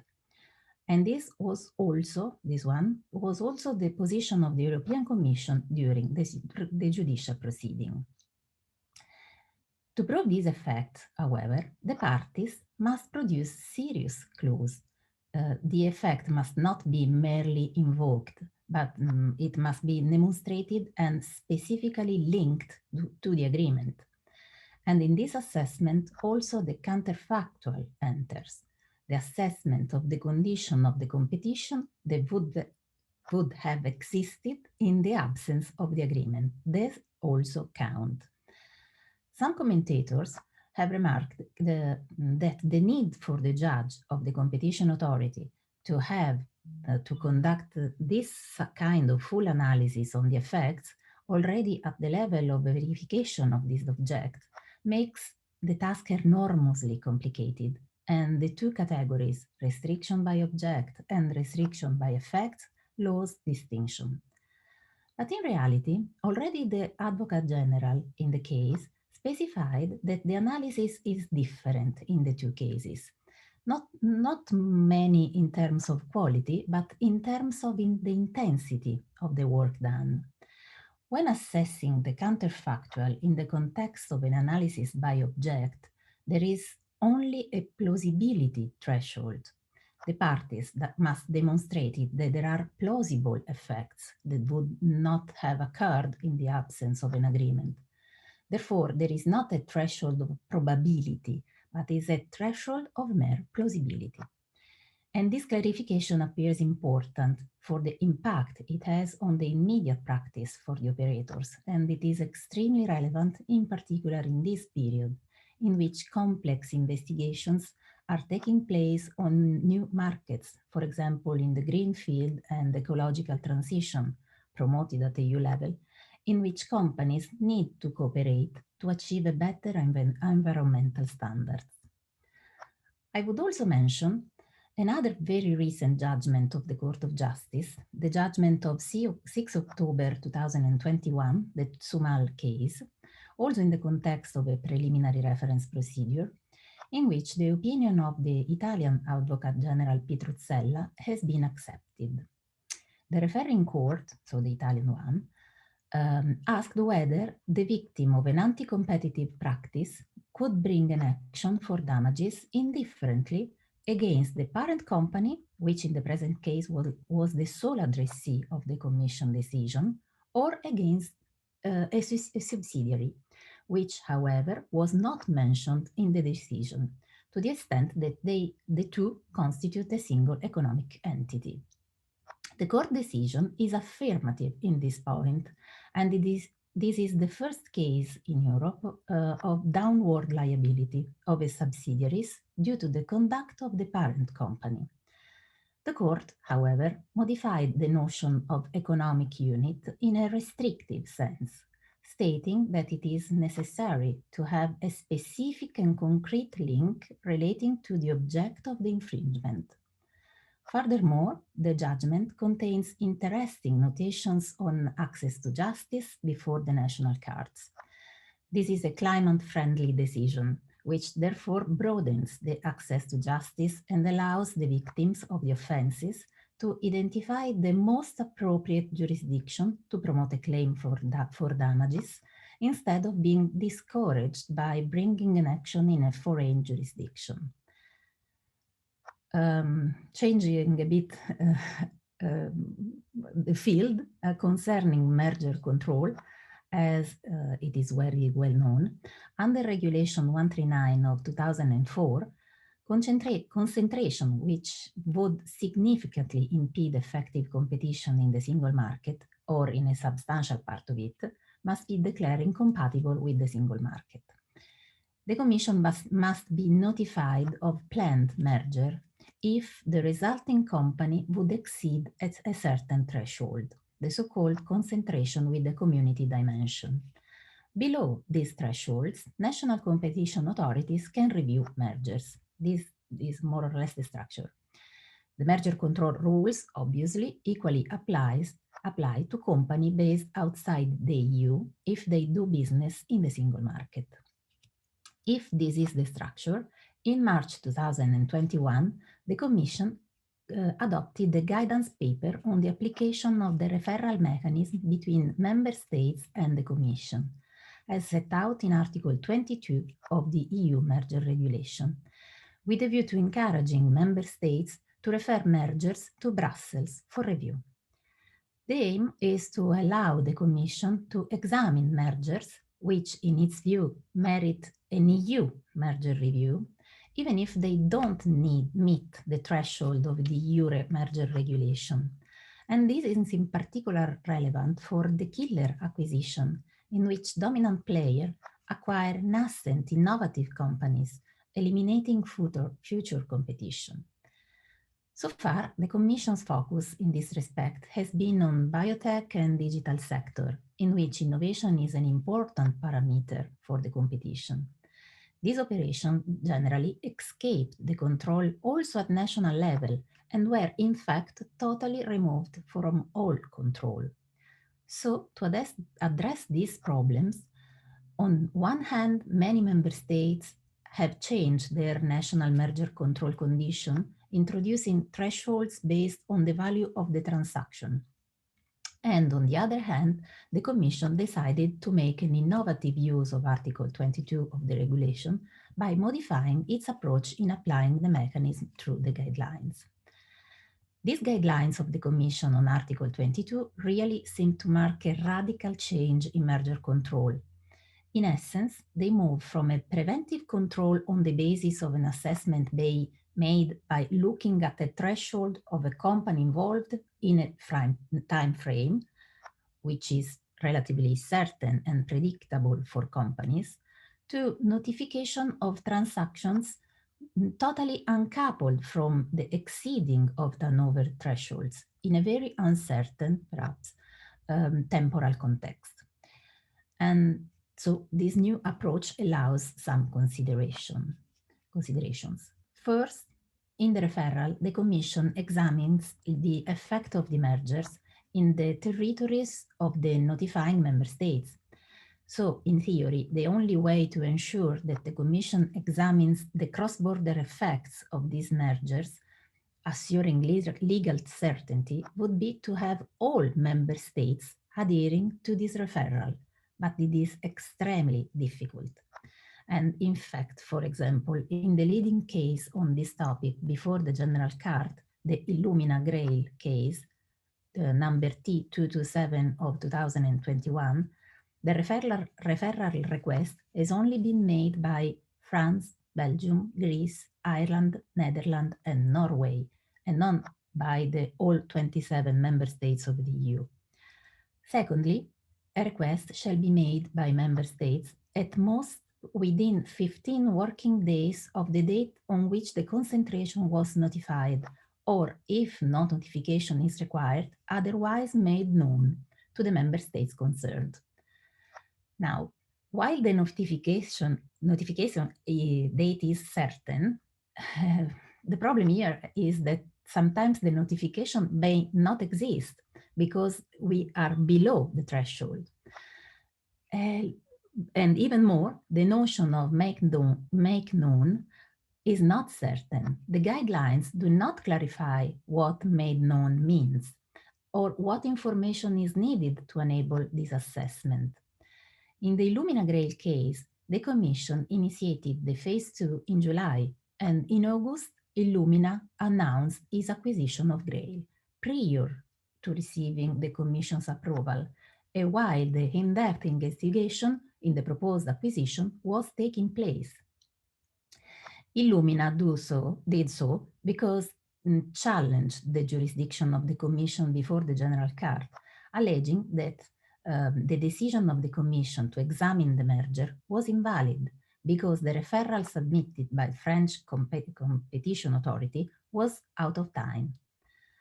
On September, the Commission sent a statement of objections to the party in which it clarified that the company had violated the standstill obligation and imposed various interim measures in order to restore effective competition and prevent possible irreversible integration between Grail and Illumina.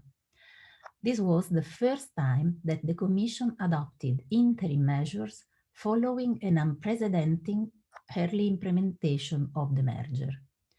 This case is very interesting, as it's shown that it is essential to find a sort of balancing between the need to ensure that all transactions potentially problematic from the point of view of competition are subject to control, and on the other hand, the equally important need for business certainty to avoid unjustified burdens and unnecessary waste of money and resources for businesses and competent authorities. Those presented now are, we can say, a sort of internal challenges to the EU competition law, but competition law does not operate in a political vacuum. And so, therefore, many new challenges have been posed by recent economic, geopolitical, and technological changes. Today, when the EU is still facing with one of its biggest crises ever, a robust competition policy in EU is more important than ever to contribute to economic dynamism essential for a faster recovery. One of the most relevant challenges is related to the climate change. In December 2019, it is probably known, the European Commission has presented the European Green Deal. EU member states engaged in reducing emissions by at least 55% by 2030 compared to 1990 levels, and turn the EU into the first climate neutral continent by 2050. And in order to achieve these ambitious goals, the Commission announced a green deployment in all its policy areas. And so also EU competition rules play a role to support environmental and climate policy. On September 2021, DG Competition published a competition policy brief, summarizing the key points taken from a previous stakeholder debate and providing consideration and examples for concrete policy reforms. The policy reform measures envisaged by the Commission are an important step toward a stronger focus on sustainability consideration in EU competition policy. The brief concerns all the areas of competition policy, so state aid, antitrust, and merger control. In particular, the state aid framework will play a key role in achieving the Green Deal objectives. The European Commission revealed that changes will be made in particular on the guidelines on state aid for environmental protection and energy, in which new areas such as clean mobility, circularity, biodiversity will be covered, with a coverage of up to 100% and discouraging aid to projects involving the most polluting fossil fuel, and with stricter conditions for a non-green infrastructure projects. But also the general block exemptions regulation is affected by green. It contains simplified rules for aid and related to the field of energy efficiency measures in buildings, and new block exemptions for aid for publicly accessible recharging and refueling infrastructure for electric vehicles.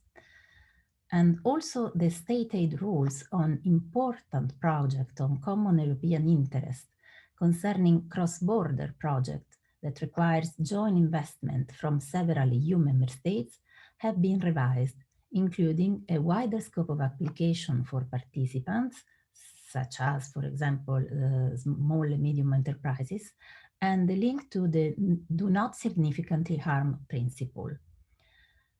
Concerning antitrust, a key question in the discussion is how to the out-of-market efficiency can be taken into account.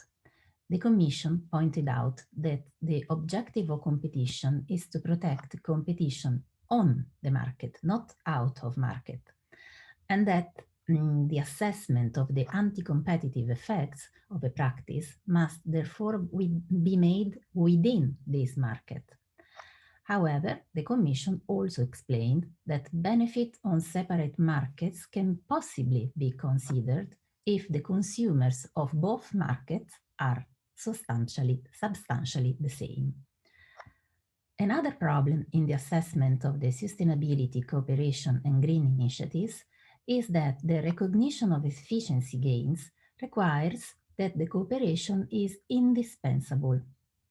And this is not the case when companies need to use more expensive sustainable products instead of the usual cheaper polluting ones. But on this topic, the Commission will provide a guidance to the companies. In parallel, the Commission is ready to consider requests for individual guidance in relation to sustainability initiatives that raise novel issues, the so-called comfort letters. And this is not completely new because also during the COVID-19 crisis, the Commission has offered companies the opportunity to ask DG Competition for guidance if they were uncertain whether their initiatives to overcome problems associated to the crisis were compatible with the European competition law. In response to such requests, DG Competition provided informal guidance, exactly the so-called comfort letters. The same will be done in relation to sustainability initiatives that raise new and important issues in order to achieve legal certainty. Regarding merger control, the new referral policy on the mechanism set out in Article 22 of the merger regulation, which we have already discussed, might apply also to the green killer acquisitions. Another crucial topic is the pandemic. In fact, the rapid spread of the COVID-19 and its profound adverse impact on the EU economy forced national and EU policymakers to react quickly and on various fronts to address this unprecedented threat. In this context, the EU competition policy became an important component of the crisis response. In fact, the pandemic has posed particular challenges to businesses, consumers, and to the economy as a whole, and has required a range of measures in the field of competition to enable an adequate answer to these challenges. The competition toolkit provided by the Commission proved to be relevant, agile, and rapidly adjustable to the exceptional circumstances of the crisis. And these apply in particular to state aid policy. In fact, in March 2020, the Commission adopted a temporary framework communication, amended in the time many times to adjust to the changes of the pandemic, which set up the released conditions that the Commission would apply to declare an aid compatible with the internal market to remedy a serious disturbance in the economy of a member state, exactly due to the pandemic. Sorry. Among these measures, the compatibility with Article 107, so the article related to state aid, was extended to cover support to companies that develop, test, and manufacture products to fight the coronavirus, such as vaccines, medicines, medical devices, disinfectant and protective equipment, and to enable member states to provide public support to all micro and small companies, even if they were already in financial difficulty before the pandemic. And the Commission adopted a large number of state aid decisions under the temporary framework. For example, in 2021, the Commission adopted 675 COVID-19 related decisions. Several member states notified umbrella schemes covering different sectors of the economy through different types of aid, or notified aid to support research, development, testing, infrastructure, and coronavirus-related products. The transport sector was, as very well known, severely hit by the global pandemic. And in 2021, the Commission adopted many decisions allowing state aid to airlines, airport, and ground handling companies to address their liquidity and capital needs caused by the COVID-19 pandemic. And this, and also for other sectors, not only for the airline sectors. So for example, in tourism, culture, hospitality, and retail sectors. The Commission also adopted a number of decisions to compensate damages for the self-employed and losses due to the cancellations of sport events, for example. And finally, the European Commission has recently decided to prolong until the 30 June 2022 the state aid temporary framework. And this will allow member states, where needed, to extend their support scheme and ensure that businesses still affected by the crisis will not be cut off suddenly from necessary support. And even more, the limited prolongation gives the opportunity for a progressive and coordinated phase out of crisis measures without creating these cliff edge effects. And many other targeted adjustments were introduced because of the pandemic, but if needed and if interesting, we could discuss later perhaps. Now, to conclude, I would only mention that the DG competition, so the General Directorate of the Commission competent for competition, contributed to the preparation and is contributing to the implementation of the Recovery and Resilience Facility, the biggest part of the Next Generation EU, the much discussed and very well known EU 750 billion euro recovery instrument.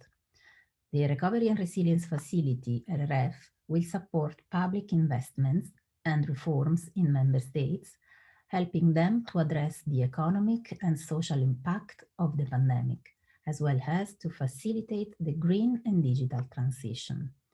DG Competition is also supporting member states in submitting their National Recovery and Resilience Plan to the Commission before disbursement of any funds, to ensure that national plans in the context of the RRF be in line with the EU state aid rules, contributing to the achieving of a more sustainable Europe, more resilient and better prepared for the challenging of the future.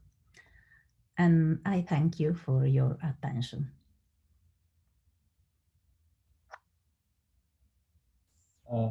Merci beaucoup, Madame. Thank you so much for enlightening us on the topic of antitrust law, specifically the European version of it, because we are more in the comparative analysis so that we can have more solutions to whatever the problems, as you already told us in your presentation, that the problems that they're discussed by the presenters are the internal problems that what we have. And so to find out the solutions, we always have this comparative analysis. So lucidly, you have talked about the business certainty and its connection with the competition law. The most importantly, I wish to thank you to touch upon the topic of the climate change and the environment and the post-COVID situation, specifically how it is having its impact on the policy making, having its impact on the competition law, antitrust laws all over the world. Thank you so much, ma'am, for accepting our invitation and making your time available to our students and the presenters. Thank you so much, ma'am. If the students have any doubt, they can just unmute themselves, or they can just put it in the chat window. Can I ask a question here? Yes, yes. Yes. First of all, it was a fantastic way of how you actually posited, ma'am, ma'am, that how you actually gave the broader perspective of the different areas in which the competition law does work. So can you please tell, like, for example, you did mention about the killer acquisitions which are happening actually. Like, what are the provisions which are there in the EU Commission with relation to this particular new aspect when it comes to actually the domain of a bigger dominant player actually, I mean, going for acquisition or merger in a nascent market for nascent companies? And also, if you can just talk about, yeah. Yes, it is exactly this the case. So a big company who would merge with another one, which is so a startup, which is very, very small, and they don't reach the thresholds. And so they don't arrive to have this sort of control by the European Commission. And it happens in particular in the nascent, in the more recent environment, in particular technology, also green, and that's why it has been also extended to this to this kind of killer predatory mergers, I would say. Thank you. Thank you very much. You're very welcome.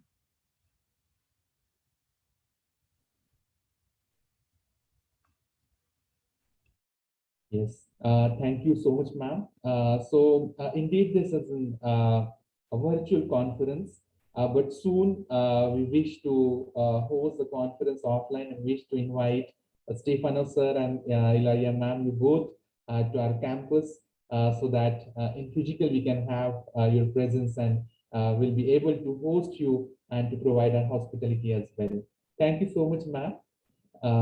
So I declare this session is over. Over to you, ma'am. You want to say something? No, only I would to add that it's reciprocal. So we will be very happy to have you guests in Italy and in our university. And thank you again for organizing. It's a very beautiful conference.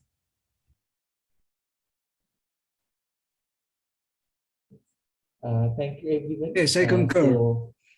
Yes, I agree. yes, I concur. Yes, I'll say something afterwards. I think before the ending. Okay. See you later. Yes, sir. Sure, sir. Yeah. Sure, sir. Okay. So we'll break for 15 minutes. It's a tea break, and then we'll meet sharply by 3:30.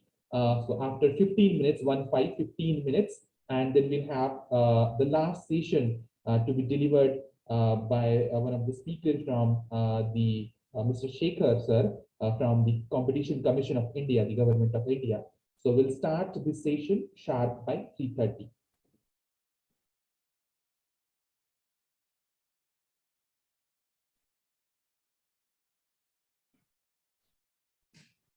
We will start with the session within 1 minute.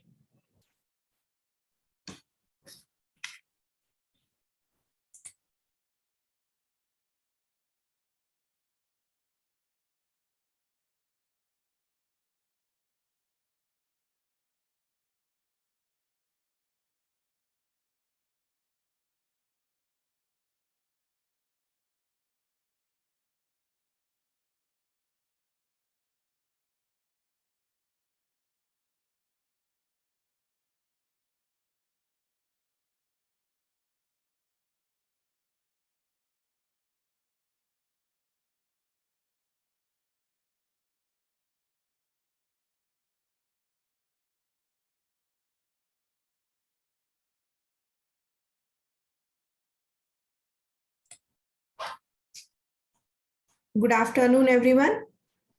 I, Assistant Professor Mayura Sabane, Program Officer of this international conference on kaleidoscopic vision of competition law, a way forward, organized by Marathwada Mitra Mandal Shankarrao Chavan Law College, Pune, in collaboration with Department of Legal and Social Studies, University of Chitti Pescara, Italy, under the aegis of the Competition Commission of India, welcome you all to this last session of these 2 days international conference.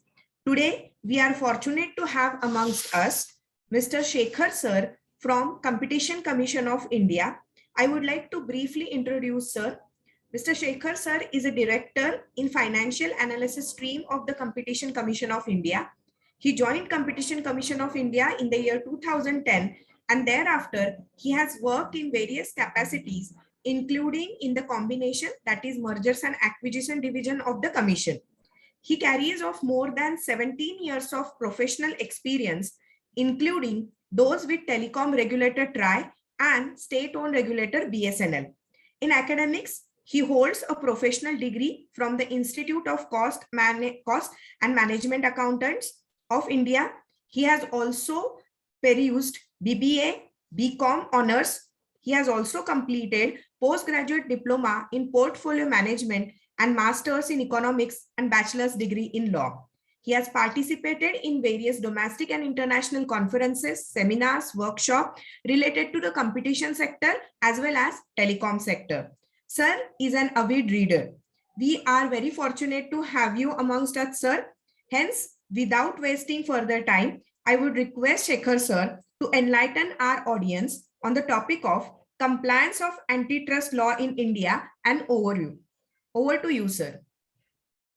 Thank you. Thank you, everyone. And First of all, thank you CCI and thank you MM Shankarrao Chavan Law College for giving me this opportunity to speak at this international conference. So I know post-lunch sessions, they are quite heavy on everyone, especially the listeners, but I will try to make the session as lucid and as interesting as possible, and we'll try to make it also very simple to understand as well.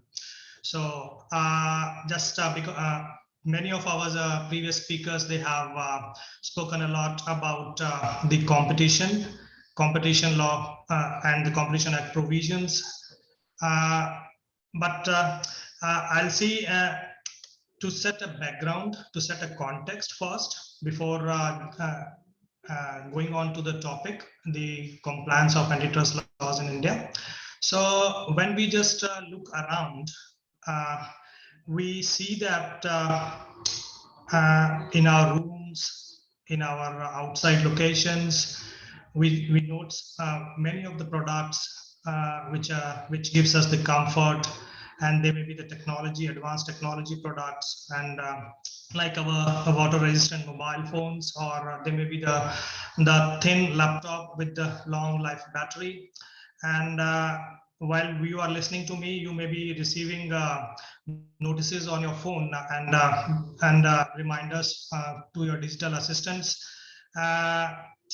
Apart from that, when you go or step out to outside to your favorite shops, or where you find many products and where the shops also gives you many choices, and you buy reasonably priced goods and services, and thereafter it may be that you travel around in your town where you may find a reasonably priced car or ride sharing service, or you may watch a movie or just explore the market. So we notice that our environment is characterized by, in some of the product segments, many choices, and in some of the product segments, not many choices. And in case of the service providers, you may find some of the service providers quite smiling and offering you quite a choice, and while others may not, in others you may not be.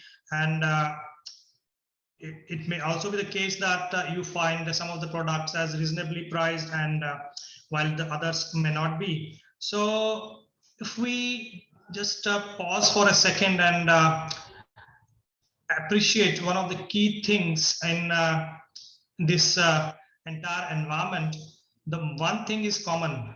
If we notice that, yes, there are ample choices in terms of the number of products available, ample choices in terms of the reasonability of the prices, we notice that there is one essential feature which is present, and which is the main reason and cause behind these choices available to us. This is the competitive process. So now this competitive process, what is this competitive process? This is basically the rivalry between the businesses and the traders that delivers the abundance of the choice to us, lower prices, increased innovation, better quality of goods and services. It is this process of competition which enables us to get the worth for the money, and even the lesser money will buy the more products. A process which has the capacity to generate the prosperity everywhere. Without it, most of us will find ourselves without the ample choices, without or the inflated prices. So your money would buy you less, fewer goods, fewer services, lesser quality. So without competitive process, the situation may not be so rosy. And you see, while competition benefits us, the consumers, it makes the life of producers, sellers, service providers a bit difficult, because they need to improve their services, their products just to stay in the business. They have to invest in new products, they have to invest in new technologies, they have to invest in new processes. So they may find themselves being pushed out of the market if they lag behind in doing any of these things. If they fail to remain competitive, they will be just boosted from the market by the most competitive ones, those who offer choices, those who offer quality products, those who offer quality services. So if we think, for example, however, of the price fixing cartels or market sharing agreements, which results in us paying more and getting less. Think of powerful companies that might abuse their power of distorting the market by stopping the customer from buying from other companies, or maybe the large merger transactions, the result of which may be the one single entity in the market who may be dominant and which may start gaining and benefiting from the concentrated power. So it is from the angle of these enterprises that today's session is what they should avoid, what are the do's and don'ts, so that they can comply with the antitrust requirements of the Competition Act 2002. So the presentation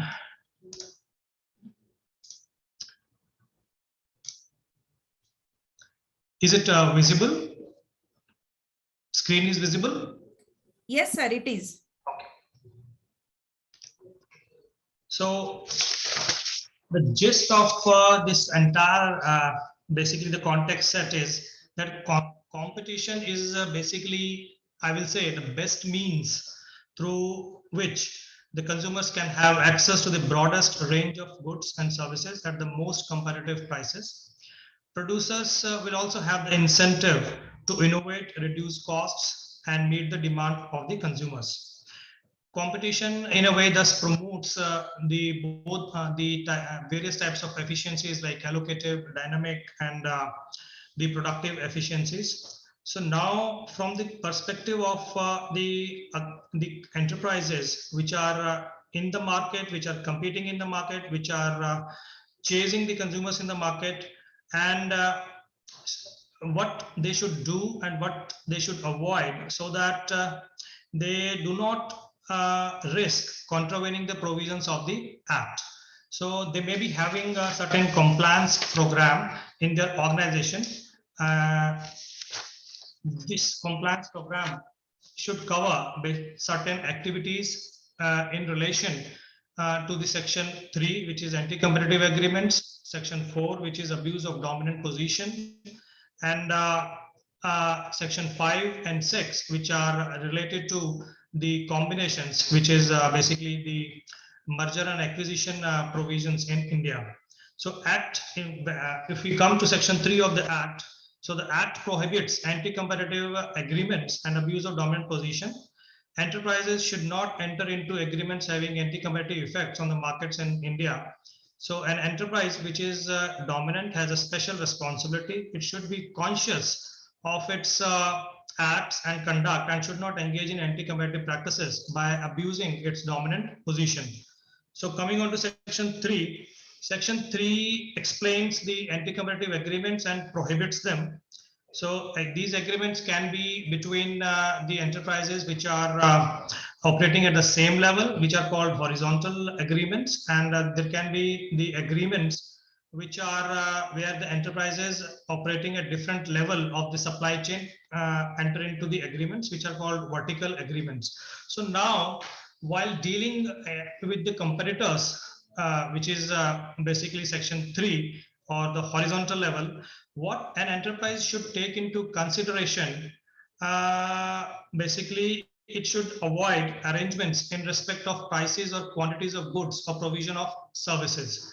Now, they should not discuss or enter into agreement or indulge in any joint action with a competitor on any matter concerning the price or quantity of the goods offered or supplied.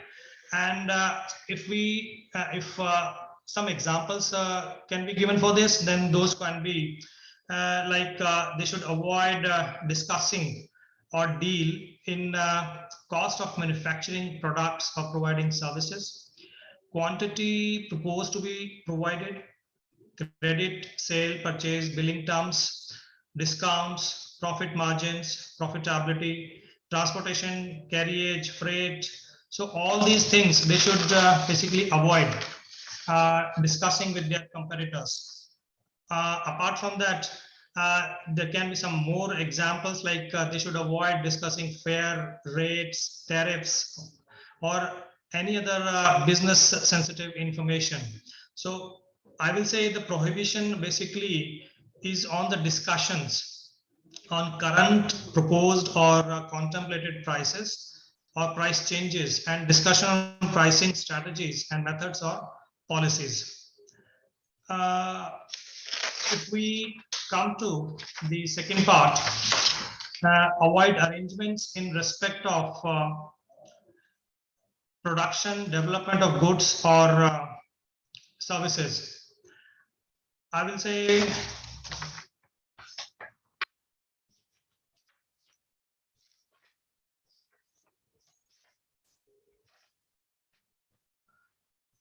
they should not discuss, agree on, or take any joint action with the competitor on any matter relating to production, provision of service, or extent of capacity utilization. Any discussion or exchange of information regarding production and distribution strategies, all these things should be strictly avoided. Another important area relating to section 3 is in relation to the bid rigging. So everyone knows what the bid rigging is. So the enterprise in relation to the bid rigging should not enter into any sort of discussions or consultations with its competitors or rival bidders while placing their bids or tender floated by a third party. They should not enter into any form of discussions, consultations with its competitor, rival bidders, as it may raise suspicion of coordination amongst them. If we give example of what basically they should avoid, they should not divulge the quantity, rate, or terms of the tender the enterprise intends to bid or bid for to any competitor or the rival bidder.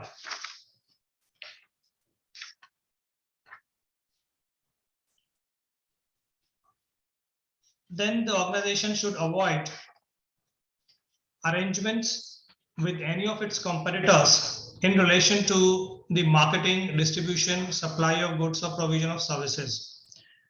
They should not enter into any arrangement with their competitors regarding distribution of the goods, manufacture or services they provide. Another area wherein they should avoid any arrangement in respect of sharing of the market or customers relating to goods or provision of services.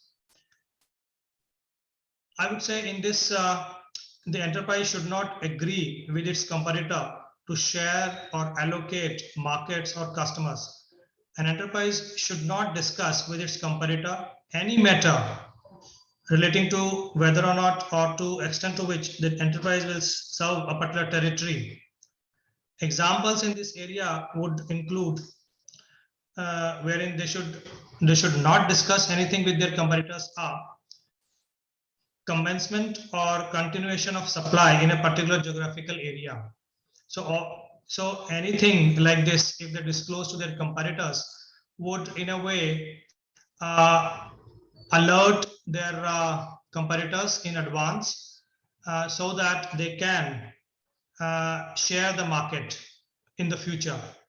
Another thing is withdrawal of supply to any such area and the extent to which the enterprise intends to bid for business from specific customers, classes of customers located in a particular geographic area. So all these things, if they are discussed or consulted or told to the competitors in advance, they basically results in indulging in discussions wherein they are allocating or sharing the markets in advance, and they may be deciding upon the business opportunities with each other. And this would also lead to allocation of the market.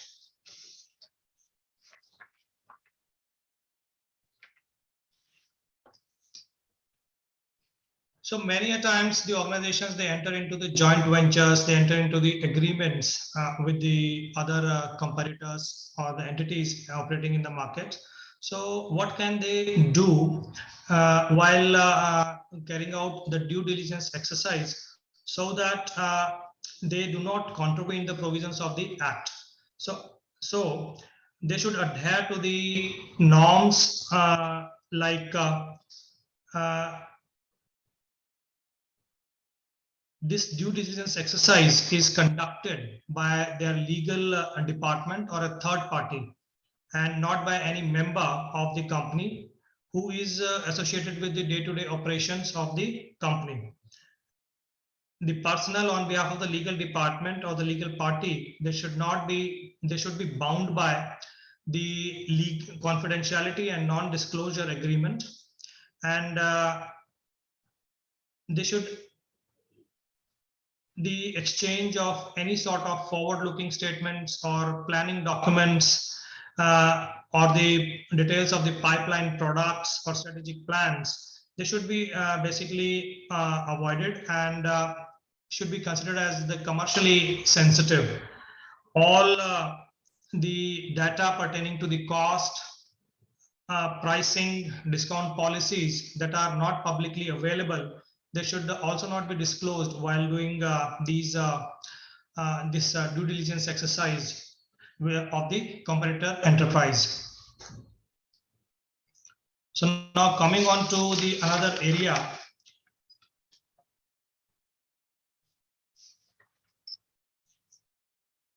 an important area, which is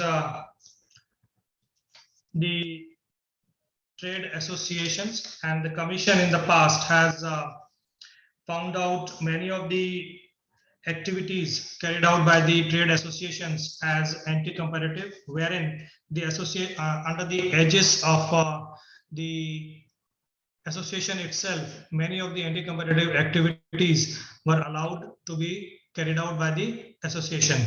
So nearly in all the sectors, we find the presence of the trade associations, and many of the members of the association, they are typically the competitors, and their activities during their discussions, their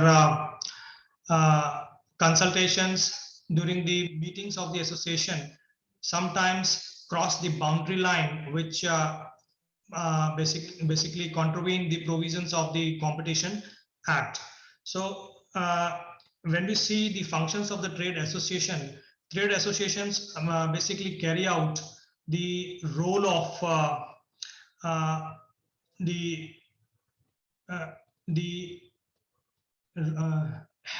basically the promotion of the industry, promotion of the sector, promotion of the industry, and discussions of the various issues, regulatory issues, employment issues, and issues in relation to the skill development and the regulatory changes and compliance. But as I said, while carrying out these discussions, during the meetings of trade associations, they cross the very thin line during these meetings and discussion.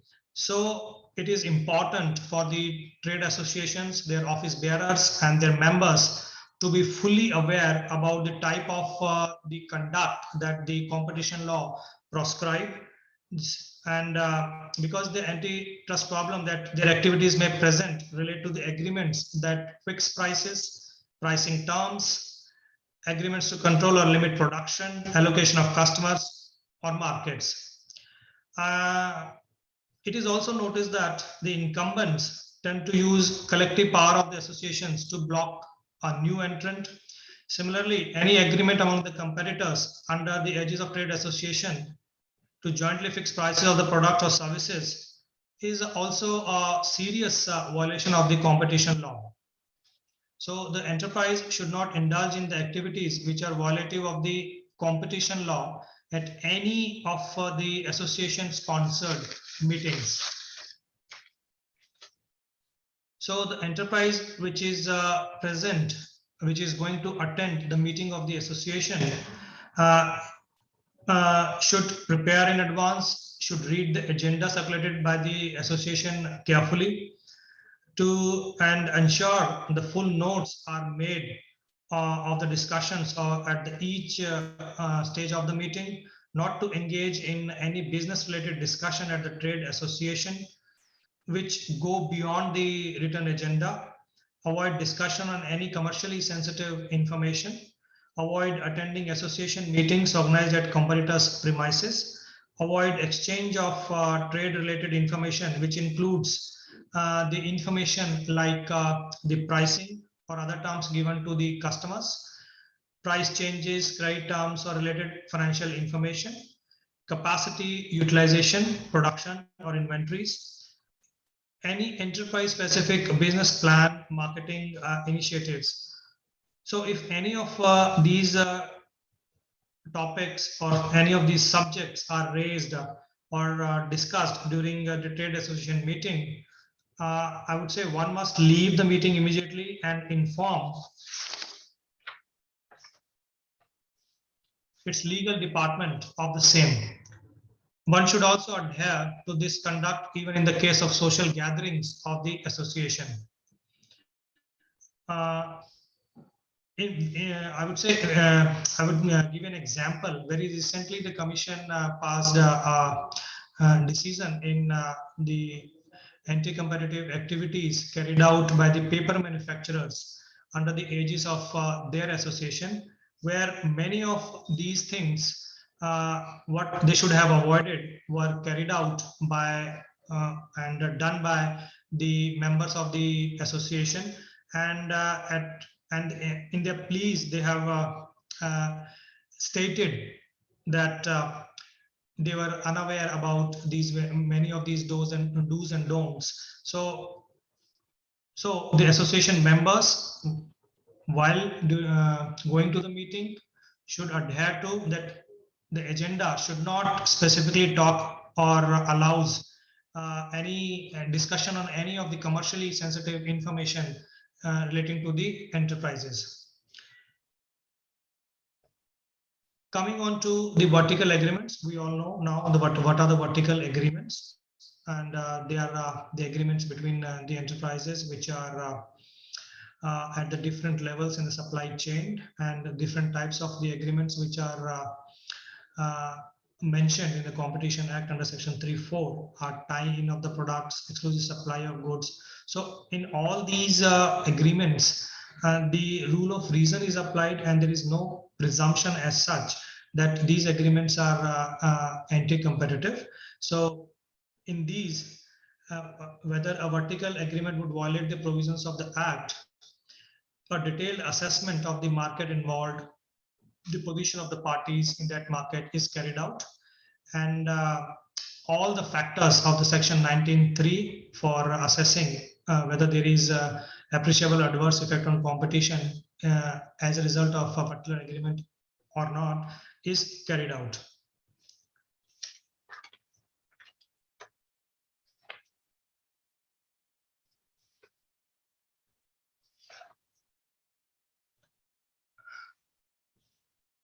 Coming on to the Section 4 of the Act, what are the compliances and what the enterprises which are dominant they should avoid, and what are the do's and don'ts for them. So they should avoid fixing unfair or discriminatory prices, and a fair treatment should be accorded to all the enterprises who are dependent on a dominant enterprise. And a dominant enterprise should not indulge in any sort of fixing unfair price or discriminatory prices which are harmful to the competition in the market. And they should also avoid limiting or restricting the production, development of goods or provision of services in any manner. As a dominant enterprise can unilaterally decide not to utilize its full production capacity with an intent to create an artificial deficit of supply in the relevant market, And by resorting to this sort of restricting supply in the market, dominant enterprise may start raising the price from the normal or immediate past market conditions and may start reaping supernormal profits. This kind of practice is prohibited under the Act. Another thing which a dominant enterprise should avoid is the denial of market access of goods or provision of services in any manner. They should not indulge in any practices which lead to the boost of the or denial of market to the new players. They should not create any kind of barriers to entry of the new players in the market. So a dominant enterprise carries with it a special sort of kind of responsibility on itself.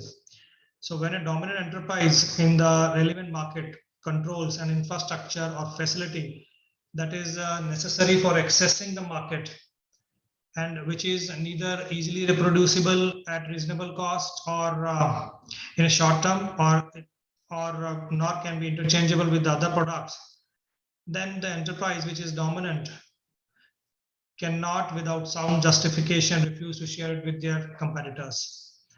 So this is responsibility the dominant enterprise bears for being dominant in the relevant market.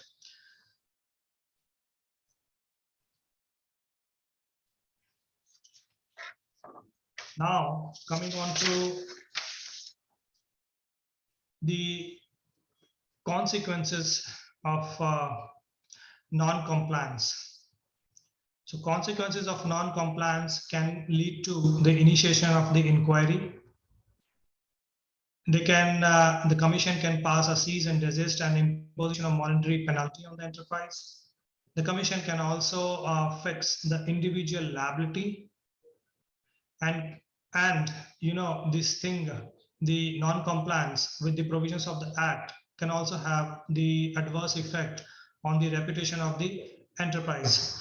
Apart from it, the enterprise which has not complied with the provisions of the Act,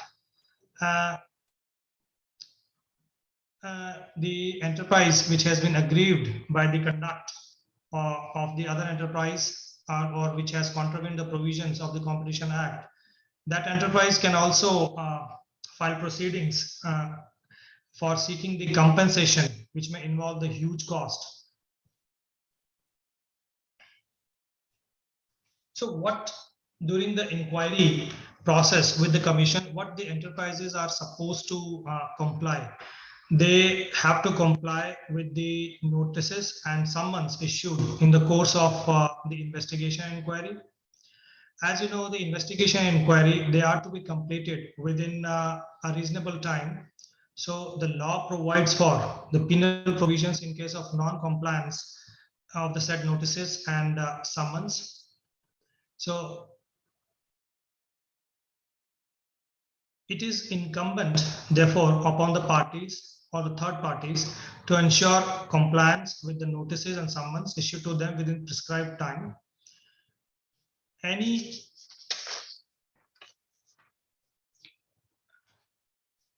it is expected from the parties to whom such notices or summons are issued to comply with the same in its entirety, and the party should not intentionally hold back any relevant information or documents. In case summons are issued for personal deposition, the person summoned should be present before the DG or the commission on the dates and time as specified in the summons. And what are the consequences then of non-compliance to these notices and summons or furnishing the false information?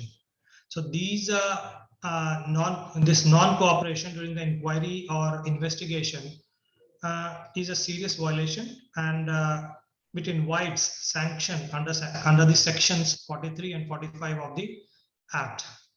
So under section 43, if a person fails to comply with the directions given, then the penalty of rupees 1 lakh per day can be imposed for non-complying with the directions of the commission. And in terms of section 45 of the Act, if a person makes any statement or furnishes any document which he knows that it is a false or omits, or the person omits to state any material fact, or willfully alters or destroys or suppresses any document, then a penalty of up to 1 crore can be imposed for furnishing such information. You see, the non-compliances of the notice and summons not only leads to delay in the process of inquiry, but it also results in unnecessary litigation or financial burden on the enterprise. There is another feature of this inquiry and investigation, which is the search and seizure. The Act empowers the DG to conduct search and seizure operations, which are called the down raids, and every search and seizure operation under the Act is carried out in accordance with the provisions concerning the search and seizure under the Code of Criminal Procedure 1973. During these search and seizure proceedings, it is advisable that the management and the employees of the entity being searched must fully cooperate with the search team. They should assist the search team in copying or seizure of electronic information so that it can be used effectively, efficiently at a later stage. Any obstruction in the duties of the search team may result into personal prosecution of the persons present at search premises.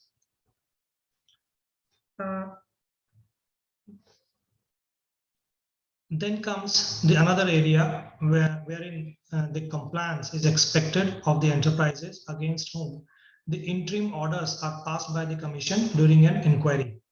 So these orders are interim orders. They are issued by the commission and they remain in force till the final order is passed in the case. So any non-compliance of the interim orders of the commission is punishable under section 42 of the Act, which may attract fine extending up to rupees 1 lakh per day, and a maximum of this is rupees 10 crores.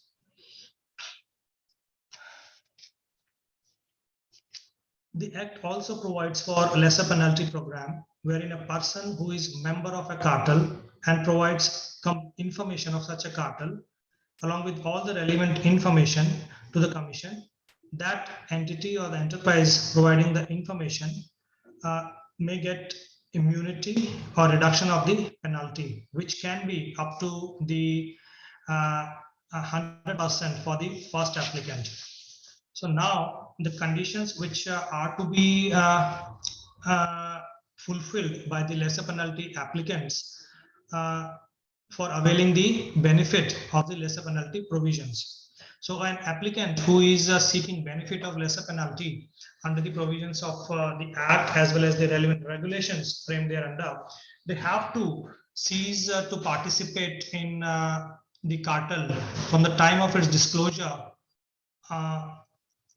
They have to provide vital disclosure in respect of the violation of section 3.3 of the Act.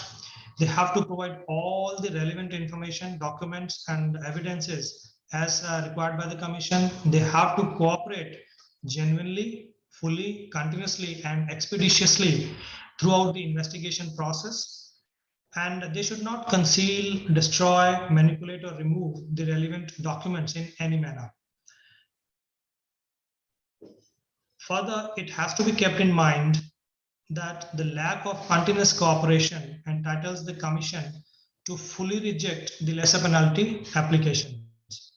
So continuous cooperation by the lesser penalty applicants till the end of the inquiry proceeding is very important and sine qua non for the grant of the lesser penalty.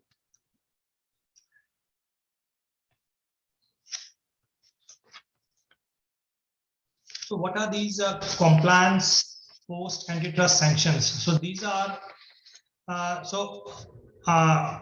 would say under section 27 of the Competition Act, the commission can pass a cease and desist order, or commission can impose penalty, or commission can also modify the agreement, or commission can pass any other order which it deems fit. So the enterprises have to comply with the directions given in these orders.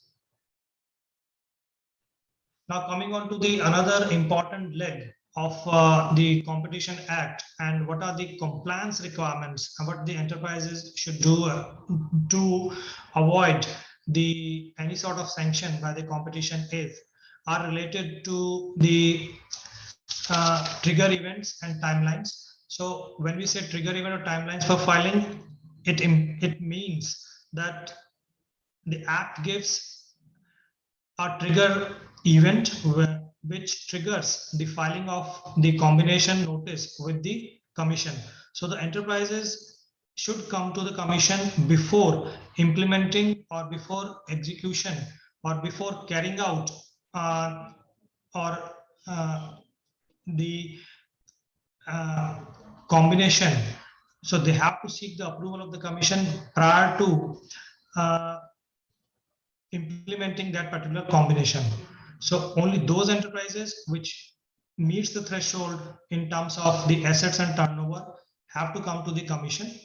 Now there are certain exemptions as well which are given in the notifications given passed by the Ministry of Corporate Affairs and through regulations, which is Schedule 1. And under these, the enterprises should carefully read all these notifications and the regulations for arriving at a conclusion whether they have the liability is there on their part to file a notice with the commission for that particular combination.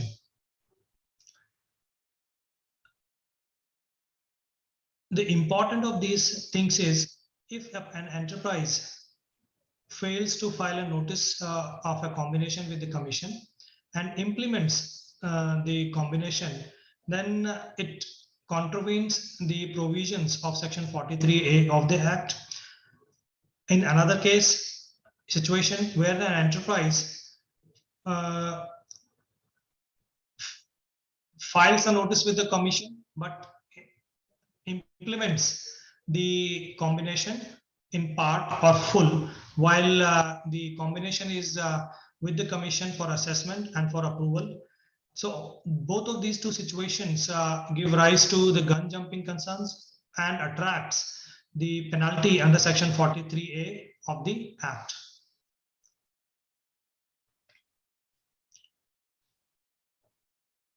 This is one of the power which is mentioned under section 32 of the Act, wherein the CCI has the power to inquire into such an agreement, abuse of dominant position, or combination if any of these agreement or abuse of dominant position or combination has or is likely to have an appreciable adverse effect on competition relevant market in India. So this is irrespective, notwithstanding of the fact that the agreement has been entered into outside India, or a party to such an agreement is outside India, or any enterprise abusing dominant position is outside India, or a combination has taken place outside India. So as long as that particular agreement or abuse of dominant position or the combination has a nexus to India in terms of having its effect on having appreciable adverse effect on competition in India, then the commission has full powers to inquire into all of these three activities.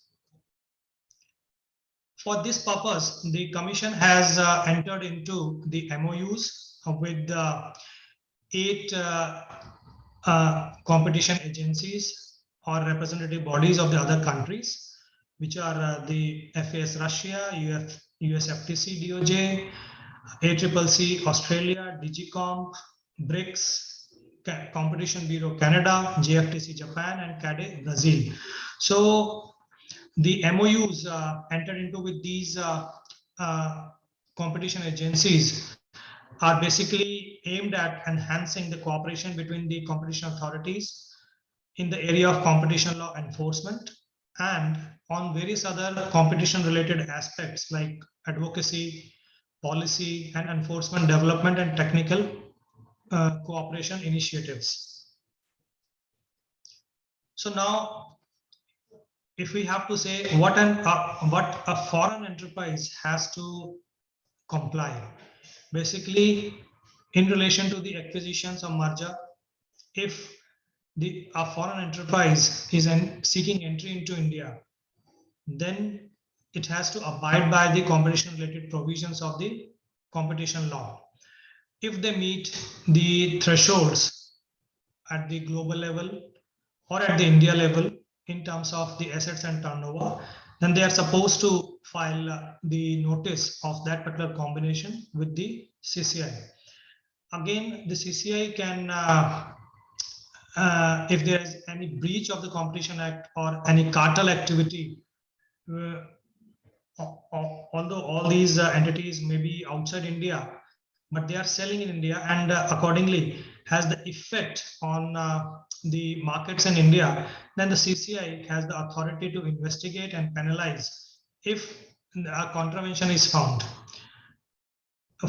As I already said, the CCI has entered into MOUs with 8 countries so far in order to enforce the provisions of the Competition Act. So now for this purpose, I would say building of the compliance program by an enterprise is an important thing so that they can avoid contravening the provisions of the Act. And for this purpose, this commitment of the senior enterprise is very important, and it entails an active risk management procedure in the enterprises. And for this purpose, the training and education program the enterprises have to carry out in their organizations, and they have to, I think it is important for them to develop a competition compliance manual as well, so that they can avoid contravening the provisions of the Act. A culture of compliance to the Competition Act is built into their entire organization. With that, thanks. Thank you. Hope I could elaborate very simply in a simple manner. Thank you. Thank you, Shekhar sir. Now the floor is open for questions. If anyone is having a Can I question. ask? Can I ask question, madam? Yes. Yes. Good evening, sir. Namaskar, sir. Actually, my name is Mitra Bandhavadya. I am also a Civil Services Class 1 Gazetted Officer, presently pursuing law in RGSO IPL. Sir, I wanted to understand, I have 2 specific questions to you. Yesterday also, Anuj sir actually delved into the nitty-gritties of combination, but my question are twofold to you, sir. One is that, sir, when we are talking about this particular area of significantly influencing the market, now are we talking about also the fact that, for example, an independent director who is also, I mean, as an independent director, can a CEO be part of another company, competitor company, where can there be instance, for example, he's having less, say 10% of market share and shares an independent director post in competitor company, which is having, say, 14% of the controlling rights? That is my first question to you. Does this actually? Can you repeat? Can you just put it in a one line? What is exactly the question? Question is, sir, like for example, a CEO of a company, right? Can he become a board member of a competitor company with 10% market share of a competing company and 14% controlling rights as an independent director in personal capacity? This is my first question. Is it okay, sir? Okay. Would it be better if I answer first and then you just shoot the second question? Yeah. Perfectly fine. Perfectly fine. So you see, long back, the commission in 2014 came out with an order wherein the commission in very plain terms held that any stake in a competitor, firstly, any stake in a competitor would not be held as solely as an investment. If it is not held solely as an investment, then there is a liability on the part of the enterprise to file the notice with the commission. First thing relates to the filing of the notice with the commission. Now, second thing is the commission in its, if you see the guidance on notes to form, guidance on notes to form 1, it has very specifically mentioned that while carrying out competition assessment, any stake which is 10% or more has to be taken into consideration while determining the overlaps between the products of the parties. Now, a CEO, I would say it is a hypothetical, a CEO who is running one enterprise also becomes a member of the board in another enterprise, which is a competing enterprise to the company in which the CEO, the person is the CEO. A person who is running an enterprise is very much aware about all the commercially sensitive business information of the enterprise, first enterprise. Now he becomes the board member in another competitor enterprise. He will be privy to commercially sensitive information of both the enterprises. Am I correct? Yes, perfectly. Now it results into, you say, and it also has sort of 14% stake in that enterprise. Correct. When it comes to assessment of a combination, then in that, while assessing that combination, both the enterprises would be treated as one. But suppose, sir, if the shareholding pattern is such that he's having less market share, say shareholding is less than 10%. Less market share, you will arrive when you apply this principle, whether the enterprise in which he is acquiring a board seat or he is having a board seat is having is to be taken into consideration for determining the overlaps. If the overlaps are to be determined by taking the two enterprises as one, then only we can arrive at the second aspect, whether the enterprise would be having a market share, a lesser market share or a higher market share. Okay. Thank you very much, sir. The second question I want to ask you is that, sir, suppose this is also a bit hypothetical though. Suppose if a company is there, suppose company A, who is may not be a dominant player, is acquiring a company B in India, who is having an AI patented technology, sir. That AI patented technology. Which technology? AI patented technology, sir. IPR patented technology. Suppose that company is having an IPR protected technology. That company is being acquired by a non-dominant player also. In that case, like post the merger of this particular company, can there be a possibility of actually renegotiating with the competing companies of the parent company who had acquired the smaller company, like the parent company's competitors are being renegotiated with by this? No, I'm not able to understand question. Sir, suppose if there is a parent company A, right, it is situated outside India. India, all are in India. All are Indian. Okay. So it is acquiring a AI patented technology company B. Right, it is acquiring that company. So now it is becoming a single entity.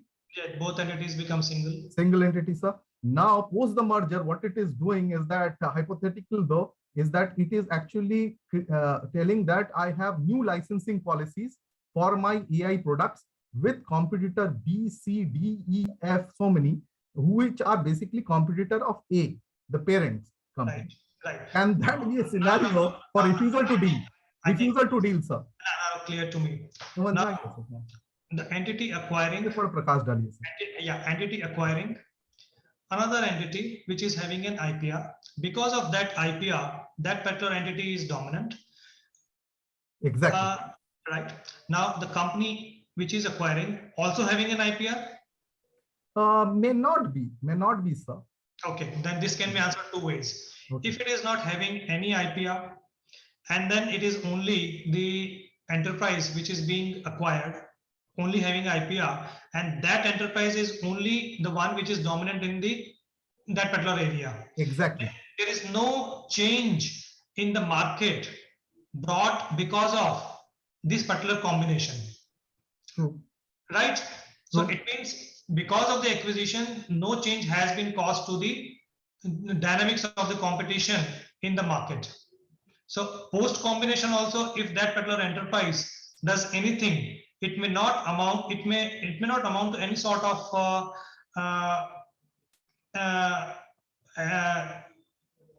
of the change brought out because of this combination. Then the enterprise will be free, because the counterfactual which we say, even if this enterprise was not acquired, it could have brought about change in its IPR licensing policies, or because after this combination, this change has been brought out. But I would say this change is not because of or resultant of the combination. So I think the enterprise will be free to carry out any sort of change. You mean renegotiate even with the competing companies, telling that I will increase my licensing fee, sir? Because the change has not been brought because of the combination, right? Okay. However, the provisions of Section 4, it has to be seen whether the provisions of Section 4 would be applicable on this conduct or not. Thank you. It will be irrespective of whether the enterprise enters into the combination or not, and then carries out any sort of these renegotiating or refixing the terms of the licensing agreements. Correct. Thank you, sir. Thank you. Thank you. Any more questions?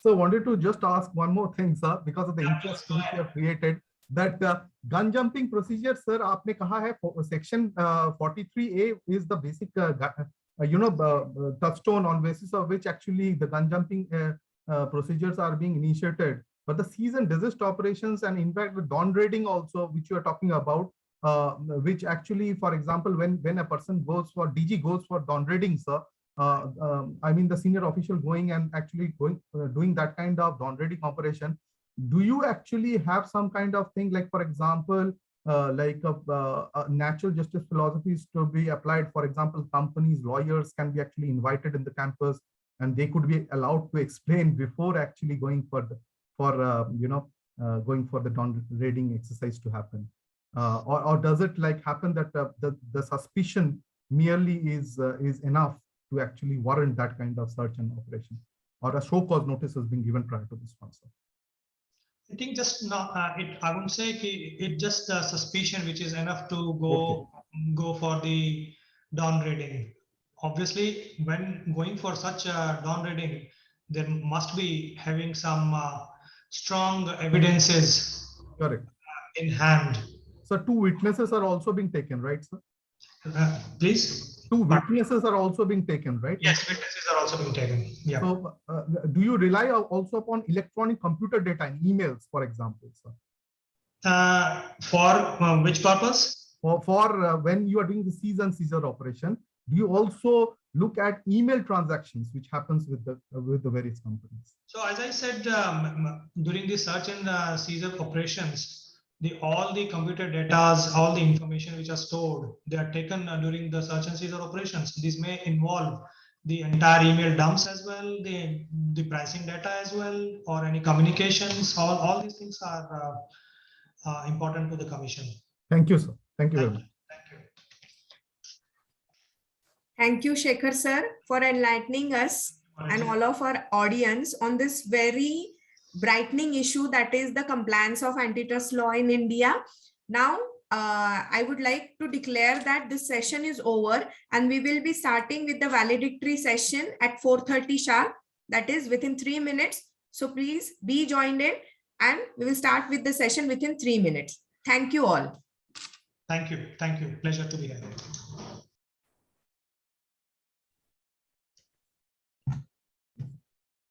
I welcome you all to the valedictory function of 2 days international conference on kaleidoscopic region of the competition law, a way forward, organized by Marathwada Mitra Mandal's Shankarrao Law College, Pune, affiliated to Savitribai Phule Pune University and accredited with A grade by NAC.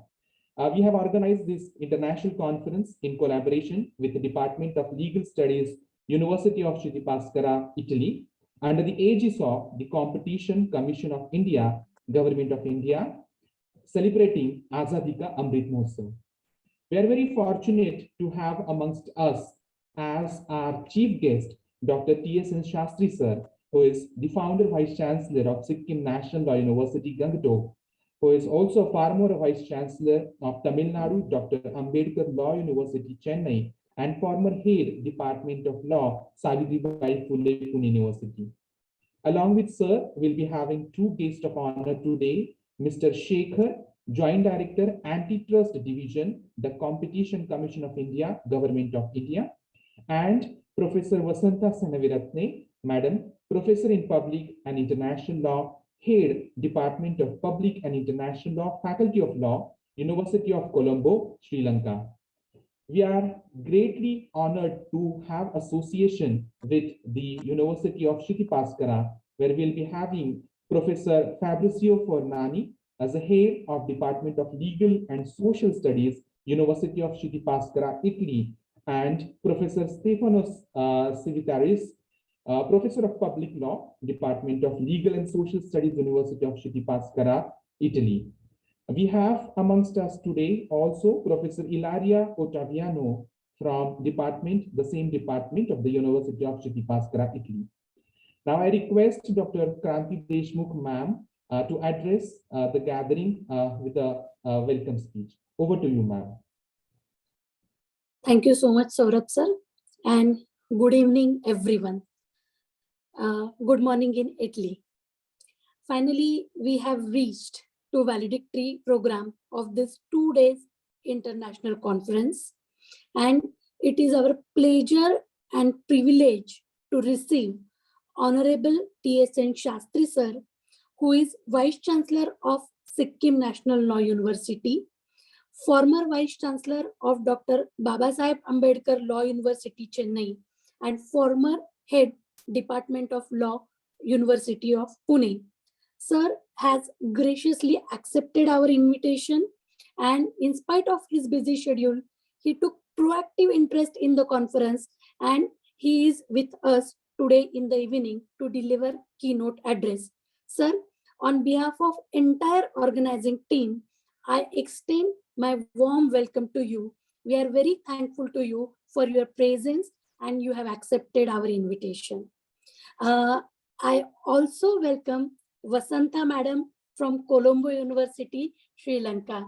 Madam, it is always pleasure to meet you, receive you, to interact with you. And fortunately, we could meet in 2020. And after that, I think consistently we are meeting through online mode only. And we are actually expecting to meet everyone through offline mode. I heartily welcome you, madam. I also welcome Stefano sir and Ilaria madam from Italy, University of Italy, for their presence to this valedictory program. I also welcome Shekhar sir from Competition Commission of India, New Delhi. So I must mention that this international conference is a active and good collaboration, and there are so many people available today, dignitaries available today, will be guiding us on the various issues of, related to Competition Commission of India. And I'm sure yesterday we inaugurated this international conference, and since then there were many sessions, many resource persons were there. They have thrown dimensions and light on various angles of Competition Commission law, which is there in India. I know that there are many things which needs to be discussed, but I think definitely in this international conference, we have made an attempt and we have discussed what all possible things are there, and we may come with some fruitful solution. I would like to declare that we will be proceeding and publication. We will be publishing the proceeding of this 2 days international conference, which will be helpful for participants and other stakeholders to bring new reforms in competition commission law.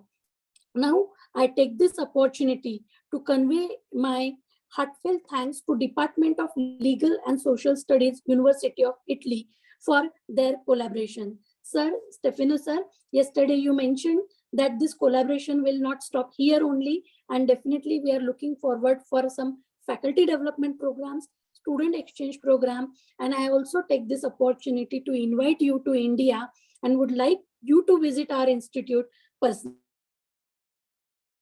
So this is my invitation, sir. I kindly request you to accept it. I'm also thankful to Shekhar sir from the Competition Commission of India. Sir, thank you so much. You have extended the great help for organizing this competition, and it is the matter of privilege for our institute to collaborate with you. So I take this opportunity to convey my heartfelt thanks to each and every resource person who have participated in this international conference and enlightened us with their knowledge. And I cannot conclude without saying thanks to Saurabh sir and Mayura madam, coordinator of this competition. I think since last 2 months, they are working on it. They are doing correspondence and coordination with many bodies. And today we could successfully complete this international conference because of their efforts. So thank you so much, Saurabh sir and Mayura madam. With this, I also welcome teaching staff and students of Marathwada Mitra Mandal Shankarrao Chavan Law College and participants of this international conference. Thank you so much for giving me an opportunity. Thank you so much, ma'am, for being always a beacon of the light in the vast sea of the academia. I thank for your support always. Now I request our Professor Stefano sir to give welcome address on behalf of University of Chitti Paskara to our beloved Professor P.S.N. Shastri sir and Mr. Shekhar sir and Vasantha madam. Over to you, Stefano sir. Can you hear me?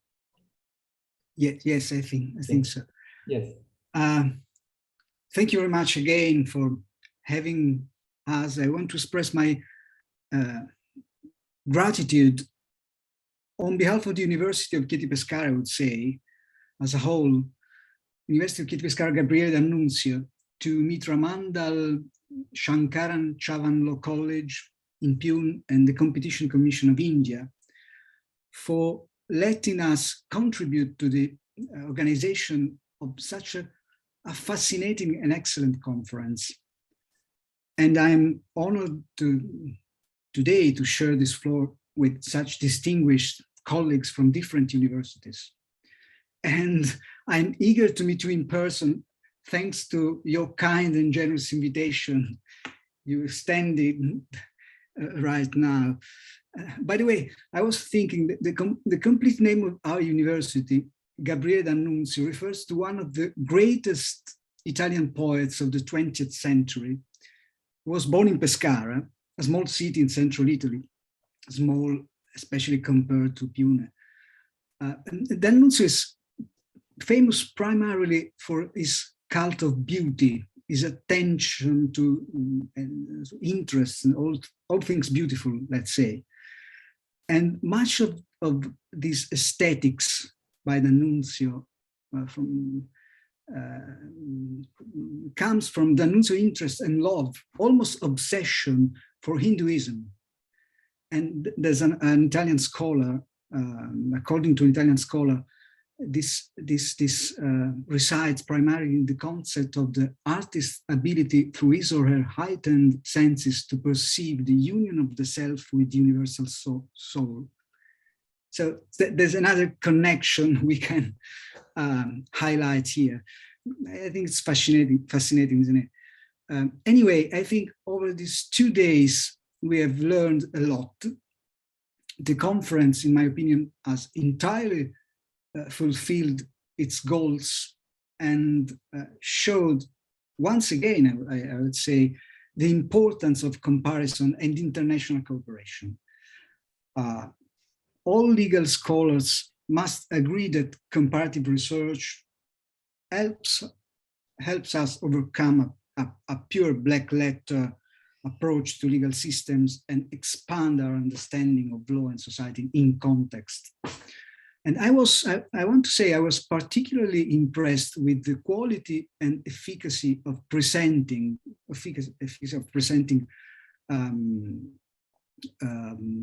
of the youngest speakers today.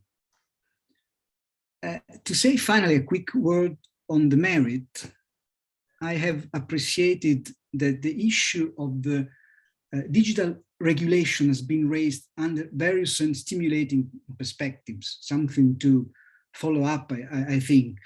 And this is why digital platforms have, I am a public lawyer, so I'm quite interested in the general context of this digital platform. So they have massively strengthened their power by collecting and exploiting data processed through algorithms, okay? So economic and social interactions are increasingly shaped by technology and software.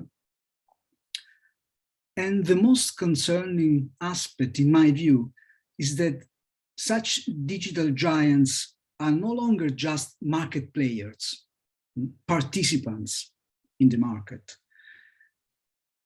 Instead, they are market makers, I would say, and exert de facto regulatory control of the new market environment we all today share globally. And we heard a lot about this point from the perspective of antitrust and etc. So this is why, in my opinion, traditional antitrust tools may be inadequate and perhaps a different regulatory approach is necessary. But I suppose this is for another time, maybe for the next conference to organize together, hopefully in presence. So I just conclude by saying thank you again, and in Italian, arrivederci, goodbye, arrivederci. And thank you very much. Thank you so much, sir, for your kind words and your welcome address. Yes, we agree that though this is virtually that we are meeting, but as the situation gets good, we'll definitely have the conference in person. Thank you so much, sir. You are the person who has helped a lot in signing the Memorandum of Understanding, MOU, between Shankarrao Law College and the University of Chitti Pascara, Italy. Thank you so much, sir. Now, without further delay, now we'll move ahead with the next segment, that is the keynote address by Professor T.S. Shastri, sir. Sir, as an international personality, we already know everything about sir. We have heard a lot, we have read a lot of his research papers nationally and internationally, and such a renowned person, sir, is that we are very fortunate to have amongst us today as the chief guest for the valedictory function of these 2 days international conference. So without further delay, I request Professor T.S. Shastri, sir, to address the gathering. Over to you, sir. At the outset, let me thank the organizers for sharing few of my views. Good evening to the Indian participants and colleagues. Good afternoon to the Italian colleagues.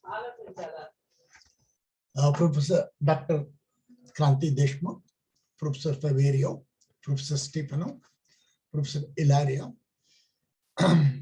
and Dr. Saur Ubale, and one and all.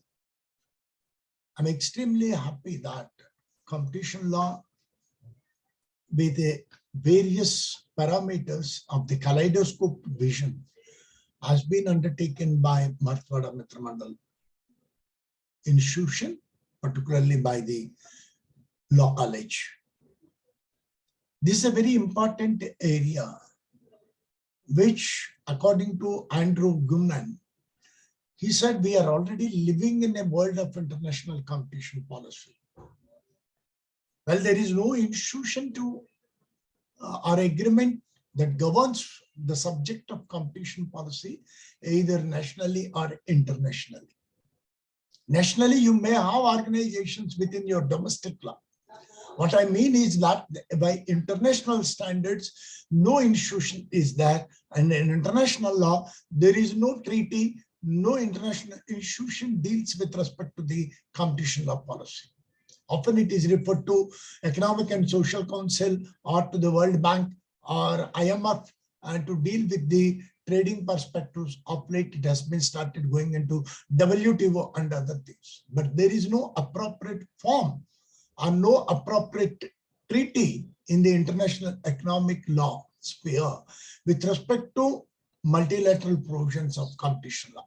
Bilaterally, there are agreements, there are provisions dealing with various perspectives, but international competition policy, whatever it may be, we say it exists in the fourth phase of globalization, which is the economic globalization, coupled with disease globalization also after COVID-19. Because the pandemic situation has brought in more competition than any other things, dealing with various aspects, and which requires the competitive spirit and competitive policy, even under IPR agreements, particularly class 7 of TRIPS agreement, makes it very clear with respect to sharing of resources, the human rights provisions have to be taken into consideration. Well, as we understand competition law today, according to Professor Herbert, he said that it is a common understanding in the world. It is anchored firmly in a neoclassical price theory and concerned primarily with allocation of product efficiency, reduce the price, increase in output. This purely economic prism of competition law. But it has other facets also, which operates with respect to legal purview. If you look in, the competitive policy should benefit the individual and consumer interest. That means consumer rights have to be taken into consideration. When the consumer rights have been to be taken into consideration, are we going to protect or stand according to the international consumer perspective under private international law? And the jurisdictionary perspective is another important aspect, because of late, the foreign commercial agencies, particularly the MNCs, are forcing to the nation states to come into agreement with them through bilateral perspectives, through their respective westernization of states. This is nothing but another colonialistic perspective of mercantilism is coming into the world, which we don't realize, but it is happening already. So consumer rights have been relegated to a secondary position several times than quality competitive perspective, particularly when the science and technology has developed, particularly the social media platforms when came and various advertisements come, the cyber issues and other things are coming. What is happening to competitive policy? These are all the developing issues which many people doesn't discuss, because particularly in Indian context is considered, competition law is very, very new. It just started only in 2002 with a amendment in 2007, repealing the old MRTP Act. Well, whether competition has come properly in India? No. It has come only in telecommunication sector, but there also the rider is the telecommunication organization and the Ministry of Commerce and others are there. Then what is the purpose of Competition Commission of India? The Competition Commission is not given full-fledged power. There is no financial power to the Competition Commission because it is all reduced and governed by the government. Though legislature says that it has impactably but the long text of the Competition Act, as not given broader perspective. If you look section 19 of the Competition Act, which restricted the various provisions of the powers and functions of the Competition Commission. Unfortunate.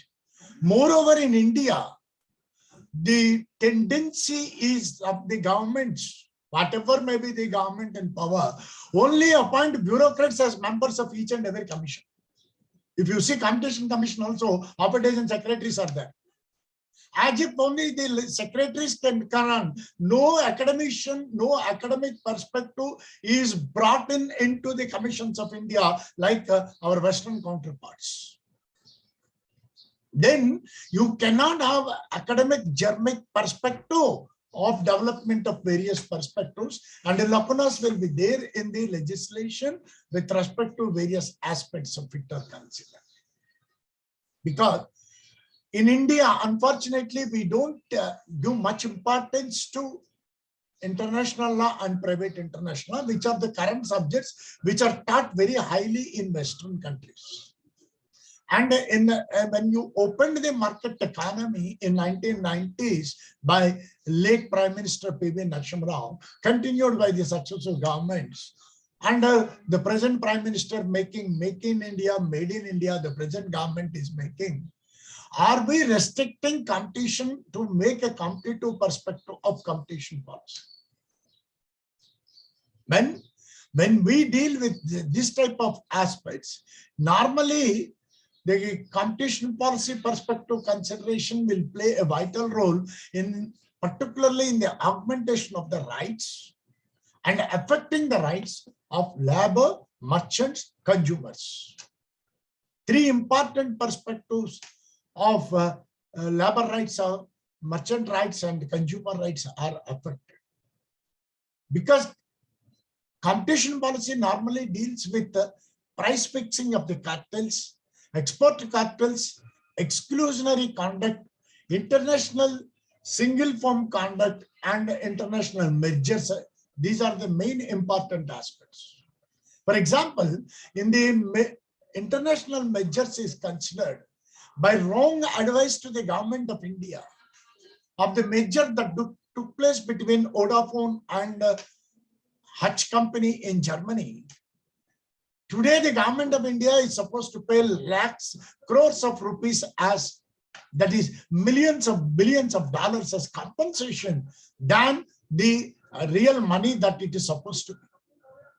Because it is happening, there is no academic input or academic involvement in the ministries or the commissions by government of India. Unfortunately, this trend continues, which hampers the not only competition law or any other law.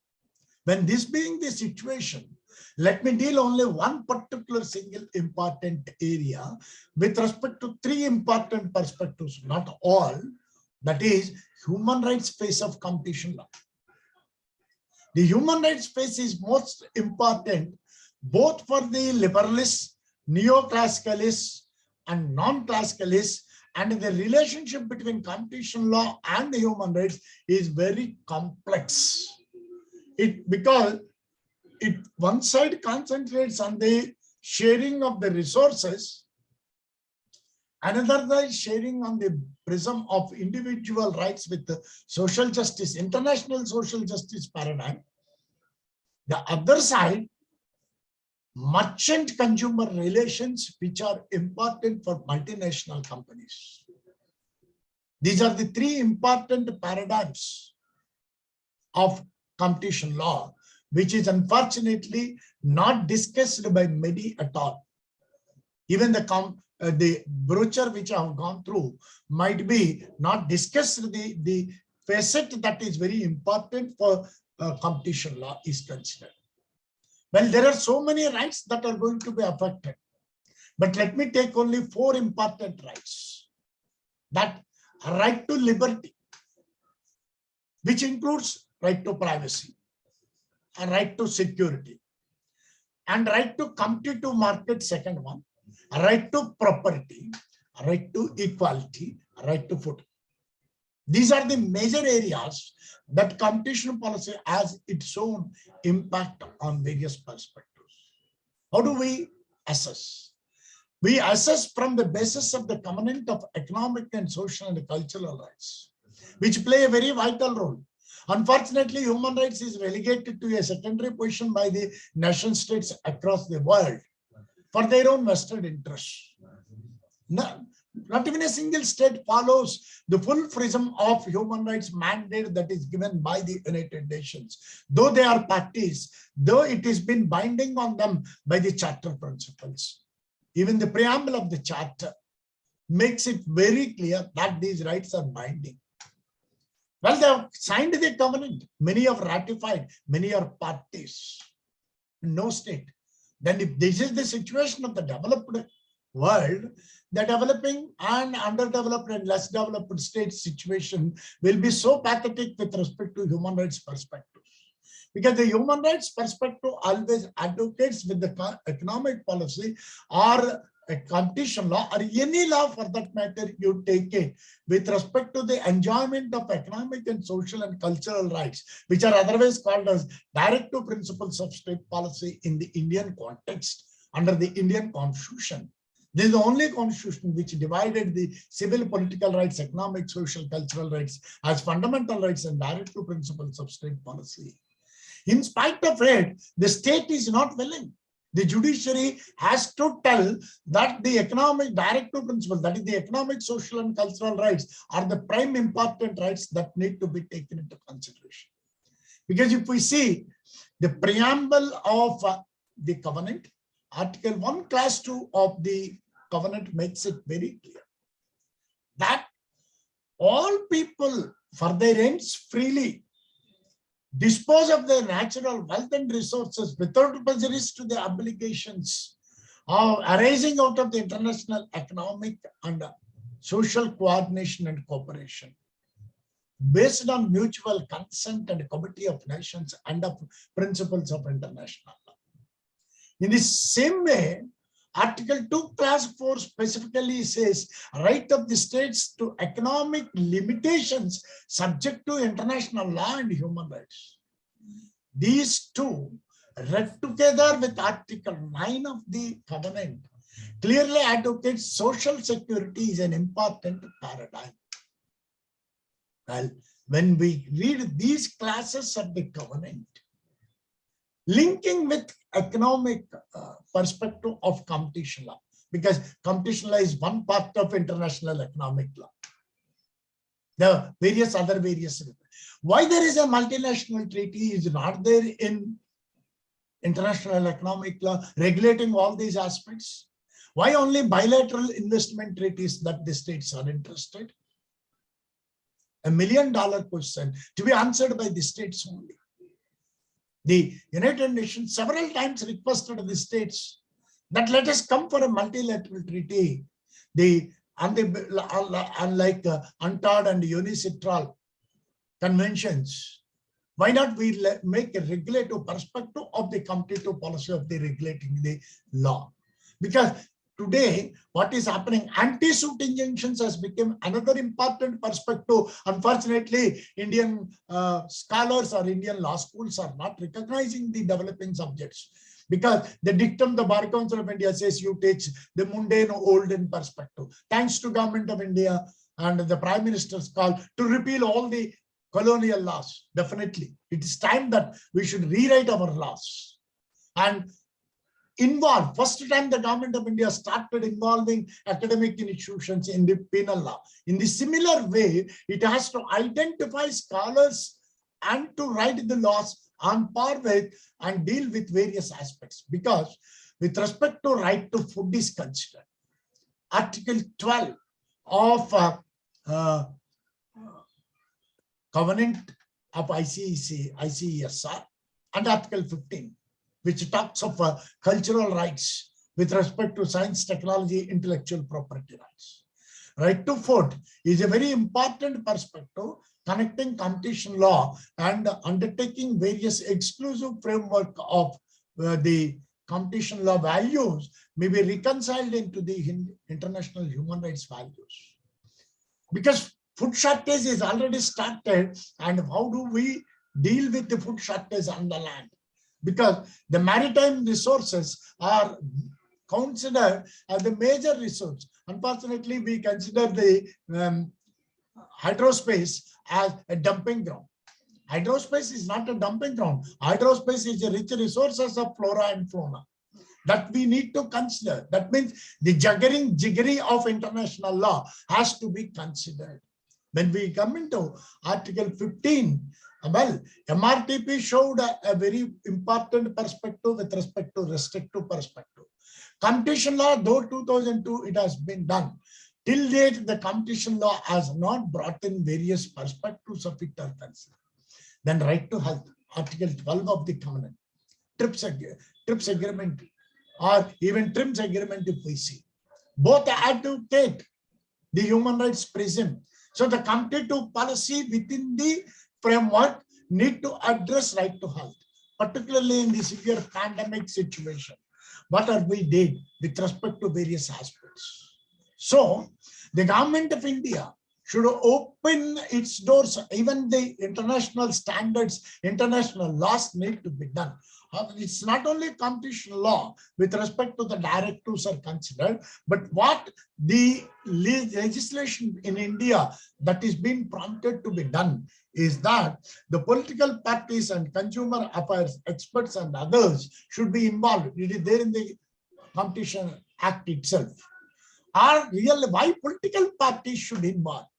Why not you involve the academic experts into that? There is no provision. You see any law in India, either political parties or few retired judges or few secretaries. That's all. This trend has to be changed for augmentation of competition law. There are a lot of loopholes in the Competition Act. Unfortunately, when we send these regulations, they are going to the dustbin. Whatever the secretaries think, that becomes the law of the country. That should be changed. Perspective should come in. And for this, I advocate that the Indian law schools, whatever the dictum that the Bar Council of India gives in, should conduct not only conferences, ad hoc courses, certificate courses, and enlighten the society more. That these are the perspectives which no law school is doing, including national law schools. Unfortunately, they concentrate on their own students, their own issues, and thinking of I am number one in the grade, number two. I don't believe in this grading system until and unless a law school makes socially relevant to the government and to the society's objectives are achieved, the law school cannot achieve its objectives. That because of that, not only competition law, every perspective is failing. Well, with respect to competition law is considered a parliamentary issue, not only competition law, for any legislation is considered in England and in Russia. These are the two countries where an international expert body always frames the legislative perspective before a legislation comes into existence. In America, it has been drafted by universities and debated, discussed. After that only it goes to the perspective. Most of the Western countries do, but particularly England and Russia have institutions like that. In India also, we need to have a legislative study research center with the international commercial perspective to deal with international prism, international perspective, particularly human rights, because in the pandemic, when the medicinal perspective, right to health of Article 12 is been relegated in the competition. Each company started competing. Who is become rich now in the epidemics? The drug industries. Is that the competition policy that we have? Government fixes a rate. None of the private organizers or private players or private health centers follow that. We know very well, particularly in India. This even in the world, nobody listens. So in the pandemic situation, whole competition policy has become again a multinational policy of influence of government of MRTP provisions have come in.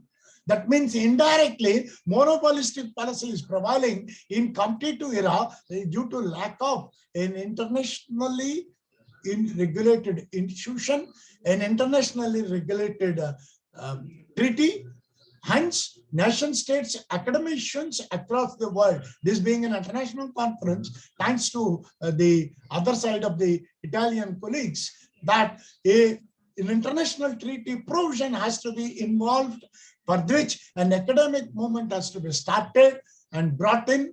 Then only the competition law can achieve. Otherwise, just passing the laws, adding one more legislation, there is of no use. And competition law perspective need to achieve the perspective goals of social justice and human rights. Until otherwise, without which no legislation can be fruitful and achieve its purposes, for which it is not only nationally, but internationally, nation states have to join and shake their hands for the development of the prism of economic and social cultural rights, not competing always for the liberalistic theories or neoclassical theories of politicals, civil rights considered, civil rights movements, encouraging civil rights movements. With these few words, I thank the organizers for giving me the opportunity. Thank you, one and all. Thank you, sir. Thank you so much. Thank you so much, sir, for your words of wisdom, words of expertise. This is what we are eagerly awaiting for, to hear you, to listen you, and that's why we are very fortunate to host you in the international conference and chief guest. Stefano, sir, if you wish to add something.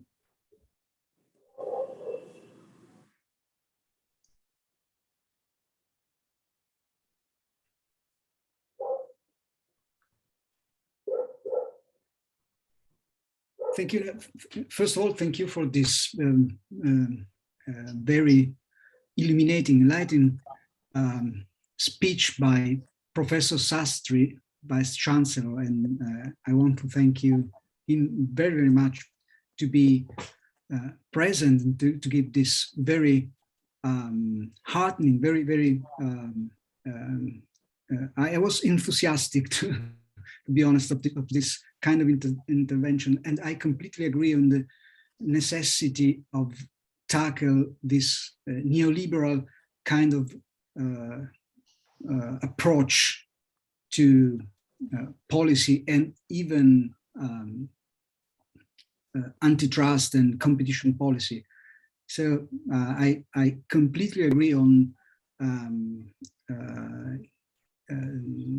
and highlight the importance of human rights as binding. You said binding and indivisible, and this must infuse even our understanding and practice of competition law. So I completely agree on this. So I wanted just to thank you very much, and I wanted to add my gratitude to Kranti Deshmukh Madam, to Sora Bubale, Sir, and Mayura Sabne, Ma'am, because I learned during all of these 2 days your way of adding Ma'am and Sir at the end of the name, which I didn't know. So I learned something also from this very nice and kind of expressing the names of colleagues and people. So just thank you again, and I think that's all for me, I suppose. Thank you so much, sir. Now we'll be moving ahead with today's guest of honor, Mr. Shekhar, sir, who is the Joint Director, Antitrust Division at the Competition Commission of India, Government of India, to deliver the keynote address as a guest of honor. Over to you, sir. Thank you. Thank you. Professor Dr. T.S.N. Shastri, Dr. Kranti Deshmukh, Principal Shankarrao, Chavan Law College, Professor Fabrizio Fornari, Head Department of Legal and Social Studies, Professor Stefano, Professor of Public Law, Department of Legal and Social Studies, University of Chieti Pescara, Mr. Saurabh, Shankarrao, Chavan Law College, Pune, distinguished panelists, students, the presenters, a very good afternoon as well as good evening to all of you. I hope and wish that the pandemic times are over soon and all of us gets an opportunity to present and discuss such an important topic on physical presence spaces. Today we have reached the end of the conference. The topics that were discussed and presented have seen good discussions during the sessions. The activity and the energy level in the conference was very high. It is perhaps this that has carried us all through, little realizing that we have reached the end.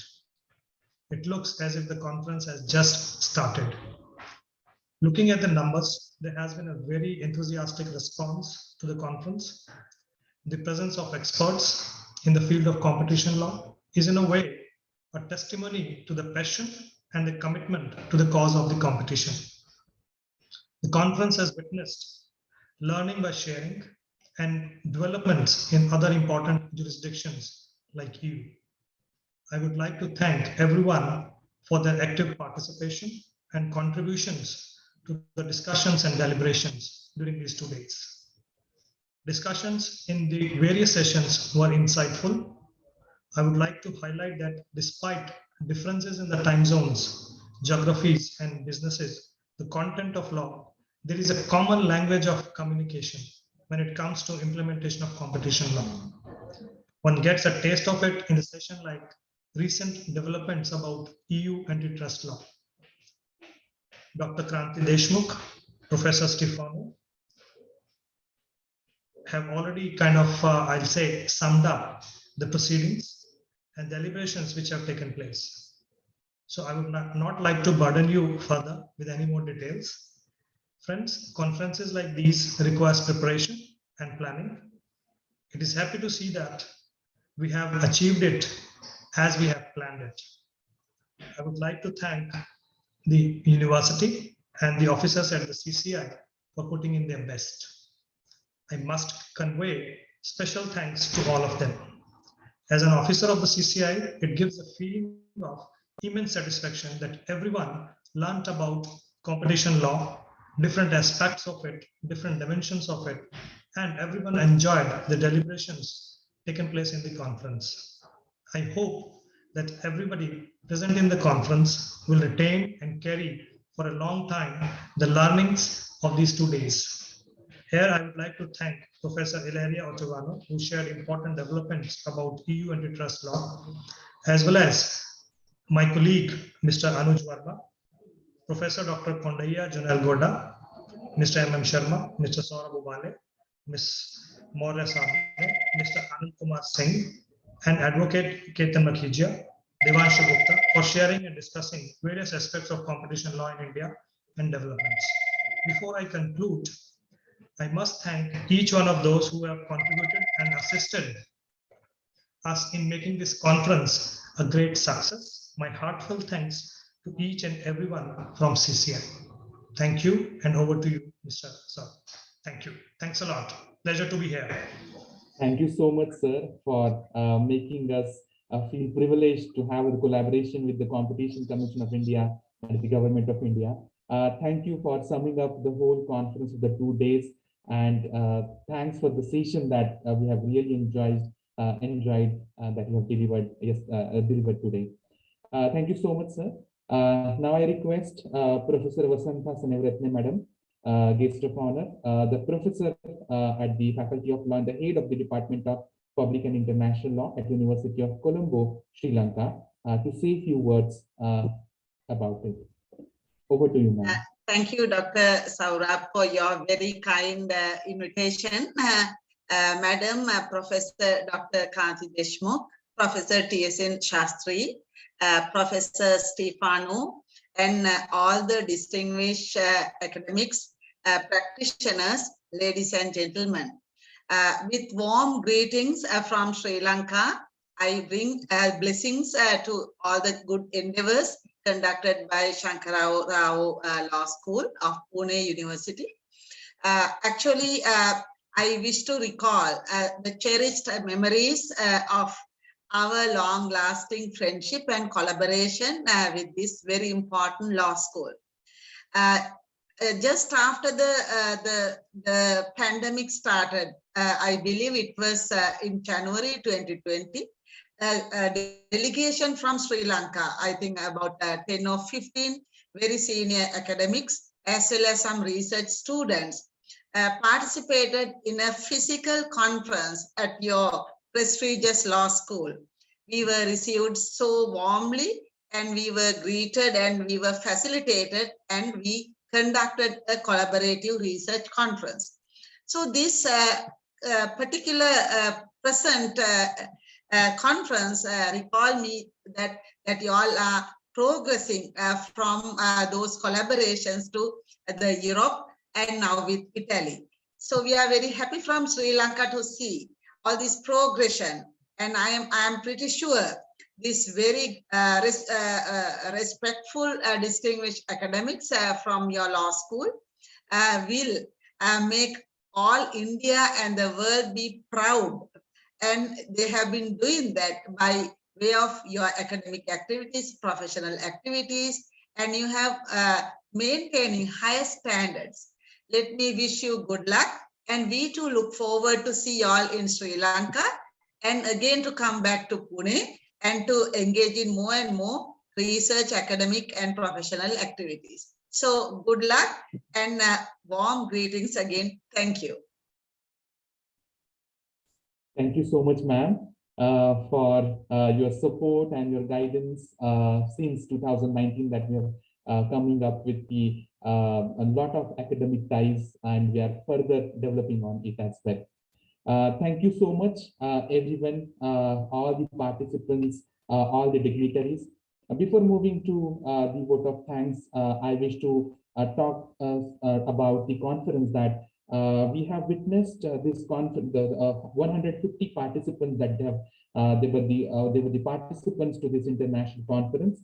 We had 10 paper presentations that been occurred today, and there were 14 paper presenters that they witnessed their presence in today's international conference. So we're very fortunate, and we're very happy and very glad to declare that our international conference, truly an international conference, got a great success, and soon we'll be having more developments into whatever the insights that we have got so far in the international conference. So now let us move to the last segment of vote of thanks. After the vote of thanks, we'll be having the national anthem of Italy to be followed by national anthem of India. So after the vote of thanks, you all are requested to make your videos off and to stand to pay to obey the tribute to through the national anthem. Over to you, Mayura ma'am, for vote of thanks. Thank you, Saurav sir. I, Assistant Professor Mayura Sabane from Marathwada Mitra Mandal Shankarrao Chavan Law College, Pune, and the Program Officer of the International Conference on the Kaleidoscopic Vision of Competition Law, A Way Forward, welcome you all to the most painful part of this 2 days international conference, that is vote of thanks. First and foremost, I extend my heartfelt gratitude to the Department of Legal and Social Studies, University of Pescara, Italy, for extending their collaborative hand and assisting us in making the conference truly international one.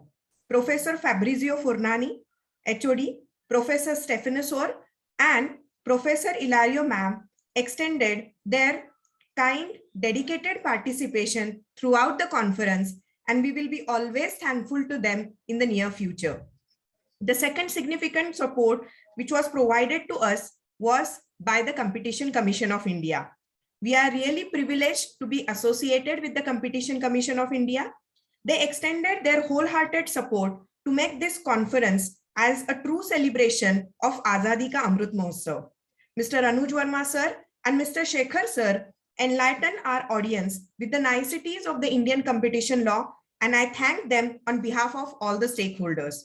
The kaleidoscopic vision of the competition law was informatively explored through the multiple sessions delivered by our expert resources like Advocate Manmohan Sharma sir, Advocate Ketan Mukhija sir, Advocate Devanshu Gupta sir, Professor Dr. Kondaya sir, and Mr. Anand Kumar Singh sir.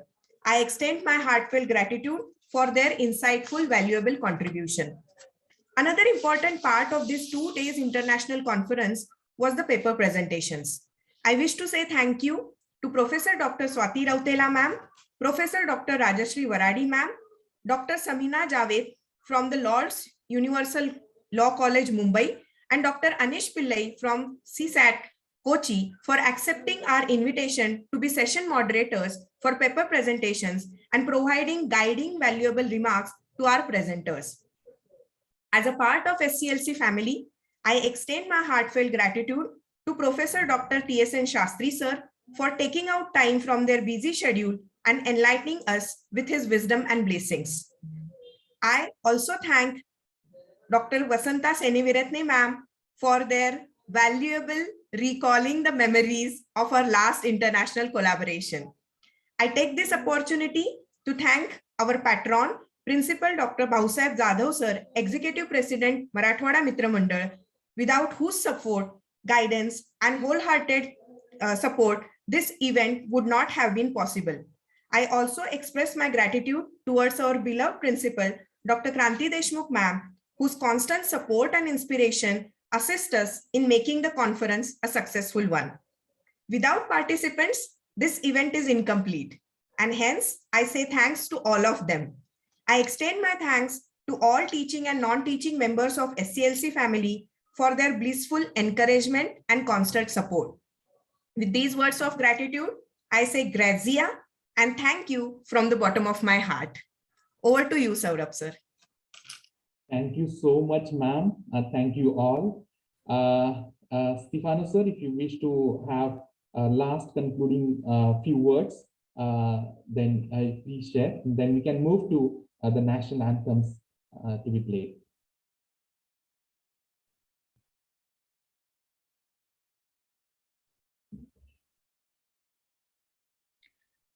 I want to add to my gratitude, Mr. Shekhar, Director Antitrust Division of the Competition Commission, because I forgot I'm not that good as a dignitary. So I wanted also to reiterate our invitation to such beautiful colleagues we have met.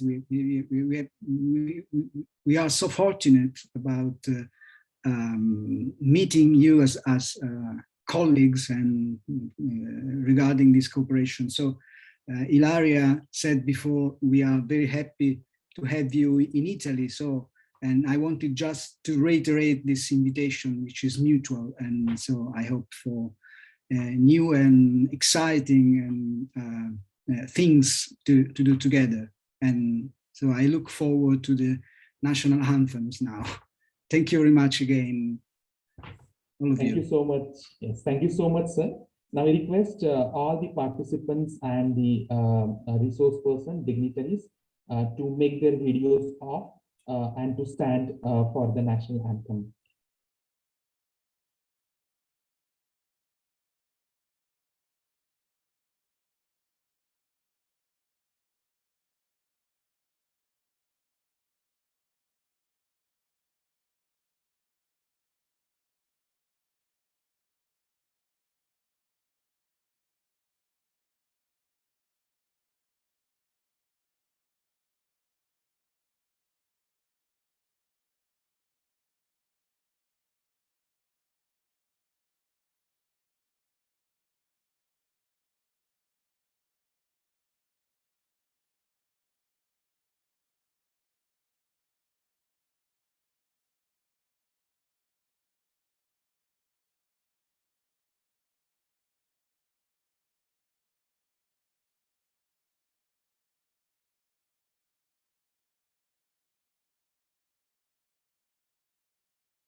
Bharat भाग्य विधाता पंजाब सिंह गुजरात मराठा द्राविड़ उत्कल बंगा विंध्य हिमाचल यमुना गंगा उच्छल जलधि तरंग तव नाम जोग तब सुनांगे गाहे तव जय गाथा जन गण मंगलदायक जय हे भारत भाग्य विधाता जय हे जय हे जय हे जय जय जय जय हे